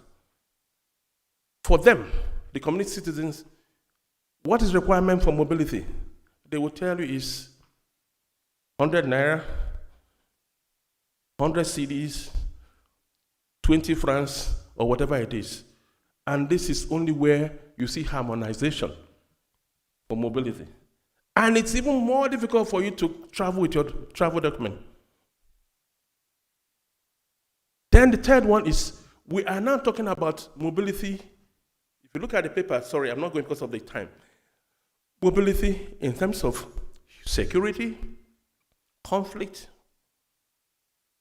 then humanitarian issue, which I've also tabled in this, written in this paper. People hide under the guise of national security. National security, and that's exactly why we develop the biometric ID card. So that when you swipe, everything, information about the person is out. And it's the duty of member states to encourage their countries to deploy the biometric ID card. Excellency again, another very important aspect of this free movement is the incoherent implementation of the protocol. It is defined by those who want to use it to achieve either political popularity. I have to, because you say we're civil servants, but I'll say this is the truth. The people define that, or to satisfy a group of people. But this is actually the problem that we have. You see, when you say mobility of persons, it has also earned ECOWAS #1 position, because if you look at the African Protocol of Free Movement, it is 80% that of the free movement of the ECOWAS Commission. It draws aspiration from the ECOWAS free movement. And I can say Article 4 of the African Protocol of Free Movement of Persons. Under the establishment again, it copied the ECOWAS non-discrimination. Then you're talking about achievement. The Article 10 is talking about African passport. It was even ECOWAS that said, no, you need to achieve the right of entry, residence, and establishment before you talk about the passport. And we have a passport. Why? These conditions, there are condition precedent before achieving passport. When African Union was going ahead to say African passport, we now asked them, say, how do you have a passport and you're still looking for visa to enter into your territory? Because the passport is the only thing that identifies you as a citizen of that particular country. So that is why it was kept aside. And ECOWAS model was taken. And without sounding the modest, I will say that we have really made significant progress in terms of mobility of persons. Then permit me to just touch, take a cursory tour on the obligation of member states. Excellencies, and I just read this three, that the member states undertake to recognize these rights of community citizens in their territories in accordance with the provision of the protocol relating to freedom of movement and residence. Undertake to adopt all appropriate measures to ensure that community citizens enjoy fully the rights as referred to above, including exemptions from visitors pass and visas, allowing them to work and undertake commercial and industrial activities within their territories. Then finally, undertake to adopt at national level all measures necessary for effective implementation of the provision of the article. Then again, you talk about expulsion. There are processes and procedures for removing one person from your territory. You write to the president of the commission, then also fair hearing. Also prevent. It's absolutely not acceptable within the text, within the framework of the text. Another thing again, we should also understand, again, the closure of border. There are ways. When a particular border was closed, I was told to go to the border. I went, and I'm from one of the states. And I know the report that I wrote, in fairness. And after discussion, there are processes for you to close a border. You need to do consultation, invite 2 or more neighboring states, you discuss it. It's a very long process. It's to safeguard. These are the safeguards that we have in this particular protocol. Then, again, you now ask, our region is filled with people sharing contiguous borders and are related. And I tell you this, it is easy for somebody in the northern Nigeria to discuss and run to Niger than for him to go to the central. This is the truth. In Ghana, the Evers are closer to the Togolese across the border. In Côte d'Ivoire, it's the same thing. In Senegal, you have the Gambian. And when we talk about language, I get so shocked. The same language, the same people, the same culture. So these are the things that the artificial barrier that we speak as allies, they don't speak it on the ground. So what we do, the cross-border cooperation was institutionalized to make sure that we strengthen the existing cooperation that exists. Cultural cooperation, sports, we have them, the arrangement is there. But the more we speak English, French, Portuguese, the more we create divide among those who are the beneficiaries of the protocol. This exists. In our region, I'll be rounding up. In our region, what do we have? We need to promote SMEs. But how do we promote SMEs? The protocol is an enabler. We hear about Daimler, Motors, BMW, whatever it is. If you look at the whole package of BMW, the components are produced by SMEs. What do? They build their capacity. Just more 3 minutes. Yeah. They build their capacity to produce, to engage in commercial activities, and make sure that this is done. But for my 3 minutes, I will not go without even making some recommendation here. You see, we work in silos. ECOWAS institution. Whatever is done here is not done. Finish this meeting now, there's no communication between the commission, the parliament. We should not start blaming anybody, but we need to reach out. So there should actually be a retreat, management retreat, within the commission, the parliament. Then, for the academia, this is not only the forum for us to engage ourselves. We have EU Institute. Can't we have ECOWAS Institute? Can't we have the study? We'll discuss this. We'll come to fora like this and we'll talk about protocol. But there are students don't even have. There's a migration institute in Ghana, and I go there to lecture too.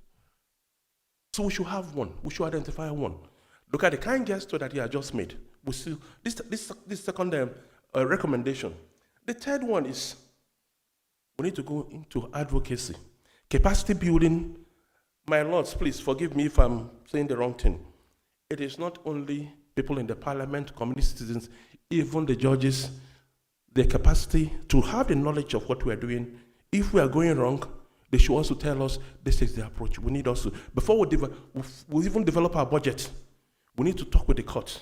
We need to talk with just like we have committees on free movement in the parliament. We don't have anyone. We don't talk. It is we versus the court.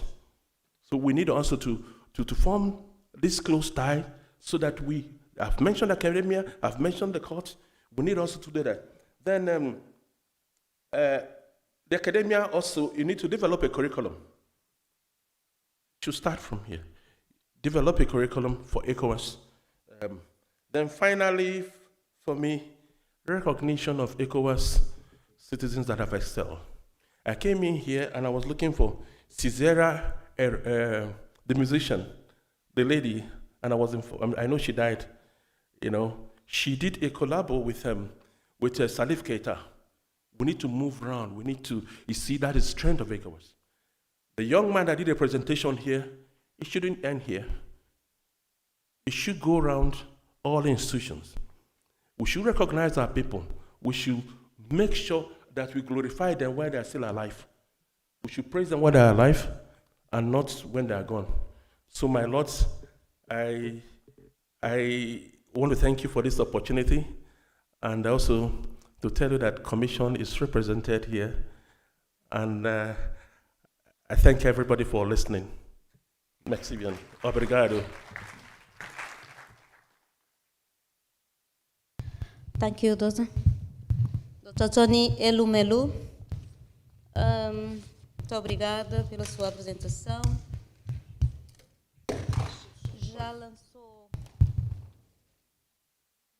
Já descortinou alguns aspectos que surgem com a implementação ou a falta de implementação do protocolo relativamente à circulação, à livre circulação de pessoas e bens na região.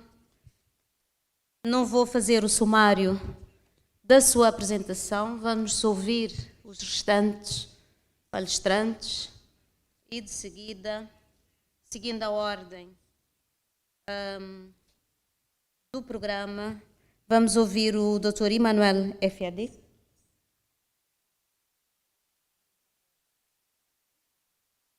Yes, you can go. You have the floor. Portanto, diria só que o Dr. Emmanuel Verde é antigo controlador-geral adjunto, portanto, esteve no Serviço de Imigração da Nigéria, diretor-geral da Iniciativa de Resolução de Conflitos e Sensibilização sobre Imigração e doutorado em Estudos Estratégicos e Relações Internacionais. Doctor, you have the floor.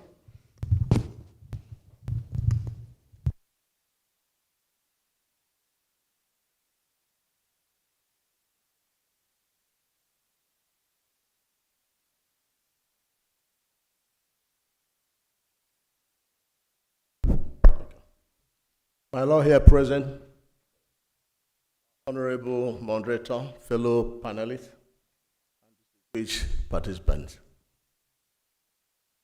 It is my honor to be asked to present this unique paper on free movement of persons, goods, and services as an important factor in regional economic integration.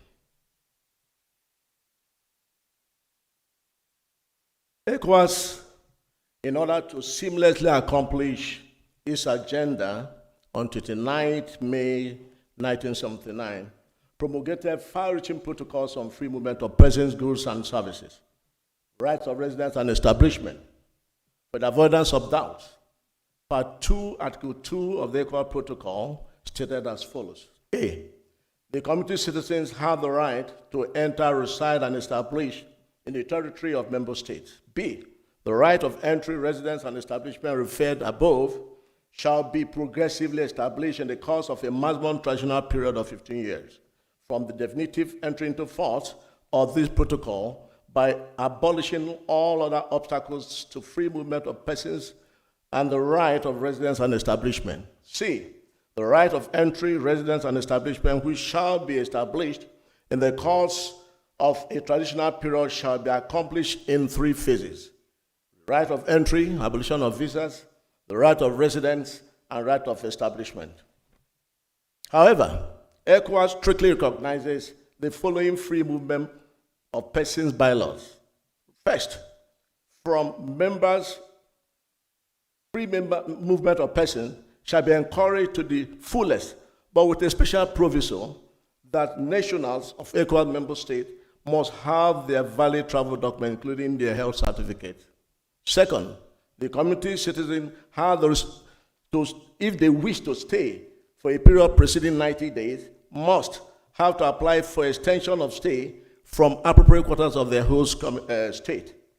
Third, a member state reserves the right to refuse admission or entry into her territory any community citizen who fall within the category of a prohibited immigrant within the extant laws in their country.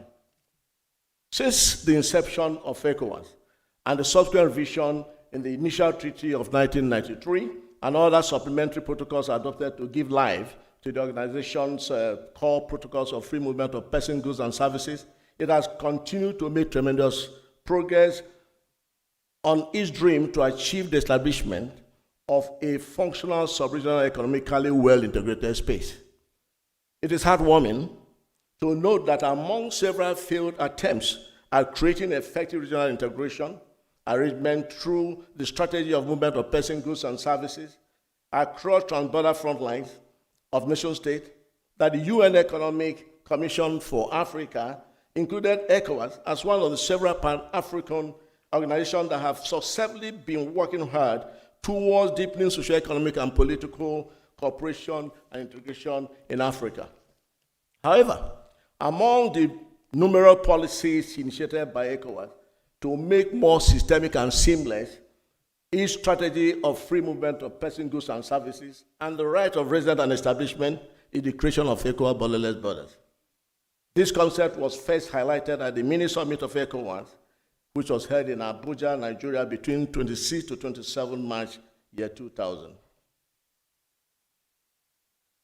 Other major integrative economic initiatives adopted to enhance the borderless border concept included immediate humanization of ECOWAS and UMO programs, creation of free trade zones, and the strategic promotion of the private sector.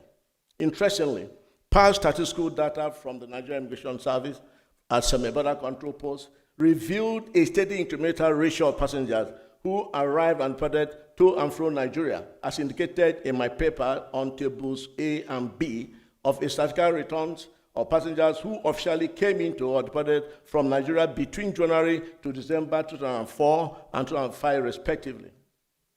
However, table C and D in my paper, which indicated the statistical return between 2019, 2020, and 2021 from the same border control post, indicated an erratic texture of cascading arrivals and departures of passengers. This obviously was a function of the impromptu border closure and a prolonged COVID-19 lockdown. This downward drop of passengers was also evident in the data I got from the Statistical Archives of Nigerian Immigration Service headquarters in Abuja, which was clearly depicted also in my paper on table D. Similarly, movement of goods and services across transborder divides have been on the increase with the passage of every new fiscal year.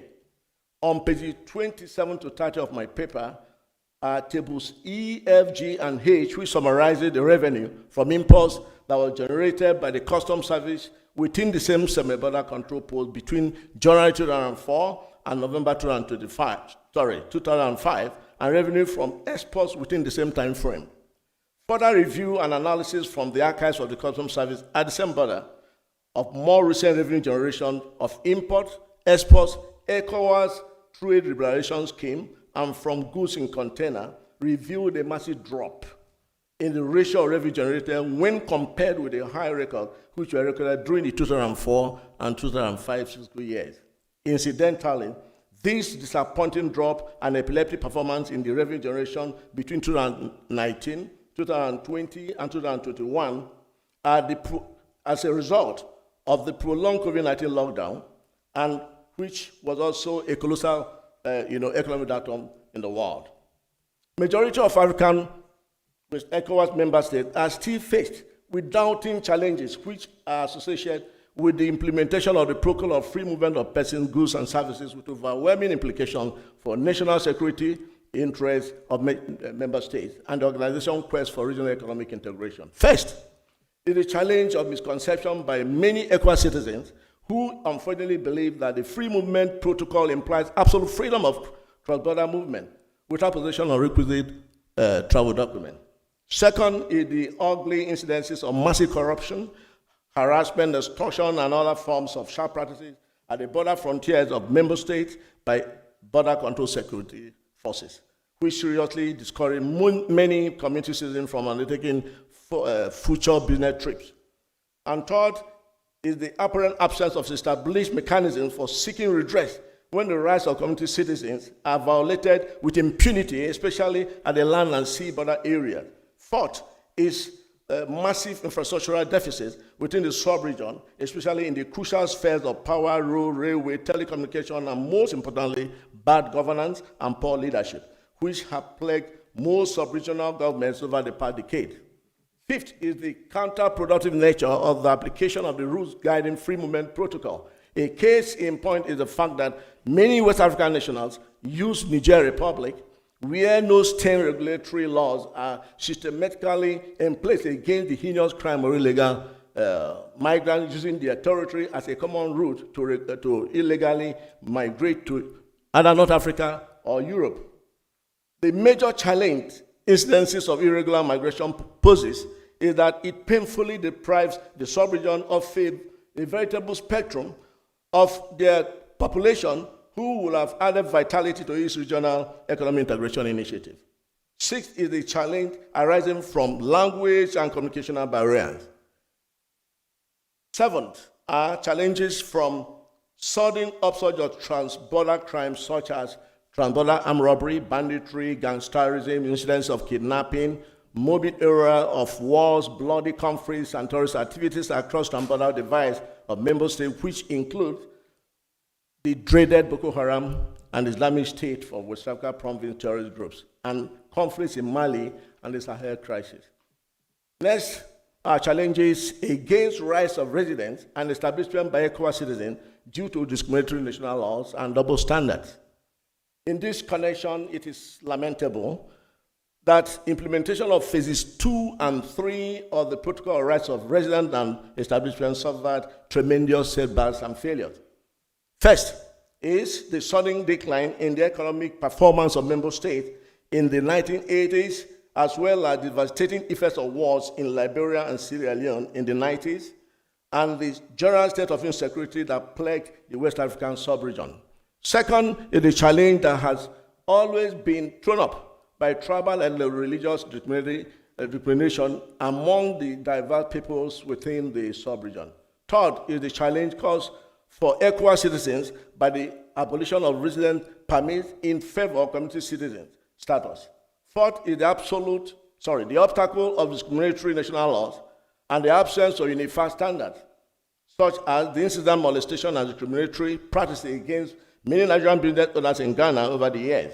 Fifth is the challenge posed by obvious variances in the environmental and societal pace of general economic and political development of member states, which have significantly contributed to the lethargic approach of member states towards the protocols on rights of residents and establishment. Six, it is also arguable that a lack of enthusiasm by some member states could be a function of fear of giving away their supreme national sovereignty and independent status as full-fledged nation states. Seven is the challenge of non-harmonization of fiscal legislation and the absence of an enabling fiscal environment for commencement of a genuine monetary integration in the West African sub-region due to the political instability, lack of synergy, poor leadership, and lack of governmental fiscal independence arising from the fiscal colonialism. Please, doctor, can you go slowly? Because we have interpretation and they have problem to follow you. It's because of time. Thank you. I was just trying to rush for time. No. It's okay. Okay, then 8. The 7th issue is also the issue of the ECOWAS currency, common currency, which painfully up to today is still within the drawing board.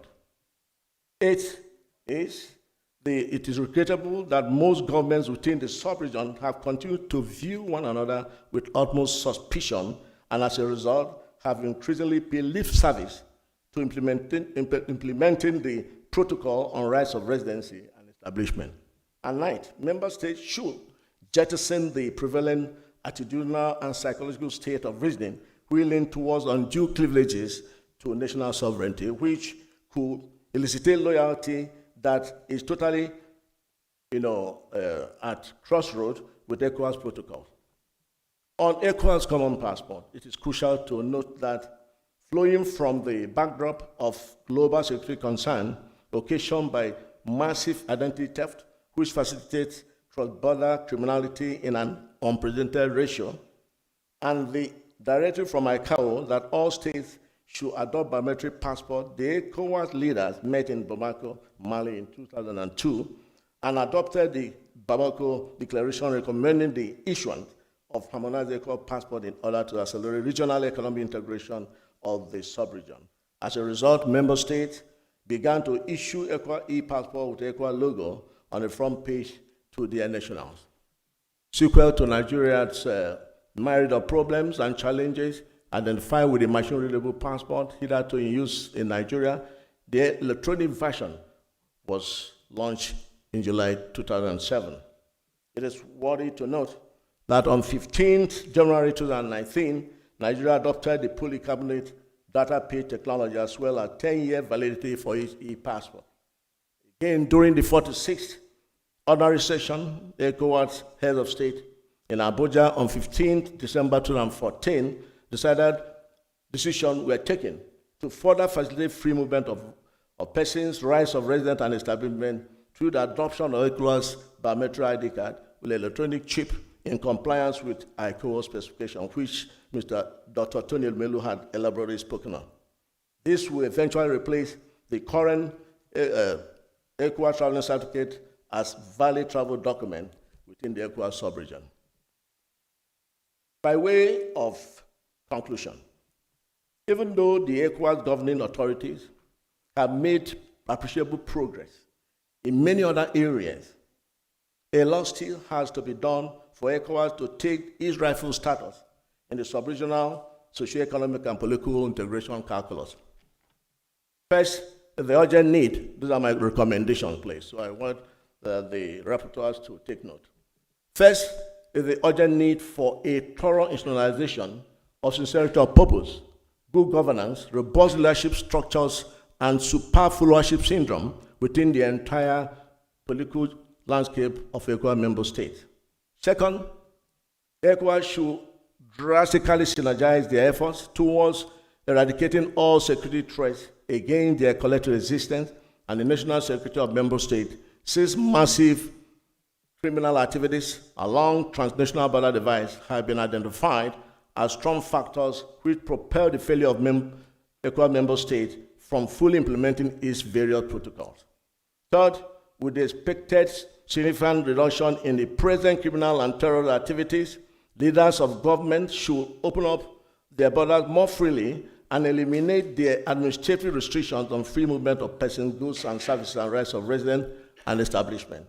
Fourth, ECOWAS should put in more effort in drastically allaying the ill-conceived fear that complete implementation of the protocol on rights of residents and establishment will lead to undue intimidation and domination of their existing business space by citizens of more affluent states. Fifth, the awful impact of the push and pull factors as they mobilely affect our youth's migrant appetite to Europe should be fervently addressed. Instead, they should be encouraged to stay back in their home countries to add vitality to the regional economic integration struggle by ECOWAS. Sixth, scenarios where a great majority of our youth will favorably graduate from our West African university and then painfully remain unemployed and ill-motivated for years should be totally discouraged. Seventh, ECOWAS member states should create employment opportunities for their teeming youth, provide them with modern living infrastructures, and enable environment by way of good roads, pipe-borne water, electrification of all communities and localities, good and affordable education, and an acceptable minimum wage standard for their people. 8, from another perspective of good followership, community citizens, especially youth, should vehemently resist the temptation of being persuaded to become radicalized by kidnappers, bandits, terrorists, and religious fundamentalists. This will prevent them from becoming dangerous weapons of destruction of the innocent people. 9th, considering the very high quantum of death of our beloved youths, all norms, ethics, and precepts of regular migration should be tenaciously upheld by our youth as the most peaceful, valid, and legitimate route to survival if they must choose to migrate in search of greener pastures within our exceedingly beautiful West African space or elsewhere within the world cycle. Let me conclude this paper by fervently wishing to put on record that as a pathfinder of genuine growth and a regional economic integration machine, the ECOWAS Commission is immensely on the right pendulum of structural progress and development. This is as a result of this huge effort aimed at effective economic integration of West African sub-region, the various daunting challenges, and the prolonged, devastating, and excruciating effects of COVID-19 notwithstanding. Thank you for listening.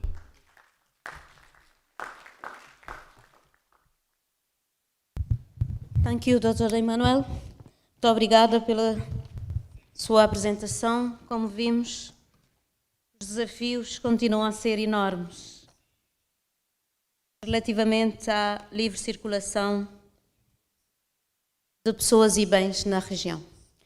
Vamos continuar a ouvir os nossos palestrantes. Passamos a palavra ao Dr. Paulino Oliveira do Canto. Vamos ouvir um pouco a nossa visão nacional nesta matéria. O Dr. Paulino Oliveira do Canto é doutorando em Desenvolvimento Social e Sustentável na Universidade Nova de Lisboa e coordenador nacional do projeto de empoderamento, participação económica e política do Instituto Cabo-Verdiano para a Igualdade do Género, da Equidade e do Género na Praia. Portanto, o doutor tem a palavra para fazer a sua apresentação. Obrigada.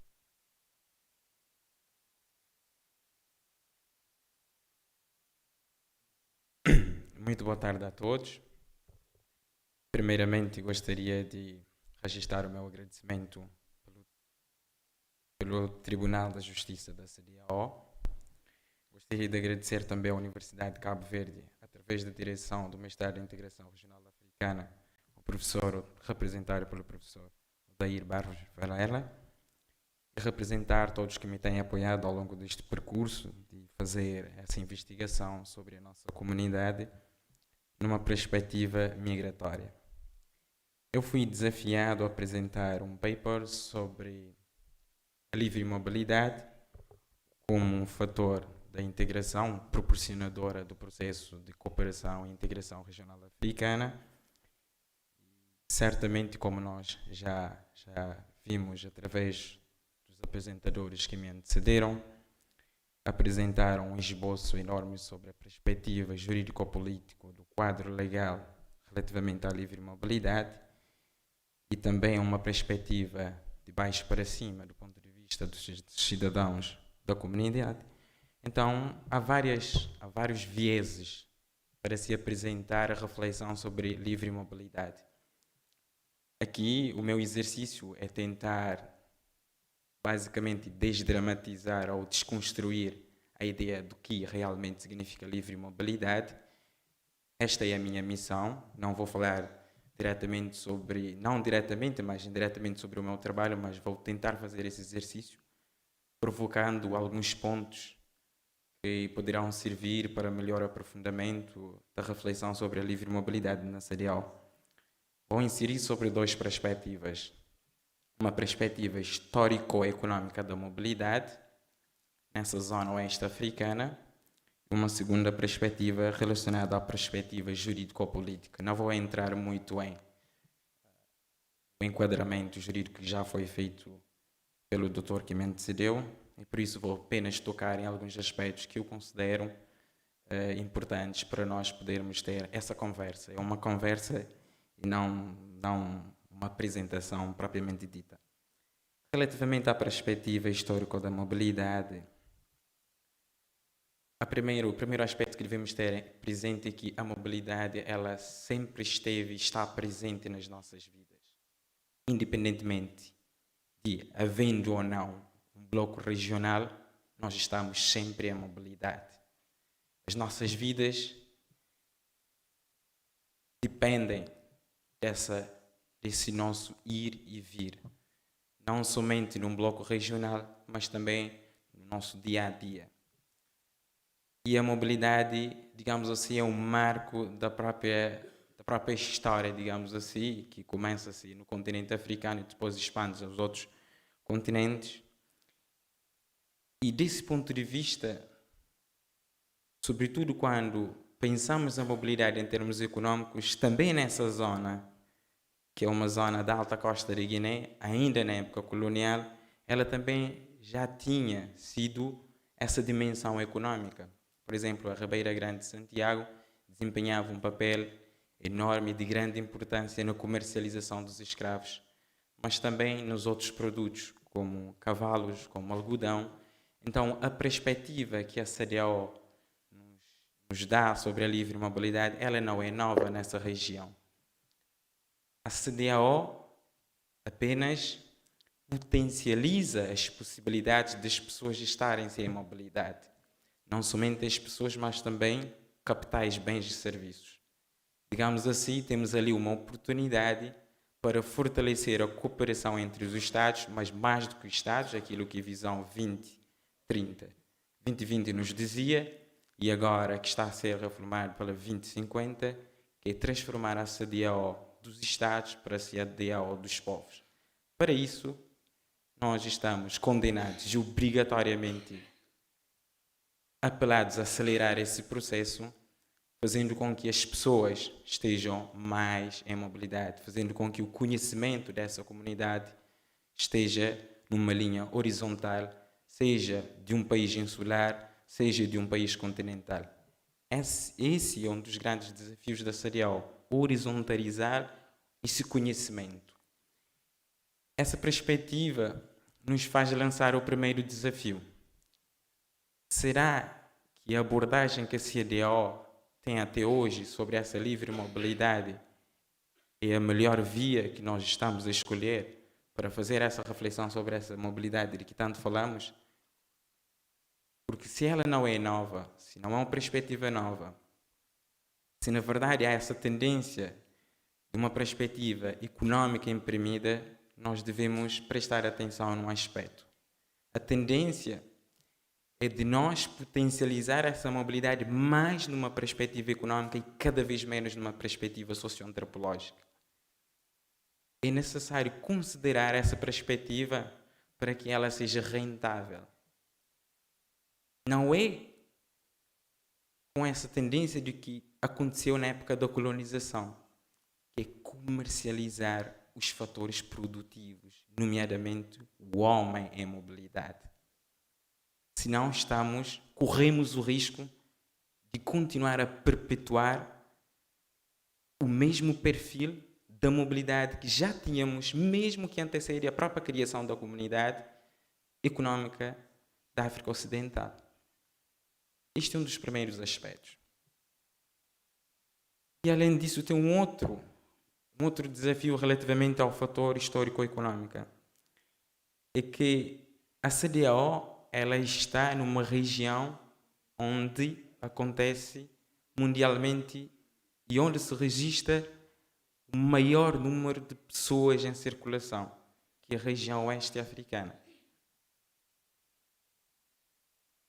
Então, potencializar, criar, digamos assim, oportunidades para que as pessoas se conheçam-se, não deve, em princípio, basear-se somente numa perspectiva econômica, sobretudo do emprego, do trabalho.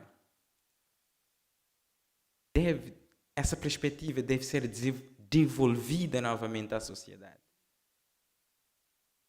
Deve partir da sociedade para se chegar à comunidade. Nós temos que sentir, como costumamos dizer aqui a partir desse país insular, a África tem cheiro, a África tem tacto, a África sente-se a África.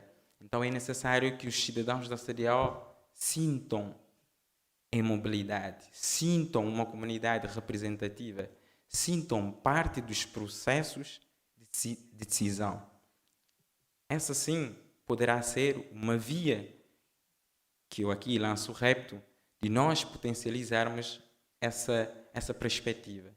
Dali poderá implicar em perspectiva econômica. Do contrário, fazer esse exercício do contrário, que é o uso da mobilidade numa perspectiva econômica para ser imposta a uma perspectiva socioantropológica, nós temos que repensar, digamos, a nossa abordagem.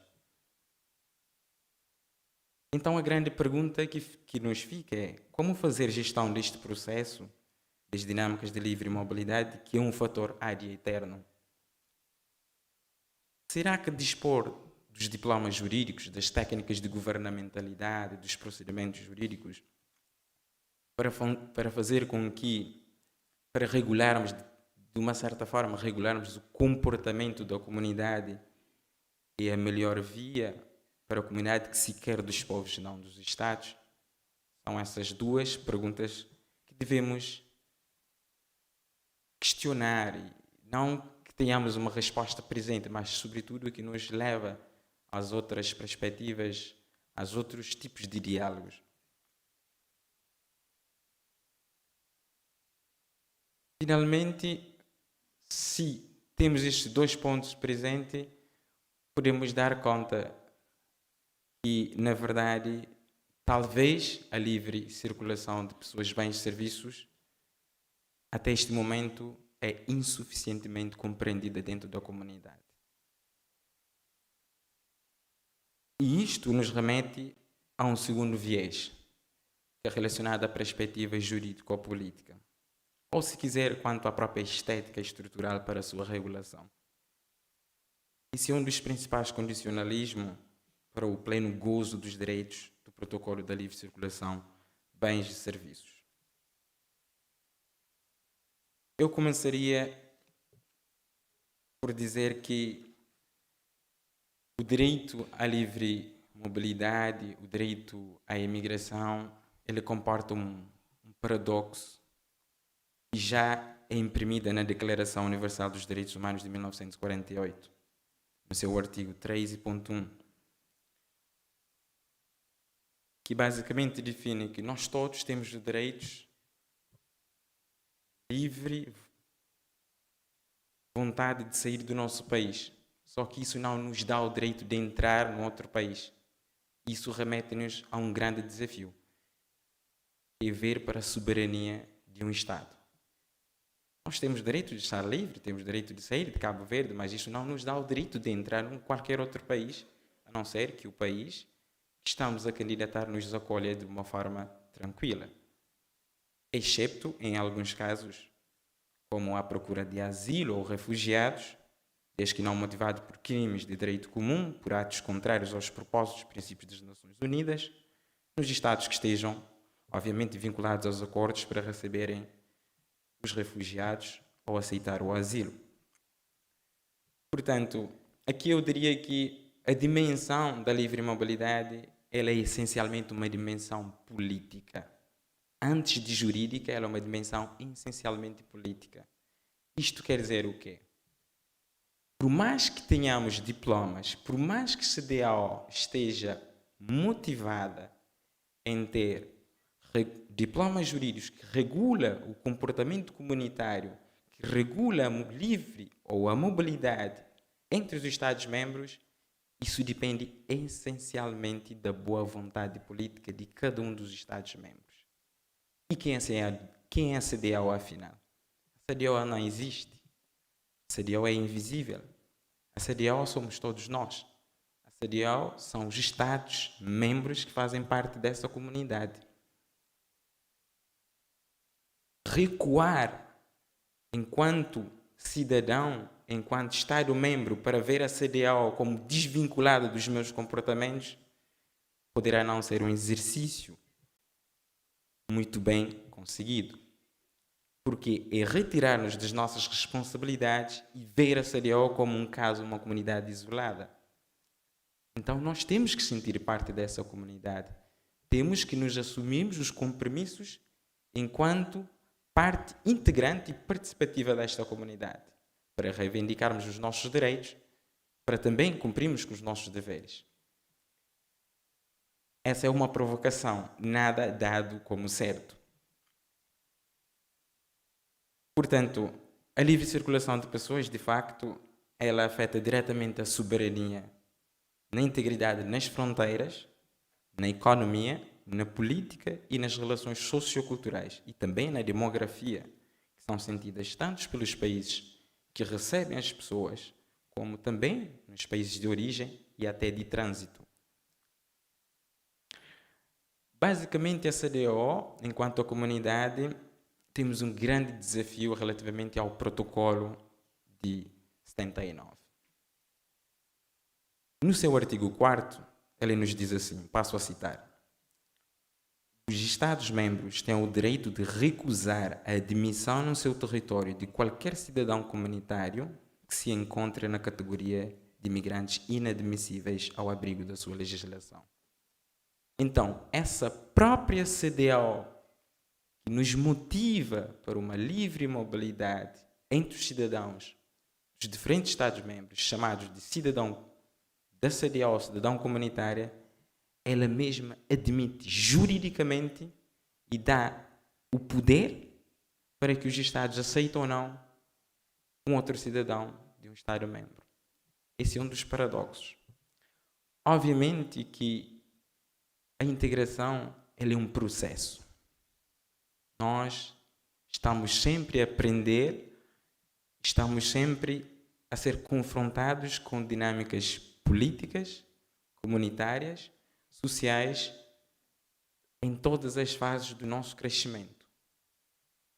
Então, não é que seja um mal que a CDAO tem presente esse acordo, mas é necessário começar a fazer sentir a CDAO estar mais presente nos Estados-membros, assim como os Estados-membros também fazerem com que a CDAO esteja mais presente nos seus espaços de decisão, nos seus espaços de diálogo.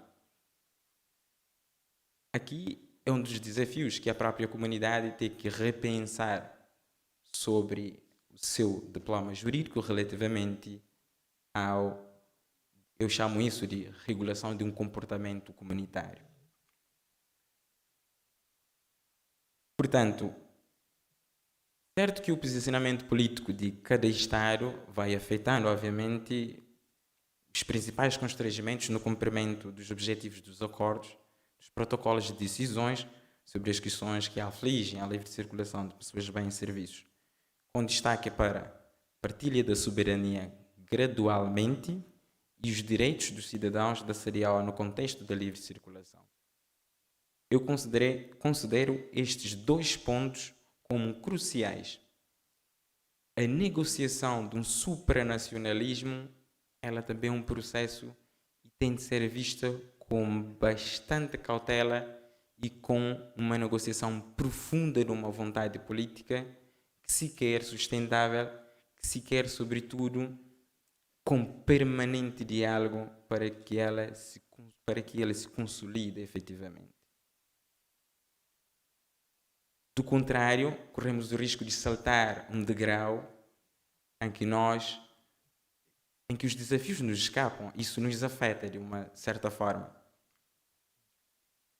Portanto, parece-nos consensual que, além dos aspectos normativos e administrativos que se aplicam muitas vezes de forma isolada nas fronteiras de cada Estado, os principais desafios para o pleno gozo dos direitos humanos e estabelecimentos dos cidadãos comunitários dos Estados-membros se prendem essencialmente por razões políticas, nomeadamente a questão da partilha gradual da soberania. Eu vou vos dar dois exemplos, vou recorrer agora ao meu paper, se me permita, e dar dois exemplos. A CDAO tem uma convenção de abordagem comum em matéria de migração, que foi feita em 2008. Apenas 3 países, na altura, ratificaram essa abordagem comum, a saber, Guiné, Libéria e Serra Leoa.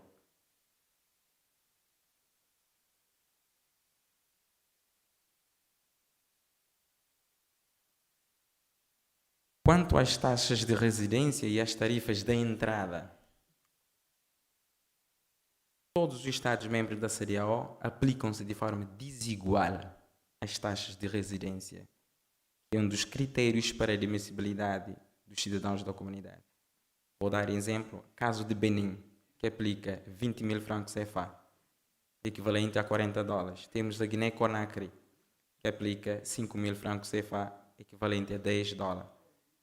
Se formos mais à frente, temos o caso de Cabo Verde, que é aproximadamente de 30 mil escudos, 374 dólares, e assim por diante, caso da Serra Leoa, o Togo, e assim vai por frente. Então, nós estamos a falar de um espaço que nós queremos que realmente esteja com abordagem comum, partilhada entre os Estados-membros. Para que tal aconteça, é necessário que haja realmente uma vontade que nos mova, mas uma vontade, sobretudo, representativa, não uma vontade exclusivamente do Estado, é uma vontade também dos seus cidadãos. Eu terminaria realçando, por último, um dos aspectos que eu não queria deixar de lado, tem a ver com refletirmos que a comunidade, para que ela esteja cada vez mais fortalecida, além dessa boa vontade, nós temos que ter presente também que o protocolo, ela divide-se por fases. Neste momento, se tivermos em conta que desde 79, e o protocolo de 79 entrou em vigor em 1980, fizemos bem as contas, a CEDEAO, isso é um sinal que a CEDEAO, de facto, admite que a livre mobilidade é um dos aspectos fundamentais para o processo de cooperação e integração dos Estados. Por quê? Porque se ele é fundado em 1965, 4 anos depois, já dá sinais de que, de facto, admite que a livre circulação é um dos aspectos fundamentais para o seu processo. O segundo aspecto tem a ver com essa fase com que ela é desmembrada. Por quê? Porque temos o direito à entrada, que nos parece, embora com os seus desafios, sobretudo ligado à gestão das fronteiras, mas nos parece que há um avanço tremendo, significativo relativamente à mobilidade das pessoas entre os Estados-membros, que é o direito à entrada. O desafio da segunda fase desse protocolo tem a ver com o direito à residência. Também já é uma realidade nos Estados-membros, com exceção de, às vezes, as taxas que são cobradas para o pedido de residência, que difere entre os Estados-membros, mas temos a última fase, que é a terceira fase, que é o direito ao estabelecimento, que implica realmente termos uma comunidade com um mercado comum efetivo, que na verdade constitui um grande desafio ainda para a comunidade, essa terceira fase, o direito ao estabelecimento. E então fica essa pergunta que uma grande investigadora, que é Katrina Winden, que é coautora de um grande livro, Migration Without Borders, nos faz. Que restrição podem ser colocadas ao princípio da liberdade de movimento sem restringir a democracia? E eu termino a minha intervenção com essa frase, que também ela nos provoca. Fechar as fronteiras não é uma opção realista e abri-las permanece idealista. Muito obrigado pela vossa atenção.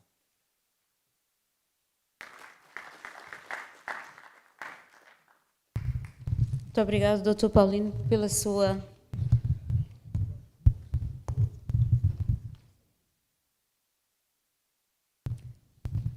pela sua diria apresentação. Ficamos cada vez que os oradores vão continuando nos trazendo as enormes dificuldades ou desafios à volta deste outro direito que subjacente ao protocolo de livre movimento, ficamos mais agoniados, diria eu, na medida em que as dificuldades parece vão acrescendo. Cada vez que os oradores vão fazendo o seu discurso, as dificuldades vão se aumentando. Porque, se tivermos em conta o próprio mapa da região, vamos ver que, segundo aquilo que aprendi, vou dizer, eu também sou ilhéu, rodeada, portanto, sempre vivi aqui, rodeada por águas. Não temos, o cabo-verdiano não é um povo que tenha experiência de fronteiras, justamente por isso. Mas quando se chega ao continente, acaba-se por se entender porque é que um beninense, por exemplo, pode viver metade do dia em Benin e outra metade no Togo, por exemplo, ou porque é que as pessoas naturalmente faziam esta deslocação natural, culturalmente faziam esta deslocação natural entre os países da região e fazem-no como sendo um direito próprio.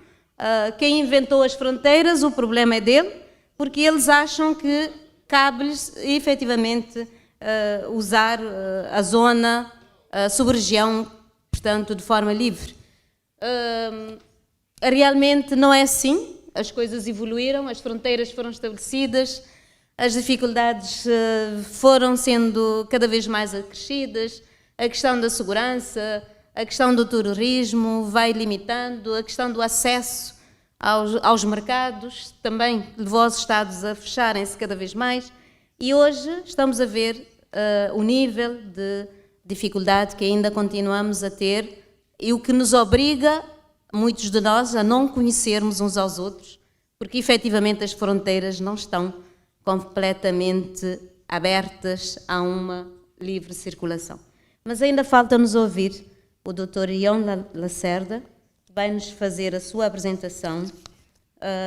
O Dr. Ion Lacerda, portanto, é membro desta universidade, portanto, de Cabo Verde, faz, portanto, um programa de pós-graduação em Ciências Sociais aqui e vai fazer-nos a sua apresentação, portanto, julgo eu, na língua que escolher, uma vez que colocou a possibilidade de o fazer em francês. Portanto, estamos aqui para ouvi-lo. Boa tarde a todos. Obrigado, Januário, pelo convite e Odeia. Vou falar em francês, vai ser mais fácil para mim. Je suis donc doctorant à l'Université du Cap-Vert et Sciences Po Bordeaux en co-tutelle et je travaille sur l'intégration régionale du Cap-Vert dans la région. J'ai eu l'opportunité de m'entretenir avec quelques personnes qui sont là d'ailleurs. Je ne sais pas si elles s'en souviennent toutes, mais je vais pouvoir en parler brièvement. Ce que je vais faire, c'est que dans un premier temps, en fait, je vais vous dire d'où est-ce que je parle, moi, d'où est-ce que je me situe, pour que vous compreniez aussi la façon dont j'aborde ce thème. À savoir que donc j'ai voyagé dans la région pour la première fois en 2013, très fier d'avoir mon passeport capverdien, et quand je suis arrivé à la frontière à Dakar, j'ai eu des petites tracasseries, on va dire, avec l'agent de police qui me dit « mais tu vas dans quel hôtel, c'est quoi ton adresse, qui vient te chercher, donne-moi un numéro de téléphone ». Et là, en fait, j'ai compris ce que c'était que la réciprocité. C'est-à-dire qu'en fait, il me disait, mais tu sais, quand on va chez toi, nous, il faut qu'on ait 1 000 €, il faut qu'on ait une adresse, il faut qu'on ait ceci, il faut qu'on ait cela, il faut qu'on monte des documents. Donc, tu vas faire pareil ici, tu ne vas pas passer tant que tu ne m'auras pas montré où est-ce que tu vas, quelle est ton adresse, etc. Donc ça, c'était mon premier contact avec la libre circulation en dehors des livres, en dehors du traité, en dehors des textes de loi, en dehors de ce que je lisais jusqu'à présent. Mon premier pied sur le continent depuis le Cap-Vert, c'était ça. Le deuxième pied que j'ai mis, c'est quand je suis arrivé au Niger, à Niamey, à l'université d'été du Lasdel, où on me dit « mais tu es capverdien, toi? Vous êtes dans la CEDEAO?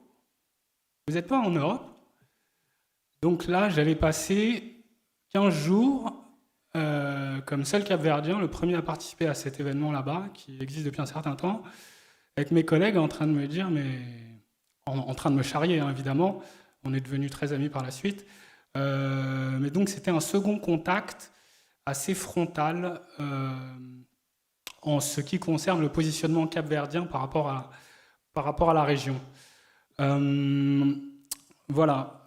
J'ai d'autres exemples du genre en termes de libre circulation et de la condition, on va dire, de Cap-Verdiens en Afrique de l'Ouest, mais on va regarder le sujet sous un autre angle, plus sous l'angle finalement des ressortissants de la région qui vivent au Cap-Vert.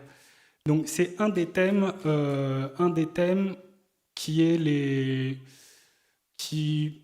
un peu les plus sensibles, on va dire, au niveau de l'intégration régionale, tout simplement parce qu'il y a une communauté croissante d'immigrants d'Afrique de l'Ouest vivant au Cap-Vert, c'est un pays qui est nouvellement une destination d'immigration et que donc on n'était pas spécialement préparé ou habitué à recevoir des gens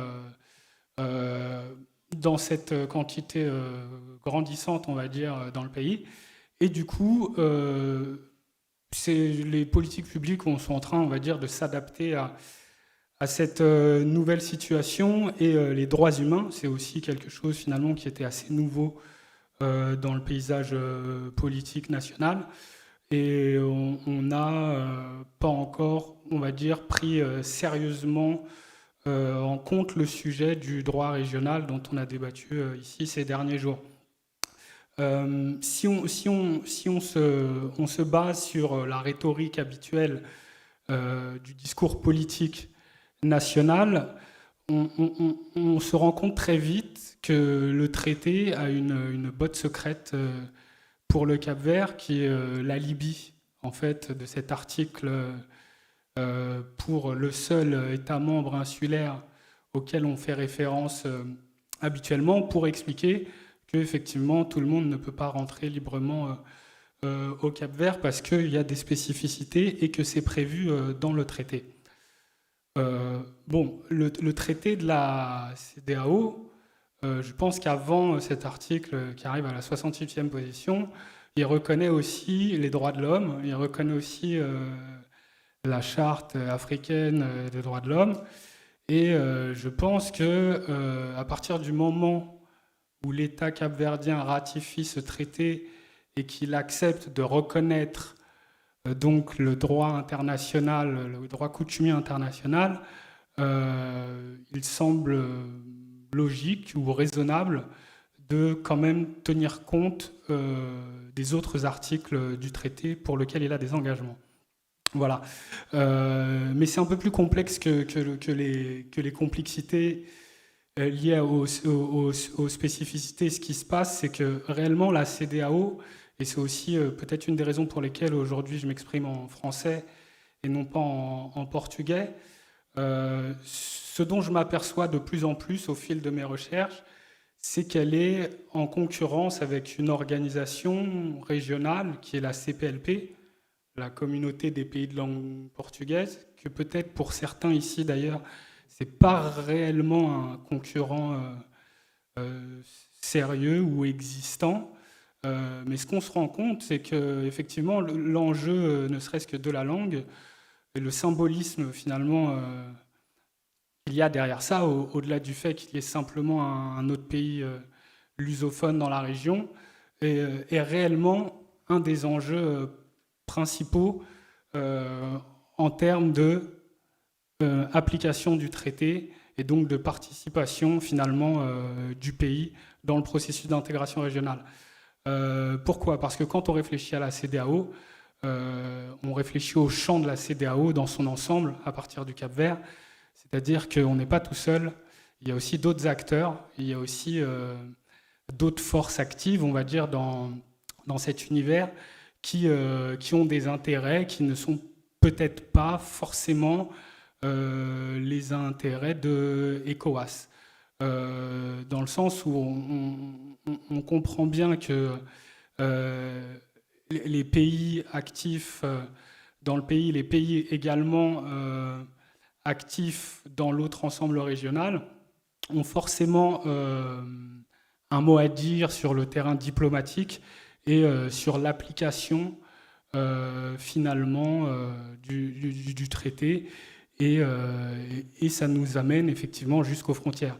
Jusqu'aux frontières, pourquoi ? Parce qu'il y a ici, comme une petite légende urbaine, on va dire, de mon point de vue, qui consisterait à positionner aussi le pays comme une potentielle porte d'entrée vers l'Europe, et que donc il faudrait être assez vigilant pour éviter que le Cap-Vert se trouve finalement sur un itinéraire qui permettrait de transiter un peu plus facilement sur le continent européen.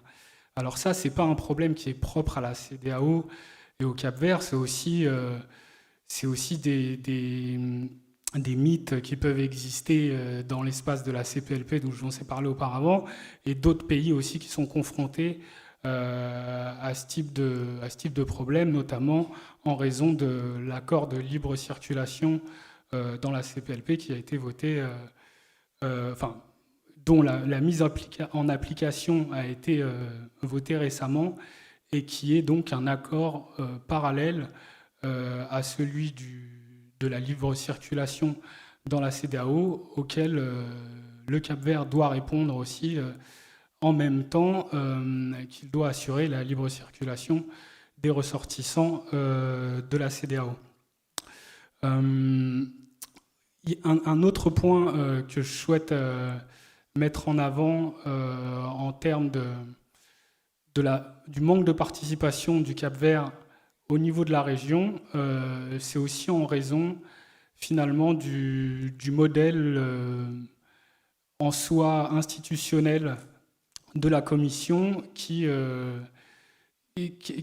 reflète du même point de vue que l'accord de libre circulation de la CPLP et celui de la CTO qui sont similaires, rappelle effectivement les politiques européennes et rappelle donc finalement un raisonnement qui est non endogène et voire imposé de l'extérieur, qui pourrait expliquer les raisons d'un manque d'engagement.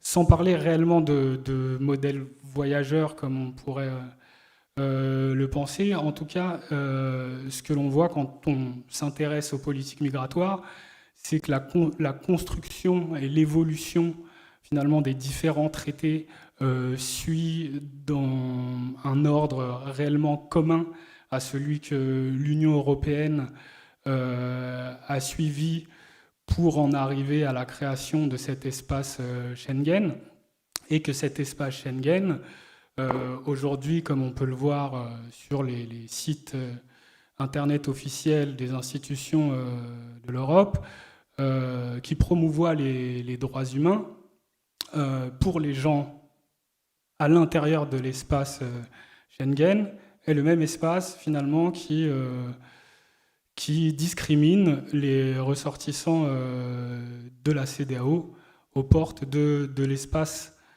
Schengen. Donc on a ce rapport avec les frontières qui est réellement double, dans le sens où au Cap-Vert, pour aller en Europe, c'est très compliqué pour la population capverdienne lambda.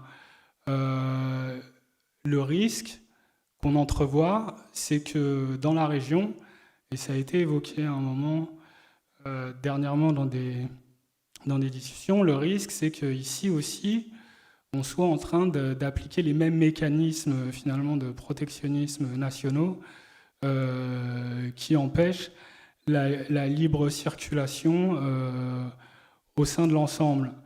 Alors, du point de vue européen, lorsqu'on dit que l'espace Schengen, c'est pour la libre circulation, justement pour promouvoir les droits humains à l'intérieur, et qu'on refuse l'accès aux ressortissants d'autres régions, je ne suis pas sûr que le modèle institutionnel soit le bon modèle à suivre. C'est-à-dire que si la CEDEAO se base sur les textes qui ont été faits, comme ça a été évoqué ici aussi, qui ont été copiés parfois à la lettre, à la virgule, si on se base là-dessus pour construire la région, pour faire évoluer la région, forcément, on va arriver au même résultat et on va s'enfermer entre nous. Je ne suis pas sûr que ce soit un bon modèle à suivre. Revenons au territoire national, pour justement continuer dans cette gestion des nouveaux flux migratoires. Donc effectivement, la solution, c'est de se baser sur le droit national et de trouver des subterfuges pour pouvoir ne pas appliquer l'accord de libre circulation. Donc ça fonctionne assez bien. Je dois dire que, en fait, de par la documentation exigée ou la façon dont fonctionne l'administration capverdienne, on arrive de façon assez raisonnable à gérer les visas, les autorisations de résidence. Cependant, il y a quand même un côté un peu menaçant dans ces pratiques, c'est que sur le plan politique national, c'est aussi un enjeu, l'immigration. C'est-à-dire que il y a plus en plus de gens qui votent de la région, donc c'est des électeurs potentiels, donc il faut aussi faire attention à eux. Donc là, on en arrive à un jeu à deux niveaux qui consiste finalement à satisfaire donc la communauté internationale ici présente au Cap-Vert qui a des intérêts à voir l'intégration avancée, mais aussi avoir une attention pour les électeurs, les immigrants de la région, qui aujourd'hui, vu leur nombre croissant, représentent un poids politique de plus en plus important. Et donc il faut aussi faire en sorte que dans la communication politique des deux principaux partis, ils soient pris en compte. Et donc ça, c'est un des points cruciaux, on va dire, de l'analyse de la politique nationale au Cap-Vert en relation à la CEDEAO, dans le sens où, effectivement, c'est une victoire aujourd'hui d'être ici, de voir le tribunal de la CEDEAO se déplacer, de voir des membres des institutions, des chercheurs, enfin des professeurs de la région, des professionnels de la région ici. Cependant, il faut avoir aussi une lecture, un plan, on va dire, plus public, moins élitiste, et de se rendre compte que ce jeu à deux niveaux, il est réel. On a un exemple dont je tiens à vous parler aujourd'hui, qui est vraiment symbolique. Il y a eu il y a quelques années maintenant de ça, enfin plus d'une dizaine, la création d'une plateforme donc, pour les immigrants d'Afrique de l'Ouest, ici vivant au Cap-Vert, et donc avec le siège basé à Praia.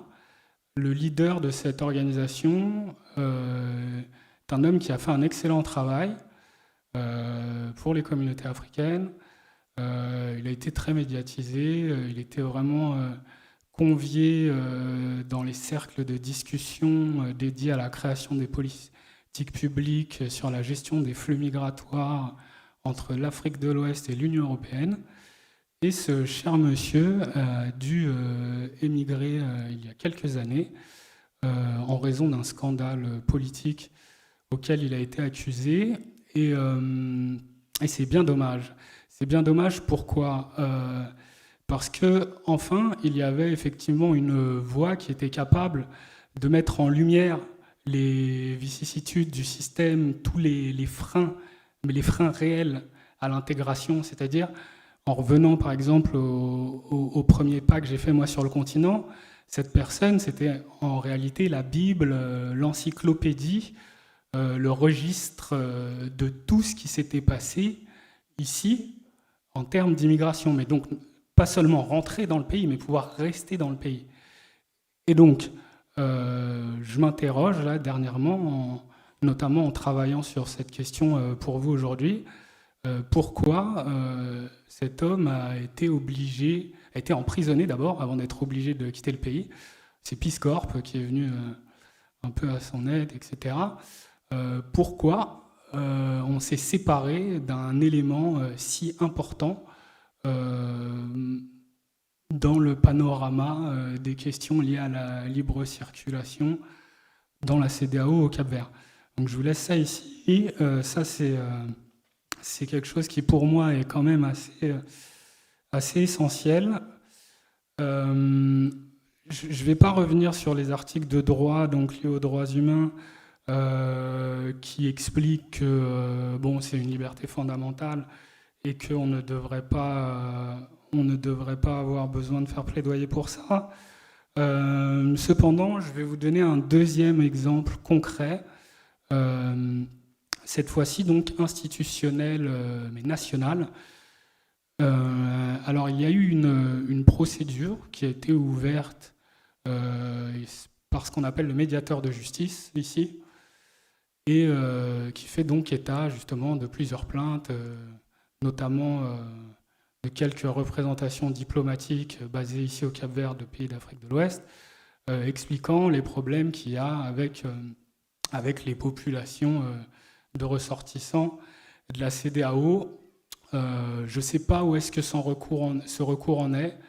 Je ne sais pas exactement qu'est-ce qui a été fait depuis ça. Je sais que par contre, il y a eu un travail important de plaidoyer fait au niveau parlementaire. Je sais que c'est une question qui a déjà été abordée, non pas que pour l'aspect électoral dont je vous évoquais tout à l'heure, au niveau du Parlement, mais c'est resté en suspens. Bon, je vous laisse ça aussi. C'est pour moi la première manifestation concrète nationale de défense des intérêts des ressortissants de la CEDEAO au Cap-Vert qui a été faite dans le pays. Donc c'est quelque chose de très important, c'est un pas qui n'est pas venu de l'extérieur, qui vient réellement des pouvoirs locaux, de la société civile. Et donc je pense que c'est quand même une initiative qu'il faut relever et prendre en compte, notamment au niveau du service des libres circulations au sein de la Commission, pour savoir qu'au Cap-Vert, effectivement, il y a aussi une dynamique de défense des droits humains sur le plan national. C'est pas tout gris. Je ne sais pas exactement s'il me reste du temps, Jeannois, ou si je dois conclure. Je dois conclure. Ok. Voilà. Bon, j'espère avoir pu vous partager quelques éléments de réflexion. Merci beaucoup.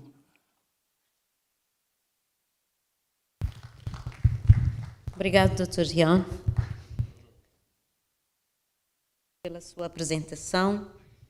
Nós chegamos a este ponto onde o quadro jurídico já nos foi apresentado, já vimos a existência do protocolo sobre a livre circulação de pessoas e bens, um programa estratégico da CEDEAO para a implementação deste protocolo e o estádio em que se encontra. Vimos os enormes desafios que ainda se colocam à volta deste programa, portanto, deste programa estratégico. Por isso, vamos deixar o debate e aproveitarmos o pouco tempo que temos e passar a palavra à plateia para, portanto, dizerem da vossa justiça relativamente a esta matéria. O professor Ladam pede palavra. Vamos então passar primeiramente ao professor Ladam, enquanto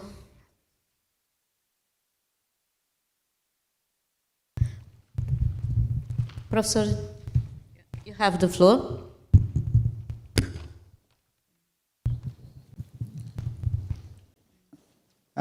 Thank you, Madam Moderator. I think I would like to thank our presenters, particularly Mr. Tony and Dr. Emmanuel, for giving us, some sort of evidence-based presentation in terms of the practical implementation of the Protocol on Free Movement of Persons, Goods and Services in ECOWAS. I think it's a clear departure from the previous panels and days where we were too theoretical and conceptual to more evidence-based, practical implementation of the protocol. And I think that is, probably the way to go from the next conference. The second point I would also like to raise, probably my question for Mr. Tony is what happened to violators of the ECOWAS protocol on freedom of persons? And is there any report to your department or to the ECOWAS Commission on violators? And what has happened to such violators, member states? And for Dr. Paulino, I understand, your concern and also your approach to deconstructing, mobility. And I would also like to also associate, myself with your position in respect of the problem that has to do with, the requirement for some categories of persons to be declared inadmissible. And I think one thing we need to be clear about, I think both Dr. Emmanuel and Tony made it clear, that the right to freedom of movement of persons, of community citizens, is not an absolute right. It's tied to immigration laws of member state, it's tied to requirement for national security, it's tied to individuals themselves complying with the basic requirement, for traveling. So it is not an absolute right. And I think the drafters of the protocol themselves, deliberately put in those actually requirements that a community citizen must comply with. And that gives some leeway to member states to apply their national security immigration laws as part of the measures. And I think it's in order. Finally, I would also like to, for Dr. Joanne, thanks for sharing your perspectives, but I'm happy that you were able to share your experience in Senegal and in Niger Republic. And on this note, I would also like to, I shared that experience of Justice Costa when we were coming for this program, when the same actually ECOWAS community citizen, and yet, we were on transit for 3 days in Casablanca before we got here. And surely from our program, we are likely going to travel for another 3 more days back to, and this is the same region. And we thought, those of us that came from Ghana and Nigeria and Ghana through Casablanca, we thought we were the only persons. We were surprised when we saw the delegates from Senegal. 45 minutes flight from Dakar to Praia. Instead, their flight was actually routed from Dakar back to Casablanca in Morocco, and then again back to fly over Senegal to enter Praia. I think we were initially very disturbed about the lack of communication about our flight schedule. But when it was time for us to board the flight, finally, from Casablanca on the 3rd day to Praia, we were laughing at ourselves at the airport. And we started telling ourselves, it's good that we even felt this integration challenge as we're coming to Praia. And that really put me in the situation of Honorable Justice, former Vice President of the ECOWAS School of Justice, how he was traveling from Praia to Portugal before coming to Abuja for a program. And the same thing applies to Scotland. And I think that's a very good experience for us. So I think it's good to share experiences, and also it's good to also understand these challenges will be there because we're evolving. And I think we'll keep on working to address our challenges, and I think that's the way forward. Thank you very much.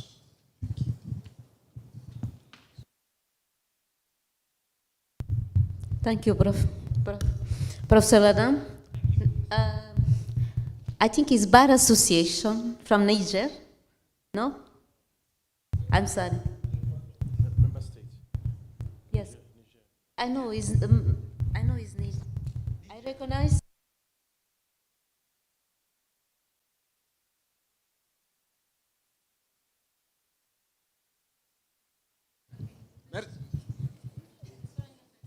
Allô?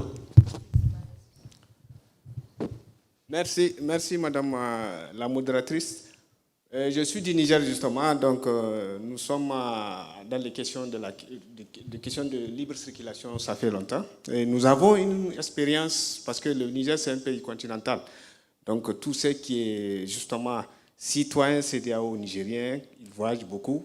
Nous avons beaucoup de plaintes sur cette question.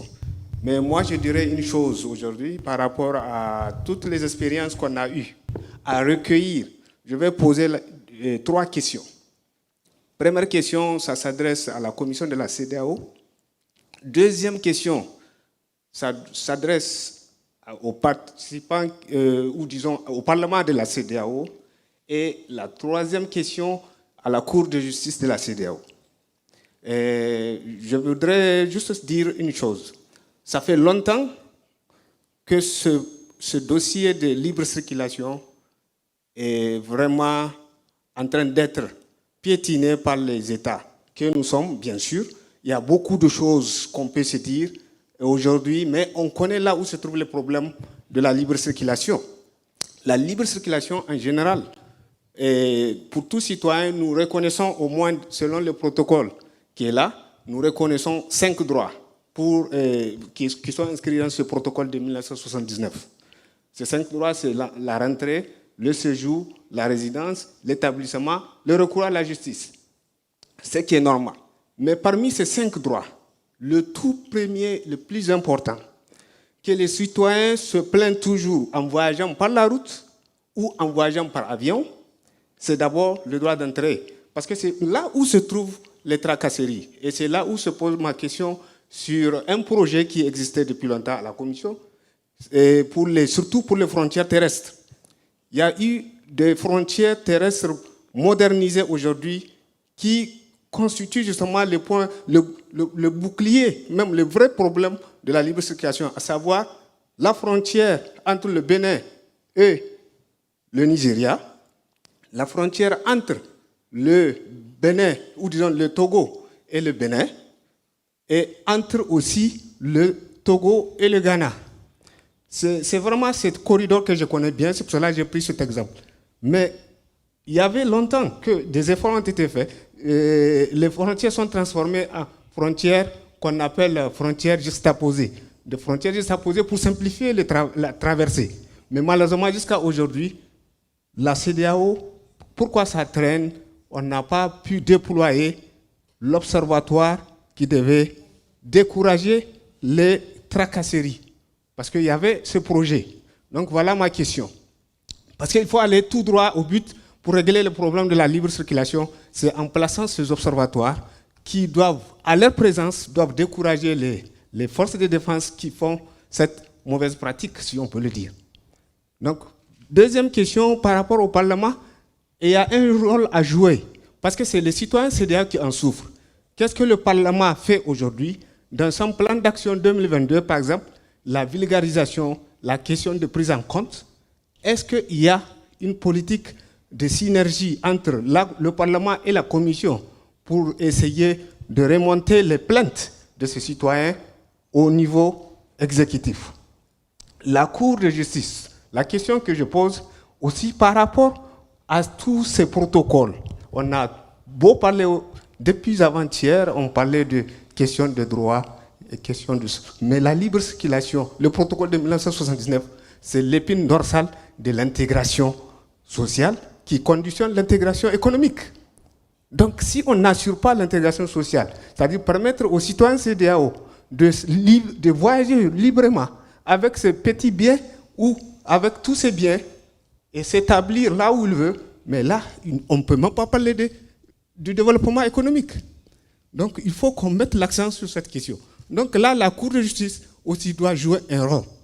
Le rôle de vulgarisation, de protection, conformément à ce qui est même inscrit dans leur mission. Est-ce qu'aujourd'hui, en 2022, c'est-à-dire sur le plan, le budget, la question de cette mission de vulgarisation de ce texte, ils ont prévu ce genre de mission terrain? Voilà les 3 questions que je pose. Merci beaucoup.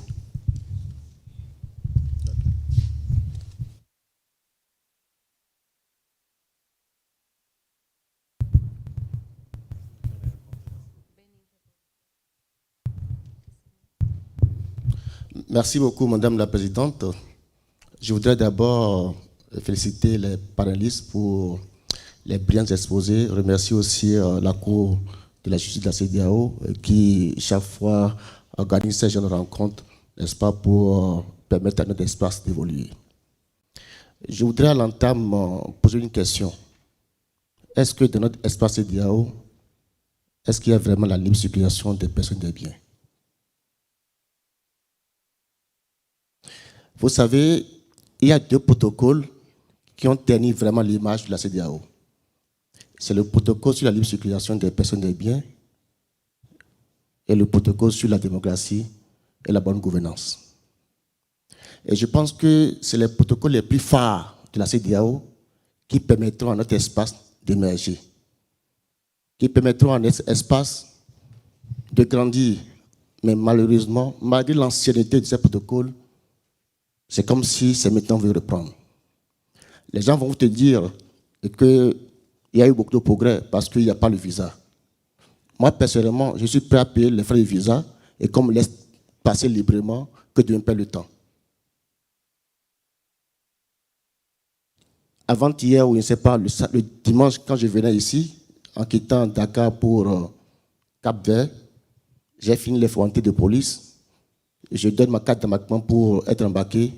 On me demande le billet retour. Sinon, on ne m'embarque pas. Je ne suis pas le seul. Tous ceux qui ont même des passeports officiels. À quoi ça rime, je ne sais pas. Mais je trouve que ce n'est pas normal. Cap-Vert, c'est mon pays. Je suis dans l'espace CEDEAO. Sénégal, c'est mon pays. Nigeria, c'est mon pays. Vous savez, de façon naturelle, le Dieu créateur nous a créés comme ça. Nous avons les mêmes cultures, même éducation, même langue. On nous a créés unis. Mais nous-mêmes, par les faits, on veut se séparer. Je pense qu'il y a un problème de fond. Il y a un problème de fond à régler. Aujourd'hui, des frontières sont restées jusqu'à maintenant fermées. Pourtant, tout passe. C'est fermé, mais pourtant, tout passe. Je pense que si nous devons vraiment évoluer au niveau de la CEDEAO, la commission de la CEDEAO doit pouvoir aider les États à régler la question sur la libre circulation des personnes et des biens. Nous n'avons pas des ressources pour construire des grandes infrastructures. Nous n'avons pas les moyens. Mais ça, au moins, peut faire pour notre espace.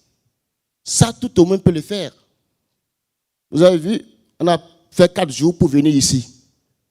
4 jours pour prendre l'avion pour venir ici. Je trouve que, bon, ça, pour moi, ce n'est pas un problème. Mais le petit problème qu'on peut régler au niveau de nos routes. J'ai traversé une frontière la fois dernière, je ne dis pas le nom. Je donne un passeport, on me dit que c'est un passeport neuf. Pour donner le cachet, je dois payer de l'argent. Et ce qui est dangereux, tous nos chefs d'État ont cette information. Tous les dirigeants à divers niveaux ont cette information. Mais rien ne bouge. Je pense que la CEDEAO doit pouvoir évaluer ce protocole sur la libre circulation et qu'on voit vraiment les réels problèmes, qu'on nous sorte les réelles difficultés et pour qu'on trouve une solution. Sans ça, ça ne marchera pas. Un étudiant ne peut pas s'inscrire facilement dans un autre pays. Un professeur ne peut pas s'installer dans notre pays. Et on dit on est ensemble. Mais comment on est ensemble? La CEDEAO a fait sortir une qualité biométrique. Jusqu'à aujourd'hui, on a des 5 pays qui ont fait. Or, tous les pays impriment des qualités. Mais c'est quoi le problème?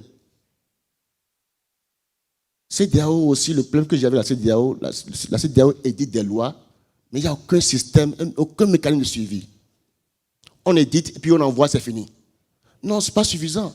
Je pense qu'après un certain nombre d'années, il faut voir qu'est-ce qui a marché, qu'est-ce qui n'a pas marché. Est-ce qu'on va réactualiser? Est-ce qu'on va procéder à une relecture? Est-ce que le contexte s'y prête? Il faut qu'on y arrive. Aujourd'hui, on a des coups d'État. Nous avons des protocoles sur la libre circulation, sur la bonne gouvernance. C'est absurde. Je pense que je vais m'en arrêter là. J'interpelle la CEDEAO et je demande vraiment qu'à la sortie à la fin de cette réunion, il faut qu'il y ait des recommandations fortes qu'on envoie aux États et que la CEDEAO vraiment puisse encore une fois jouer son rôle de coordinateur. Merci beaucoup. Muito obrigada pela sua questão e a sua observação. Madame, from Amnesty International. Vous m'excusez, mais je ne sais pas votre nom.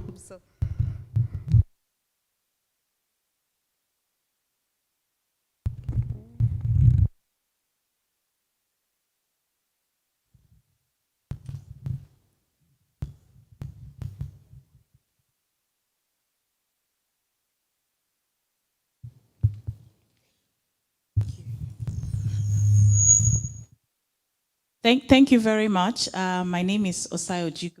I'm the director of Amnesty International Nigeria. I was just really impressed by the sharing. I think everybody here has a story to tell about their experiences in crossing the border. I wanted to also share the fact that if we are all facing these challenges and we're professionals or we are persons with specific access and privileges, you can imagine the vulnerabilities of those who don't have those privileges. And I would like to place a bit more emphasis on women, because women do a lot of trades across the border, and increased vulnerabilities mean that violence against women, sexual harassment becomes the norm in trying to conduct business and to protect and provide for their families. So also in terms of the laws and the regulations that exist, are there specific protections, guidelines, trainings provided for those who man the borders in terms of how they are gender sensitive and how they also respond to complaints by those who are trying to move across the borders, particularly when there's a power to delay in the name of investigation, then it gets dark. You can't go back, you can't go forward. What provisions are then made to ensure that people are safe and secure? Then my second point is around the issues of insecurity that we're seeing across the region, which has led to quite a large movement of people internally, but also refugees across. How are we using the facilities provided by the Free Movement Protocol in also to addressing the insecurity challenges which has led to refugees having to cross the border in order to stay safe? My final point is for us to look at the issue of identity politics and the fact that the majority of issues that our states are combating with is one, we're not able to count and know our number of people in our population and the number of citizens we have. Talk less of now having to deal with other ECOWAS citizens in our countries. So we might have ID cards, but then how many people also have these ID cards? And how are we able to, because you just need to be able to be stamped through.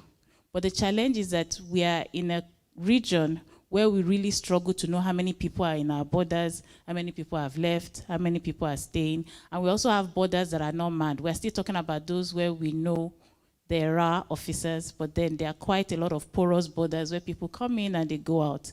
But because we are not able to deal with the gaps in those borders, those that are going through the legitimate and manned borders are actually the ones that are carrying the burden of the insecurity. Those that are creating problems in our country are not going through the legal routes, but those going through the legal routes are actually the ones carrying the biggest burden. So what ways or means through which ECOWAS is better able to address this would be key. I know I said finally, but an idea just came to my mind. Is it time for us to perhaps come to the ECOWAS court to give an interpretative decision in terms of what does freedom of movement as a right and within the context of ECOWAS free movement of people? Thank you very much. Muito obrigada. Mais alguma participação antes de passar a palavra aos nossos palestrantes para responderem?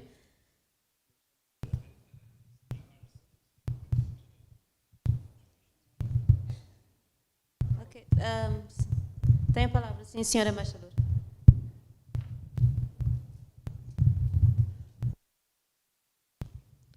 Obrigado, senhora moderadora, por me conceder a palavra.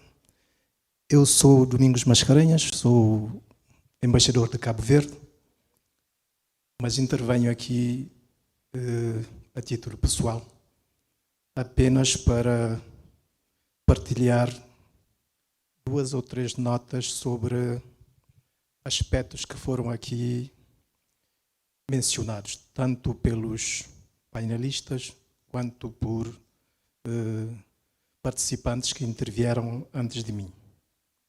Mas antes gostaria de felicitar e cumprimentar os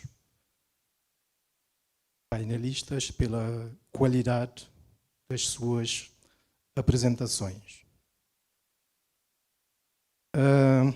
Tendo acompanhado os trabalhos desta conferência desde o início até este momento, eu registrei como que a emergência de 2 blocos relacionados com vários aspectos aqui tratados. Um bloco dos otimistas e um bloco dos pessimistas.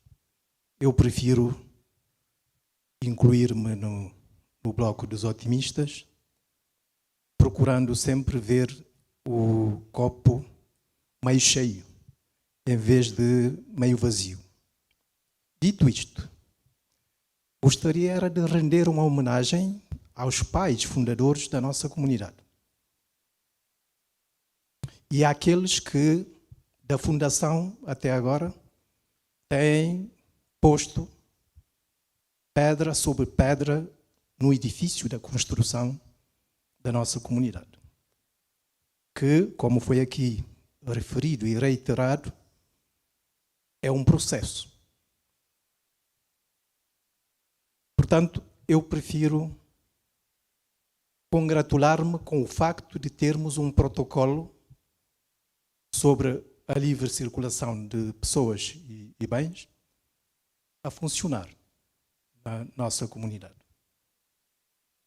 E congratulo-me com isso pelo facto de, nos últimos anos, ter estado um pouco mais atento à avaliação que muitos cabo-verdianos fazem do facto de termos a funcionar este protocolo que consagra o direito dos cidadãos da comunidade de se deslocarem no seu seio.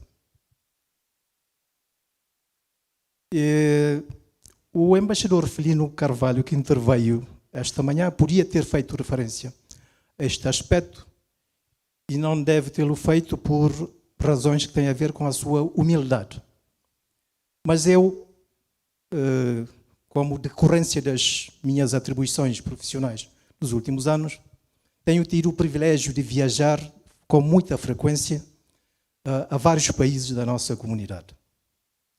E poderia não trazer aqui a minha experiência pessoal, mas faço porque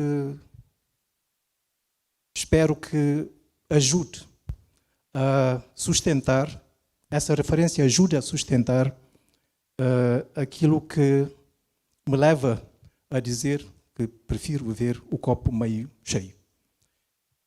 Em 1991, eu passei por Dakar pela primeira vez.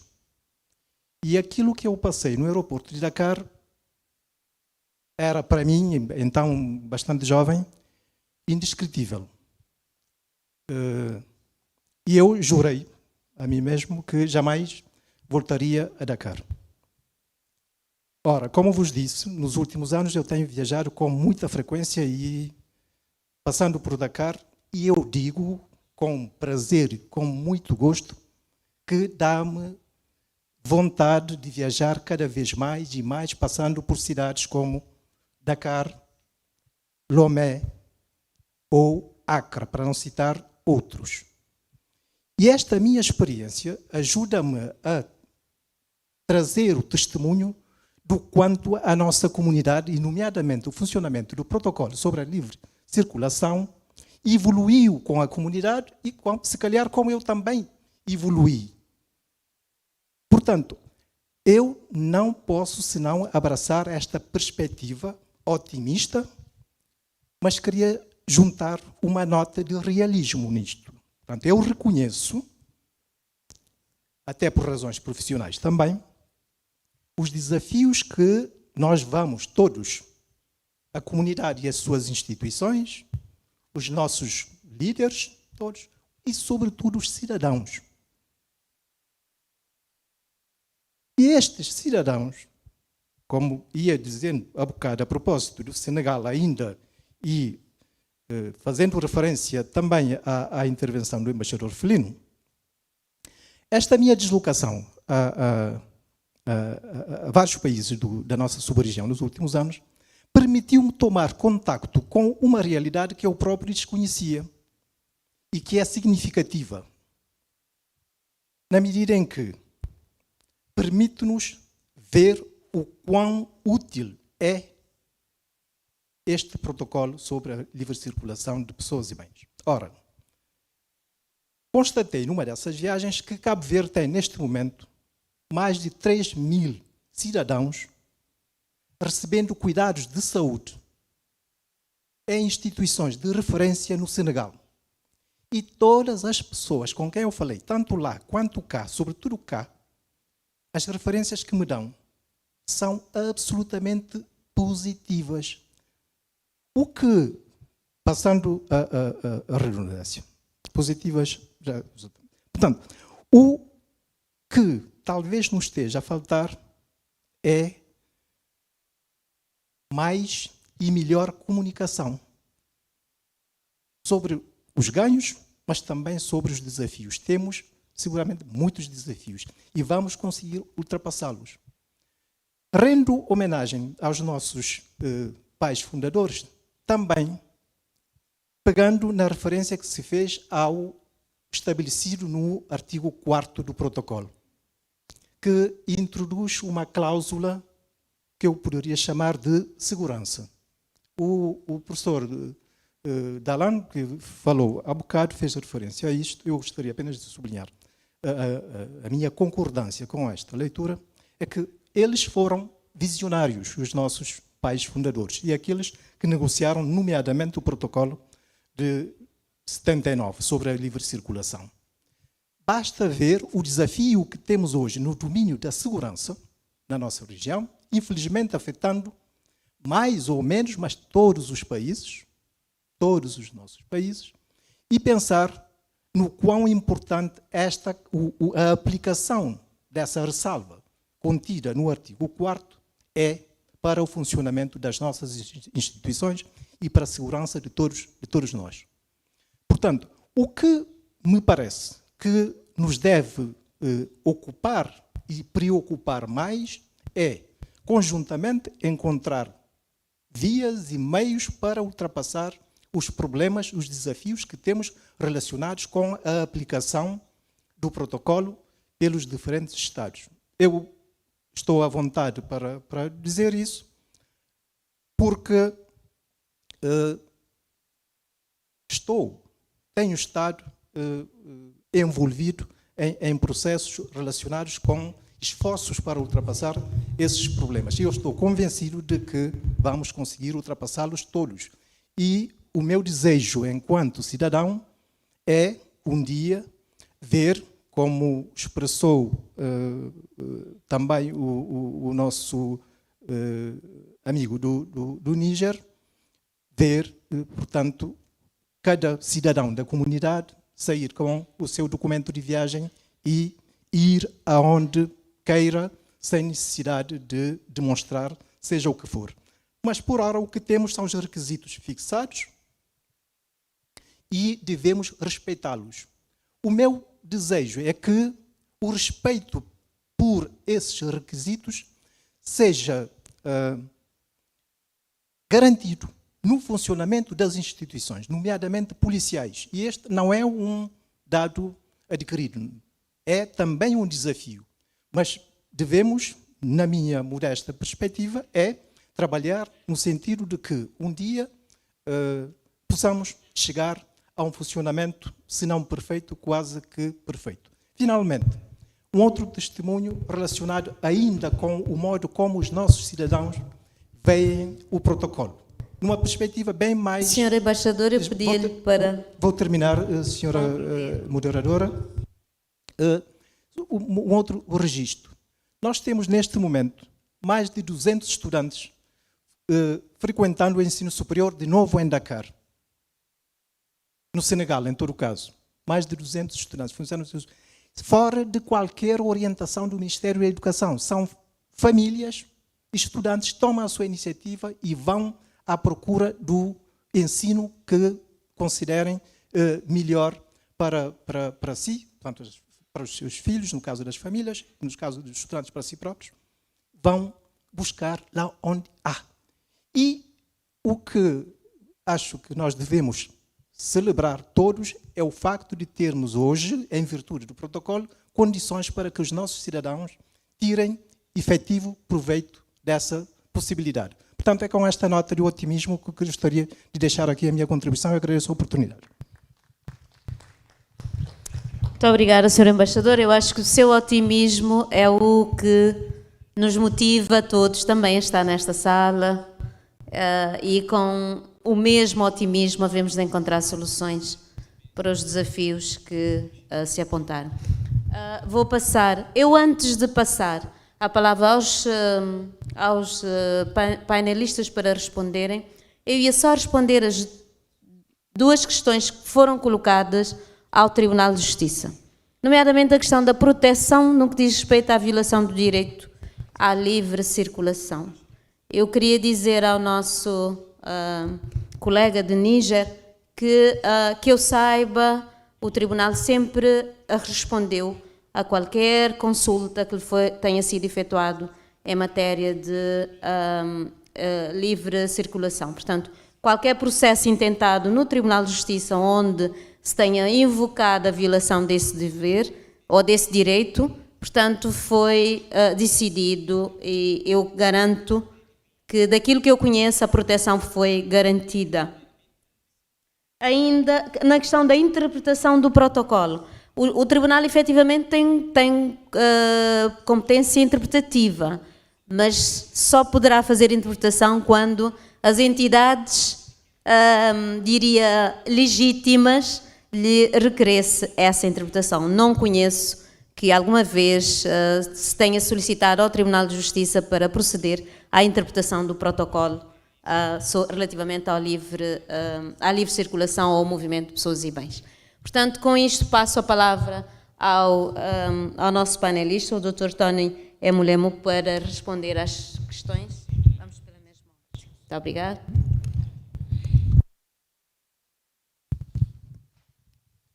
Thank you very much for these questions, and I want to say that when they say ECOWAS, it's not the Commission, it's everybody.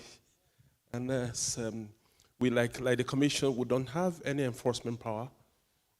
All we do is to facilitate dialogue, ensure that we'll bring in member states to take appropriate decisions, and we encourage them and provide the necessary wherewithal to ensure that they implement what they have signed.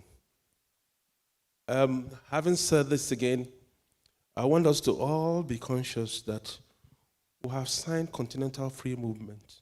We have also signed trade. We're also aware that the solution to what we are facing now in terms of mobility again will have to do with investment. We need to create an enabling environment for people to invest, even on airline and all those. I didn't want to talk about it because a lot had been said about it yesterday. ECOWAS will develop and when adopted investment policy. There was a very beautiful lecture yesterday, the codes, 65 articles. And these are the things that we need to. Even to make it easy, we're also at the verge of adopting the ECOWAS payment and settlement system. All this we're taking it gradual. I'm sure that soon we'll have. Then I also want to encourage everybody who passed through Ebola. We didn't shut our borders. That was the biggest test that ECOWAS region had. Worked together to make sure that we supported each other. Member states were even paying money. I remember Nigeria paying some money, not waiting for the community levy. So these are the things that we need. See, you need to extend the hands of fellowship. That's the strength of the region. We also remember the COVID period. We're still there. Within borders were shut temporarily and also open. And the blessings that we have in this region is that people expected everybody to die in the region. We're still standing strong. So there's something strong about ECOWAS. Don't lose hope. Then somebody said, what happened to the, our moderator just answered that one. You see, we don't have a very strong sanction when it comes to free movement. But also, we have suggested naming and shaming. But when it comes to individual, ECOWAS, we have institutionalized and established heads of immigration, where we'll discuss what will happen to, or what happens to officers that have gone into extortion. But look, extortion, like AIDS, it mutates. Try this way, and nothing is coming up. Just like His Excellency from Benin mentioned, he came with a passport. I said it before that the officers are always very angry when they see passport on the land. They prefer it to cross. The solution was for us to demystify the passport, produce an ID card. They adopted an ID card. That same ID card has same specification. It was presented. I actually presented it at ICAO. Because of the concept of interoperability, it was to enhance our security architecture so that when you are passing, they will know that somebody is coming in, you are documented. So these are the things that are there. Then for His Excellency from Niger, you said about we're in together. But I'm sure, monitoring is so expensive.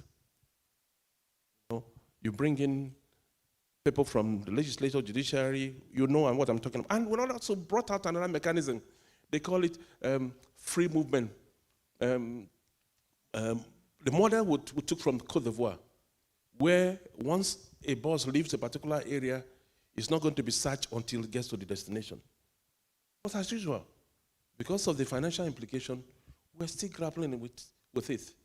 But the beauty of it is that Lagos-Abidjan corridor and all those places, there's a highway that is coming in. And it has been agreed that there will not be checkpoint right from the beginning, after first clearance. These are the solutions we are looking at, because we are looking at continental free trade. Then the Benin, I'm answering questions that borders on commission. We're talking about, like we mentioned, people implement policies, protocols, once they feel selective implementation. I give you an example. When I was hearing from distinguished participants here about domestication and whatever it is, I went through the text of member states. I get to see where the common passport was domesticated. ECOWAS common passport. And as we speak, 14 countries have deployed our passport. And I'm asking Cape Verde to please join the train. So these are the things, selective implementation. The biometric ID card, again, was adopted. The countries that have deployed this passport did not domesticate them. So why do we like to change the goalpost when it suits us? So these are the things that we should also look at. Whether ECOWAS is working, remember we have common external tariff, we've harmonized processes. The ETLS is there, but the member state that ought to implement this test will always ask ECOWAS Commission, just like the houseboy. Without parents, you have not done this. We do not have ECOWAS police, no customs. So we need advocacy sensitization. We also need to change our ways of adopting protocols and legal instruments. There are no timelines. We notice there are no timelines. We don't even have a data of all the protocols that have been. We need also to rejig that and work with the courts so that give them the list of protocols that have been. So finally, for me, Somebody mentioned, okay, the amnesty. I want to tell you that we've tried as much as possible to build the capacities of operatives in member states. We develop what they call border training manual. And that border training manual also has special section for community citizens across the border. I'm sure you know. Then you also have the women too, taking into cognizance the peculiarities. But it's also left. We also give requirement that a border will not, a section in the border will not commence activities unless you have women. Because when we have more women crossing the border, who attends to them? You see, because we notice that at times you see a man searching, it's so absurd. Then also we're talking about the border, the requirement, the toilets and everything. These are the things that enshrine in the board. Those are the things that we have done. Like I said, finally for me, I want to tell you that I drove from Lagos on the directive of the former president Chambers from Lagos to Senegal. So I can tell you, so I have the list from one point to another, the checkpoints, whatever it is, from my project that I did. So I know from Lagos to Ghana, I went to northern Ghana, Paiga, Tambakuna, passed through the Gambia. So these are the things that we have done. By road to Niger, we've done that. So thank you for the opportunity. Then on the final note, I want to beg everybody, this is what we have. And this is what other people want to be like. We also have donors that are free movement. Our budget, if you look at them, they're one of the smallest. They have moved to private sector. The migration department and directorate, those is the least funded. It is supported by donors. The common approach was also funded. I mean, the policy, ECOWAS policy, was funded by donors. And if you are dealing with this, there are some elements that you know that you insist on doing. But there are times you need to shift grounds because you are being sponsored. So it is very important that we put money in free movement agenda for the region. Thank you for the opportunity. Thank you, doutor. Passo a palavra então ao Dr. Emmanuel. Dr. Emmanuel.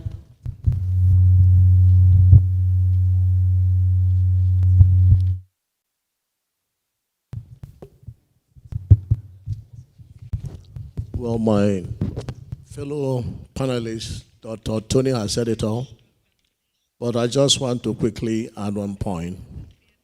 Based on my experience in Abidjan and in Dakar, due to language challenges, I will just say by God that Dr. Lumelu and our friend from Ghana was with me who can speak French reasonably.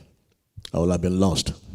So I want to suggest that the ECOWAS Commission should please kindly urge the various governments to ensure that their immigration officers are trained in some basic languages, especially English, French, and Portuguese, which are the major lingua francas in our sub-region, so that community citizens who travel will not have that language barrier problem.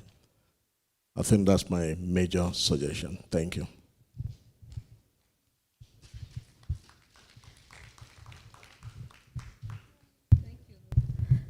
Dr. Paulino.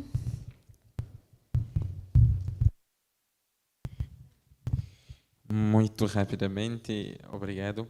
Eu gostaria primeiro de assinalar os meus agradecimentos pelos comentários, pelos contributos que foram bem anotados.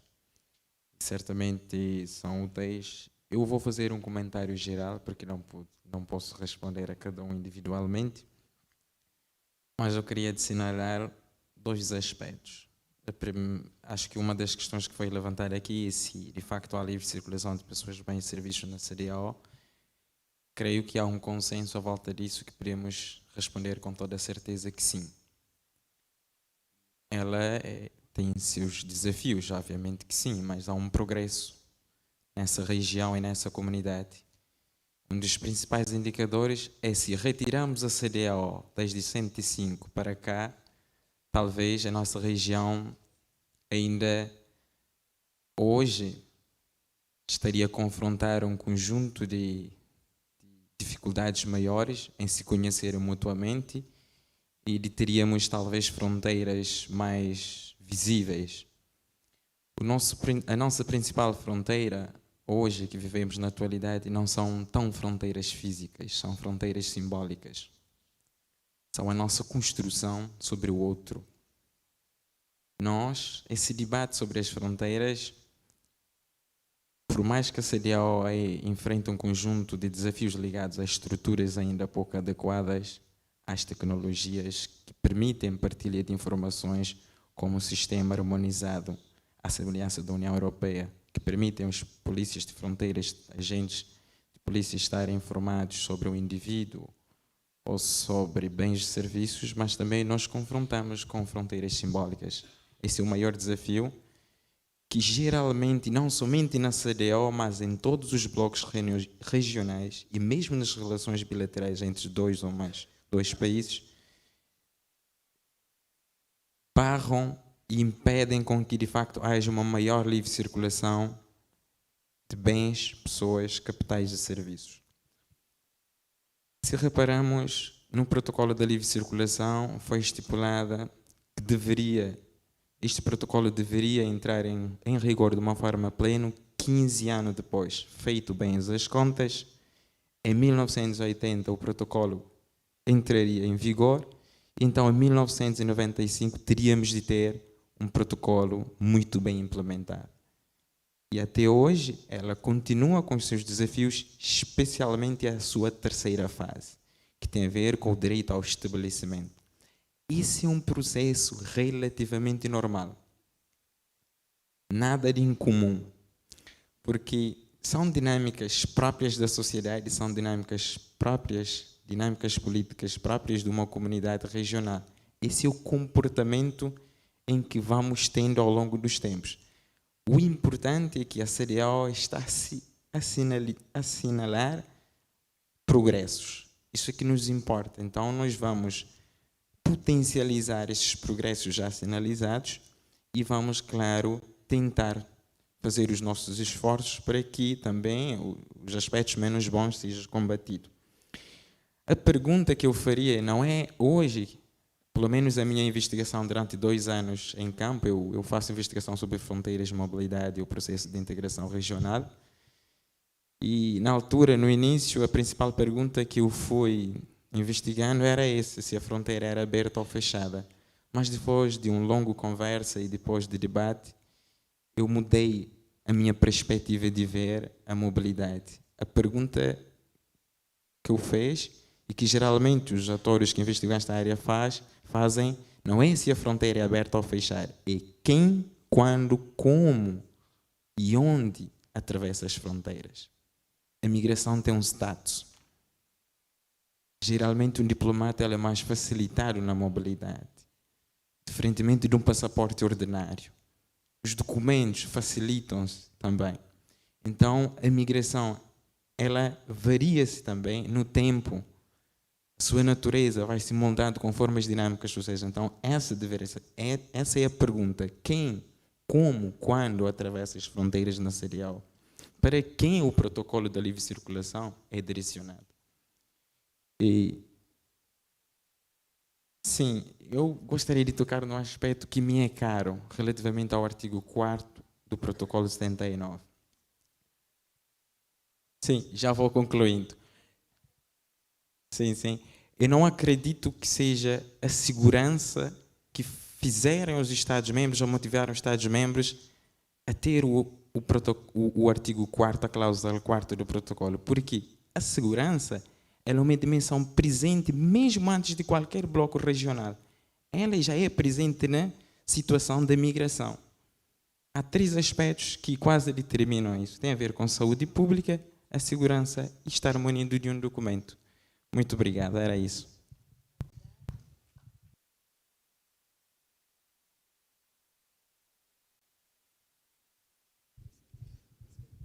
Oui.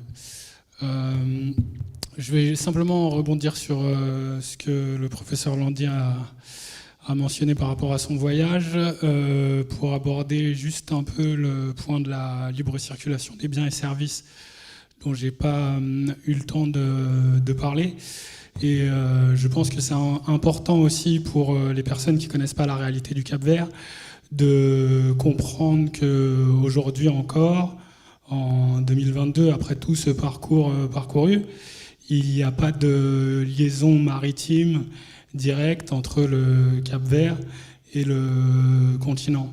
C'est-à-dire que lorsque vous faites allusion à l'avion qui repart dans l'autre sens, là, quand vous voulez envoyer quelque chose à Dakar, d'abord vous allez en Espagne, et ensuite vous revenez. Et ça prend au minimum 1 mois quand ça se passe bien, généralement 1 mois et demi, 2 mois. Et donc voilà, là la question qui se pose par rapport à ça, au niveau institutionnel, c'est la responsabilité est-elle régionale? Est-ce que c'est la CEDEAO avec ses projets comme Sea-Link dans l'air depuis un certain temps qui doivent réellement prendre les choses en main? Est-ce que c'est les coopérants, la coopération internationale comme USAID qui avait fait à un moment aussi un projet qui avait fonctionné durant quelques années avec une liaison directe sur Dakar, mais à la fin du financement, il n'y a plus de bateaux. Est-ce que c'est le secteur privé avec les nouveaux investisseurs panafricains qui arrivent au Cap-Vert qui doivent solutionner le problème de la libre circulation des biens avec la région? Est-ce que c'est le gouvernement capverdien? Est-ce que c'est les États ensemble? Voilà, en tout cas, au niveau national, ce qui est sûr, c'est que sans bateau, il n'y aura jamais de business avec les autres pays d'un point de vue purement commercial. Alors, est-ce que c'est la volonté politique? Est-ce que c'est la concurrence régionale avec l'autre ensemble auquel j'ai référé? Je ne sais pas. Mais en tout cas, sans bateau, pas d'échange. Voilà, merci.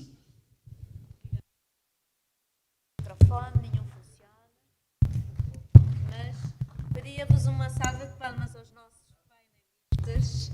Eu não tenho som, mas chegamos a... Bom, com este painel pomos fim aos nossos trabalhos.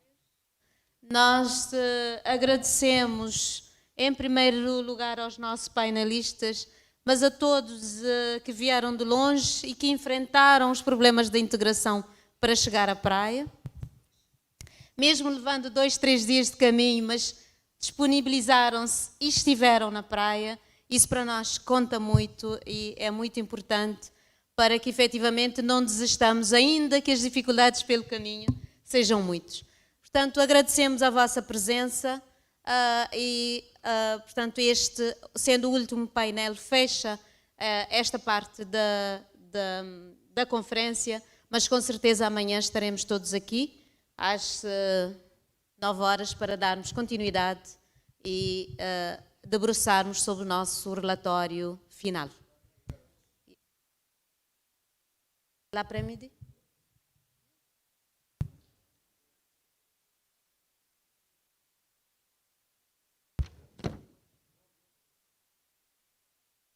Ah, ok. Vous êtes sûr. Ok. Portanto, nós aconselhamos... Bom, essa comunicação chega o especialista para vos dar as informações sobre a sessão da manhã. Agradecemos a presença de todos e muito obrigada.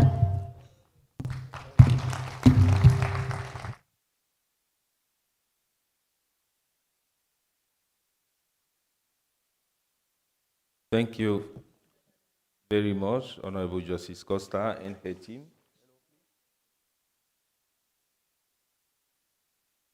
Thank you to Justice Costa and her team. We have just come to an end of our various presentations for our conference.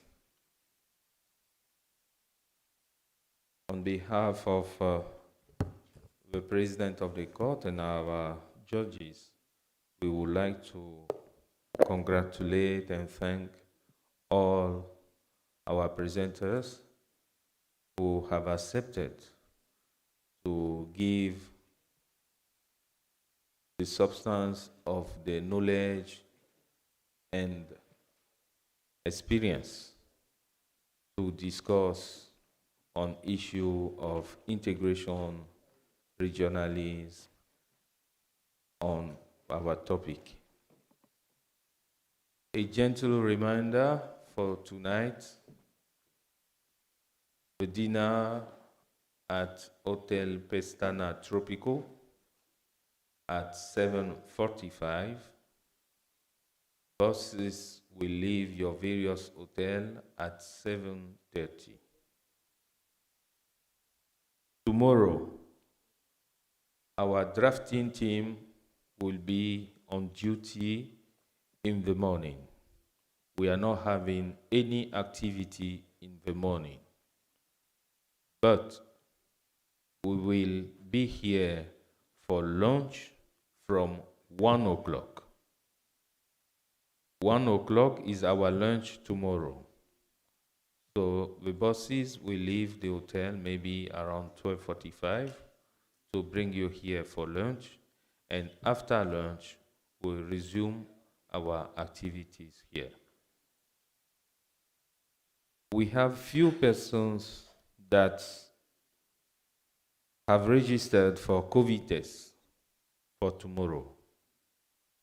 The company will be here tomorrow at 12:30 for COVID test. We have the Chief Justice Pedro Sambu, Justice Ladislao Clemente Fernando, Mr. Demba Claude, Professor Ladan, Justice Ndraman Kablan, and Justice Jane Hassan. COVID test tomorrow, 12:30 here.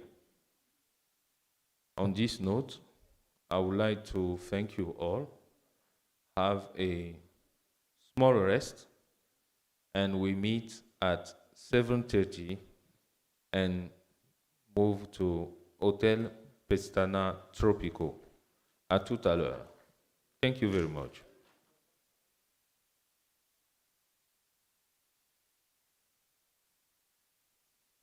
Justice Kablan and Hassan, you are requested by the Vice President, Court of Justice.